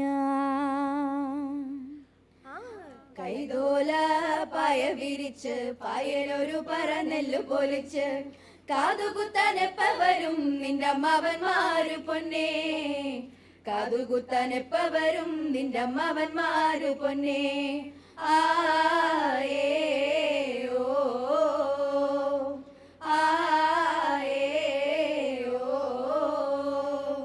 നിന്നെ കാണാൻ എന്നെക്കാളും ചന്തം തോന്നും കുഞ്ഞിപ്പെണ്ണെ എന്നിട്ടെന്തേ നിന്നെ കേട്ടാൻ ഇന്നുവരെ വന്നില്ലാരും നിന്നെ കാണാൻ എന്നെക്കാളും ചന്തം തോന്നും കുഞ്ഞിപ്പെണ്ണെ എന്നിട്ടെന്തേ നിന്നെ കേട്ടാൻ ഇന്നുവരെ വന്നില്ലാരും താത്തിനന്തക തെയ്താരോ തകദിനന്തക തെയ്താരോ താത്തിനന്തക തകദിനന്തക തകദിനന്തക തെയ്താരോ താത്തിനന്തക തെയ്താരോ തകദിനന്തക തെയ്താരോ താത്തിനന്തക തകദിനന്തക തകദിനന്തക തെയ്താരോ ആദിയില്ലല്ലോ അന്തമില്ലല്ലോ ലക്കാലം പോലായുഗത്തിൽ ആദിയില്ലല്ലോ അന്തമില്ലല്ലോ ലക്കാലം പോലായുഗത്തിൽ ഇരുളുമില്ലല്ലോ വെളിച്ചമില്ലല്ലോ ലക്കാലം പോലായുഗത്തിൽ ഇരുളുമില്ലല്ലോ വെളിച്ചമില്ലല്ലോ ലക്കാലം പോലായുഗത്തിൽ തന്താനേ താനാ ദിന തന്താനം താനാ തന്താനേ താനാ ദിന തന്താനം താനാ കുട്ടനാടങ്കായലിലെ കെട്ടുവെള്ളം തുഴയുമ്പോ പാട്ടൊന്ന് പാടടി കറുമ്പി അന്തിക്കൂടം കമിഴ്ത്തി ഞാൻ ഇളങ്കള്ളു കുടിക്കുമ്പോ പഴങ്കഥ പറയടി പുള്ളിക്കുയിലേ പുള്ളിക്കുയിലേ പുഞ്ചത്തിന് വെള്ളം തേവണം കള്ളിക്കുയിലേ തുറഞ്ഞതിന് മീനും പിടിക്കണം വേമ്പനാട്ടു കായൽ തിരകൾ തുടിക്കുന്നു തകതിമിതിമൃതേ അമ്പിളിച്ചുണ്ടൻ വെള്ളം തുടിക്കുന്നു തകതിമിതിമൃതേ കുട്ടനാടങ്കായലിലെ കെട്ടുവെള്ളം തുഴയുമ്പോ പാട്ടൊന്നു പാടടി കറുമ്പി അന്തിക്കുടം കമിഴ്ത്തി ഞാൻ ഇളങ്കള്ളു കുടിക്കുമ്പോ പഴങ്കഥ പറയടി പുള്ളിക്കുയിലേ കാന്താ ഞാനും വരാം തൃശിവ പേരൂർ പൂരം കാണാം കാന്താ ഞാനും വരാം തൃശിവ പേരൂർ പൂരം കാണാൻ പൂരമെനിക്കൊന്നു കാണണ കാന്ത പൂരമെനിക്കൊന്നു കാണണ കാന്ത പൂരമെനിക്കൊന്നു കൂടണ കാന്ത പൂരമെനിക്കൊന്നു കൂടണ കാന്ത കാന്ത ഞാനും വരാം തൃശിവ പേരൂർ പൂരം കാണാൻ കാന്ത ഞാനും വരാം തൃശിവ പേരൂർ പൂരം കാണാൻ തൃശിവ പേരൂർ പൂരം കാണാൻ തൃശിവ പേരൂർ പൂരം കാണാൻ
ചന്തം കാണക്കുള്ള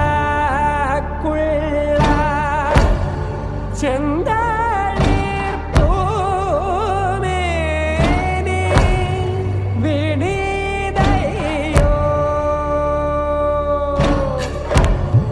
ഇട്ടേറ്റു ചോരും നീ ചോപ്പും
Go!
धीं त धीं धीं धी त त त ते ते धी त त त ते ते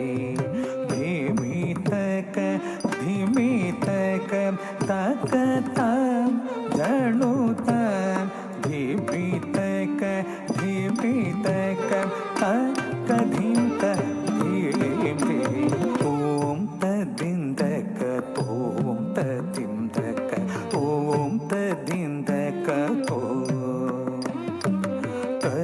कीट तक धी कीट तक ओम कीट तक नम कीट तक कीट तक धी कीट तक ओम कीट तक नम कीट तक कीट तक धी कीट तक तोम कीट तक नम कीट तक कीट तक धी कीट तक तोम कीट तक नम कीट तक तत्तजम तक धी तजम तक तत्तजम तक धी तजम तत्तजम तक धी तजम तक तत्तजम तक धी तजम तकिट धी कीट तोम कीट नम कीट धीम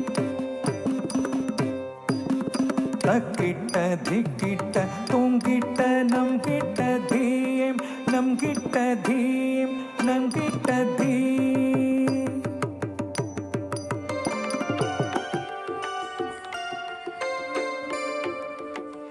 കറുകര കാർമുകിൽ കൊമ്പനാന പുറത്തേറിയെഴുന്നള്ളും മൂർത്തേ കറുകര കാർമുകിൽ കൊമ്പനാന പുറത്തേറിയെഴുന്നള്ളും മൂർത്തേ ജിഗി ജിഗി ദക്കം തൈ ജിഗി ജിഗി ദക്കം തൈ ജിഗി ജിഗി ദക്കം തൈ ജിഗി ജിഗി ദക്കം തൈ ജിഗി ജിഗി ദക്കം തൈ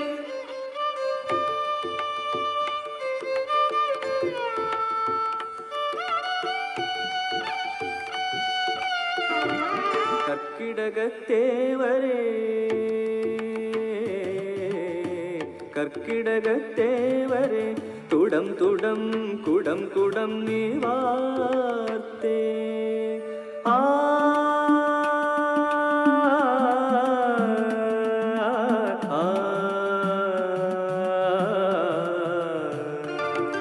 മഴവിൽ കൊടിമാനത്ത് പൊന്നമ്പലമുറ്റത്ത് വിരിയുന്നു തെളിയുന്നു അലിഞ്ഞലിഞ്ഞുലഞ്ഞുമായുന്നു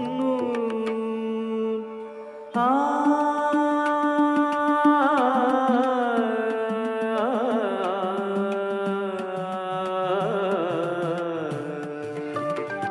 മാനത്തൊരു മയിലാട്ടം പീലിത്തിരുമുടിയാട്ടം ഇളകുന്നു നിറയുന്നു ഇടഞ്ഞിടഞ്ഞൊഴിഞ്ഞു നീങ്ങുന്നു ആ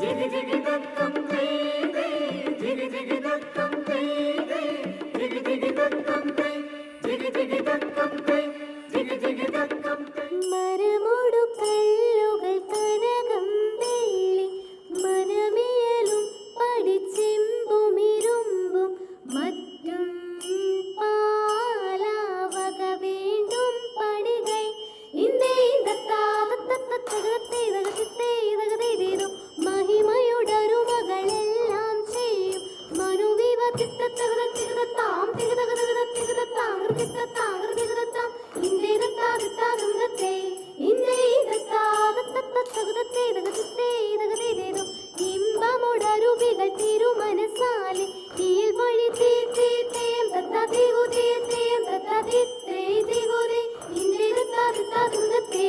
ഇന്തേതത്താതത്തത്തകതത്തേതകതേതകതേതോ വിശ്വമിടം കയ്യിലായവനൊരുവൻ വിധിയുടെ യരജൻ തിരുമുൻപാകെ തക്കിടകിടകതക്കിടകിടകതക്കിടകിടകതേ തകതാം തകതാം തകതാം തേ തിക്കിടകിടകതിക്കിടകിടകതിക്കിടകിടകതേ തികിതാം തികിതാം തികിതാം തേ തക്കിടകിടകതേ ആ തകതാം തേ തിക്കിടകിടകതേ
പുതുനാരി ഫാത്തിമ മോള് പൂരിശയേറിയ രാവ് പുതുനാരി ഫാത്തിമ മോള് പാരിടമാകെ നൂറിനു ജോമുകൾ തെളിമ പരത്തിടലായി പാരിടമാകെ നൂറിനു ജോമുകൾ തെളിമ പരത്തിടലായി തെളിമ പരത്തിടലായി ആയൊരു കൗതുകതാര് ഗുണമാക്കി ജന്നത്ത് ഹൈറ് ആയൊരു കൗതുകതാര് ഗുണമാക്കി ജന്നത്ത് ഹൈറ് ഹൈറ് പെരുത്ത തറവാടിന്മകളൊത്തു സുവർഗമിലായി ഹൈറ് പെരുത്ത തറവാടിന്മകളൊത്തു സുവർഗമിലായി ഒത്തു സുവർഗമിലായി സ്വർഗമിലെത്തിയ നൂറായി മണിസാദര പൊന്നലിയാരായി സ്വർഗമിലെത്തിയ നൂറായി മണിസാദര പൊന്നലിയാരായി പൊന്നലിയാരുടെ സൗജത്ത് തങ്ങളുടെ ഉത്തമ പൂമകളായി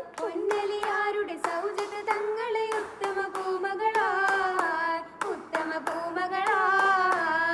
പൂമകളായി മർഹബാ മഹിയിൽ മൊഴിന്തേൻ മാഹിയാർ മൊഞ്ചിൽ ചമൈന്തേൻ മംഗമാരണി ചേർന്നു മംഗലം എന്തു ഭംഗിതമായി തോഴികൾ തിങ്കിടും സഭയായി മർഹബാ മഹിയിൽ മൊഴിന്തേൻ മാഹിയാർ മൊഞ്ചിൽ ചമൈന്തേൻ മംഗമാരണി ചേർന്നു മംഗലം എന്തു ഭംഗിതമായി തോഴികൾ തിങ്കിടും സഭയായി സഭയകം മഹലം വസഹില എമ്പിടം മംലാക്കുആല സ്വർഗമംഗള അങ്കണത്തിൽ പൊങ്കിടും സൗതായി വന്ദിത ജിന്നുകൾ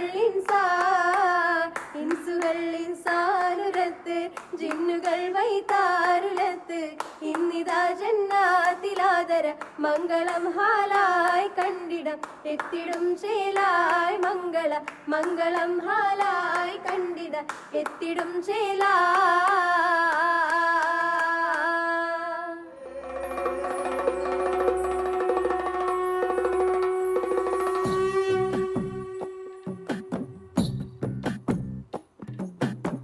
കരിങ്കാലിയല്ലേ കൊടുങ്ങല്ലൊരു വാഴണ പെണ്ണാള് കൊടുവാളെടുത്ത് ചുടുതാരികച്ചോരയിൽ നീരാട് കരിങ്കാലിയല്ലേ കൊടുങ്ങല്ലൊരു വാഴണ പെണ്ണാള് കൊടുവാളെടുത്ത് ചുടുതാരികച്ചോരയിൽ നീരാട് എരിവെറ്റിയ ഒറ്റമുളകോ പെണ്ണെ നിൻ മനസ്സ് ജടകെട്ടിയ കാർമുടിക്കെന്തിന് മുല്ലപ്പൂ മലര് കലി തുള്ളിയ കാളിതൻ കാലിൽ തങ്കപ്പൊൻചിലമ്പ് തുടി കൊട്ടിയ പാണന്റെ പാട്ടിൽ അമ്മേ നീയടങ്ങ് കരിങ്കാലിയല്ലേ കൊടുങ്ങല്ലൊരു വാഴണ പെണ്ണാള് കൊടുവാളെടുത്ത് ചുടുതാരികച്ചോരയിൽ നീരാട് ദിക്കുകൾ നാലട്ടും പൊട്ടിയടരും പടക്കോപ്പുകൾ കൂടുന്നേ ഈ കലികാലത്തിൻ പോർക്കലി തീർപ്പാൻ ശ്രീതകലി നീ വേണം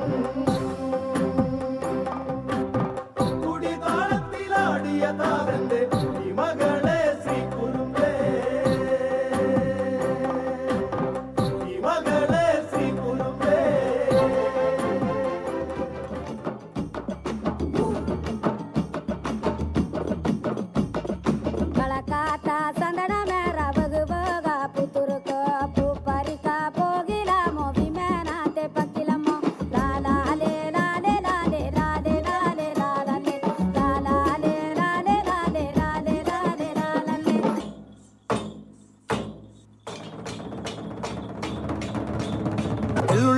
ಎಳ್ಳುಳ್ಳೇರಿ ಮಾನಿನಂಗರೆ ವಿರಾಜಪೇಟೆ ದುಂಡಿಗಯ ಮಾನಿನಂಗರೆ ಎಳ್ಳುಳ್ಳೇರಿ ಮಾನಿನಂಗರೆ ವಿರಾಜಪೇಟೆ ದುಂಡಿಗಯ ಮಾನಿನಂಗರೆ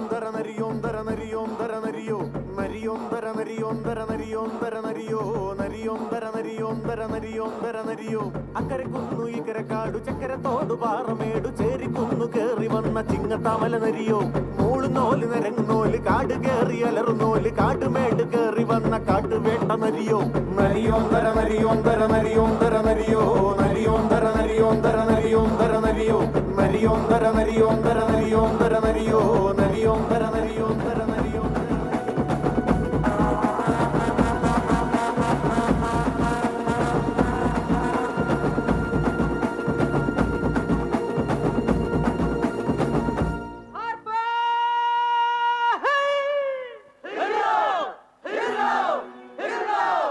മുത്താളം മുടിതാളം കളിയാടും നാടേ നിൻ തുഞ്ചത്ത്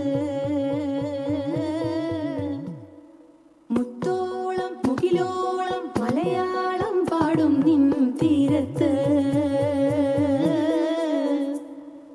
പൂപ്പൊലിപ്പാട്ടീണം മൈലാഞ്ചി പാട്ടിനഴകൊടു കൂട്ടുകൂടും നേരം നല്ലോണം നമ്മൾ കോണം മിന്നൽ പൂരം തുടിതാളം മഴയുടെ മേളം നീണ്ടു നിൽക്കും നറവനതാളം പരിചകളുടെ നീരൊളി മേളം നെഞ്ചിനു താളം നിലവിനു മേളം ഇടക്കയുടുക്കുമിടയിലെ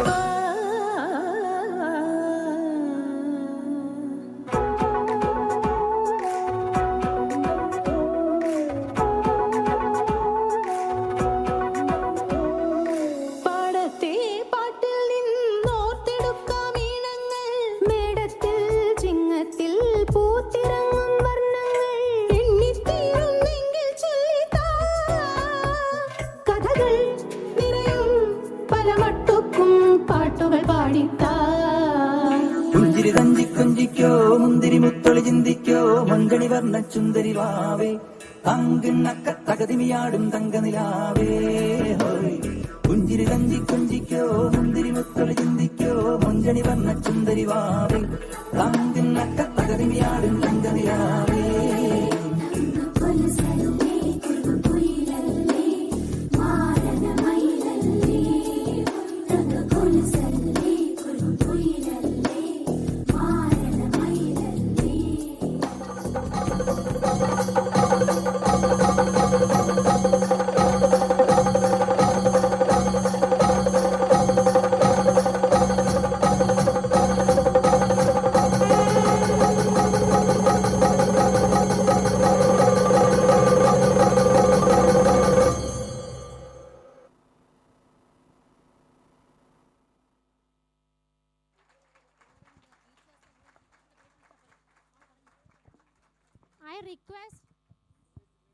I request all volunteer teachers to come in front. Prajita teacher, Agila teacher, Shanti teacher, Priya teacher, and Janu teacher.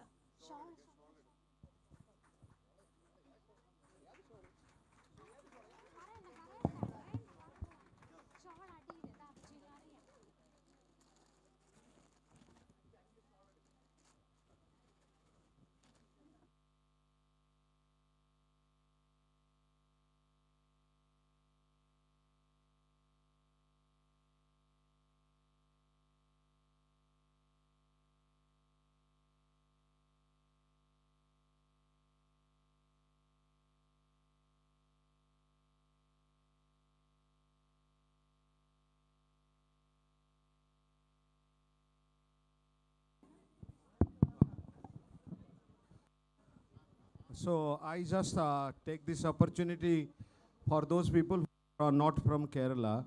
The performance of these children who are the students from the Law Academy is outstanding. I am here in Kerala for a very long time.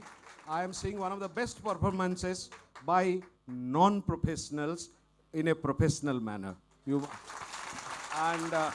Second thing I wanted to also tell you, many of them are actually award winners in the university competition. And Kerala university competition, those people who actually win and get prizes, many of them are in the film world. I'm telling you, many instances are there. They are so good, and I was amazed. And I'm sure that all of you must be amazed. Please give them a big hand and we must felicitate. Thank you. I request Justice Sinha also, please come. And we can felicitate the teachers who are coordinated this thing one by one.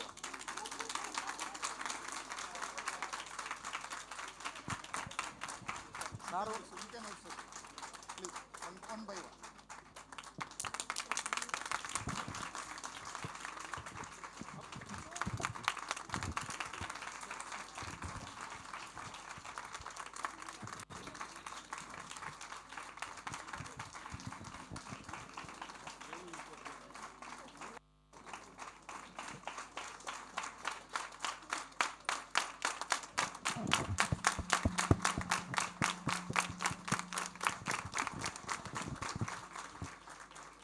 Thank you all.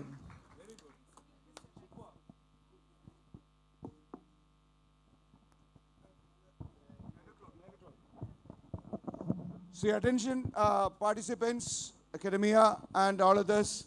Tomorrow the proceedings will start at 9 o'clock sharp with a documentary featuring fisherfolk. And the first session is on tribals and fisherfolk. So please be here at 9 a.m. sharp, and time is precious for us. So every single session is meticulously structured.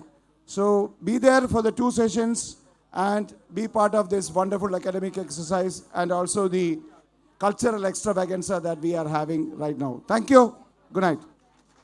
Please enjoy the conference dinner, which is here also. Thank you.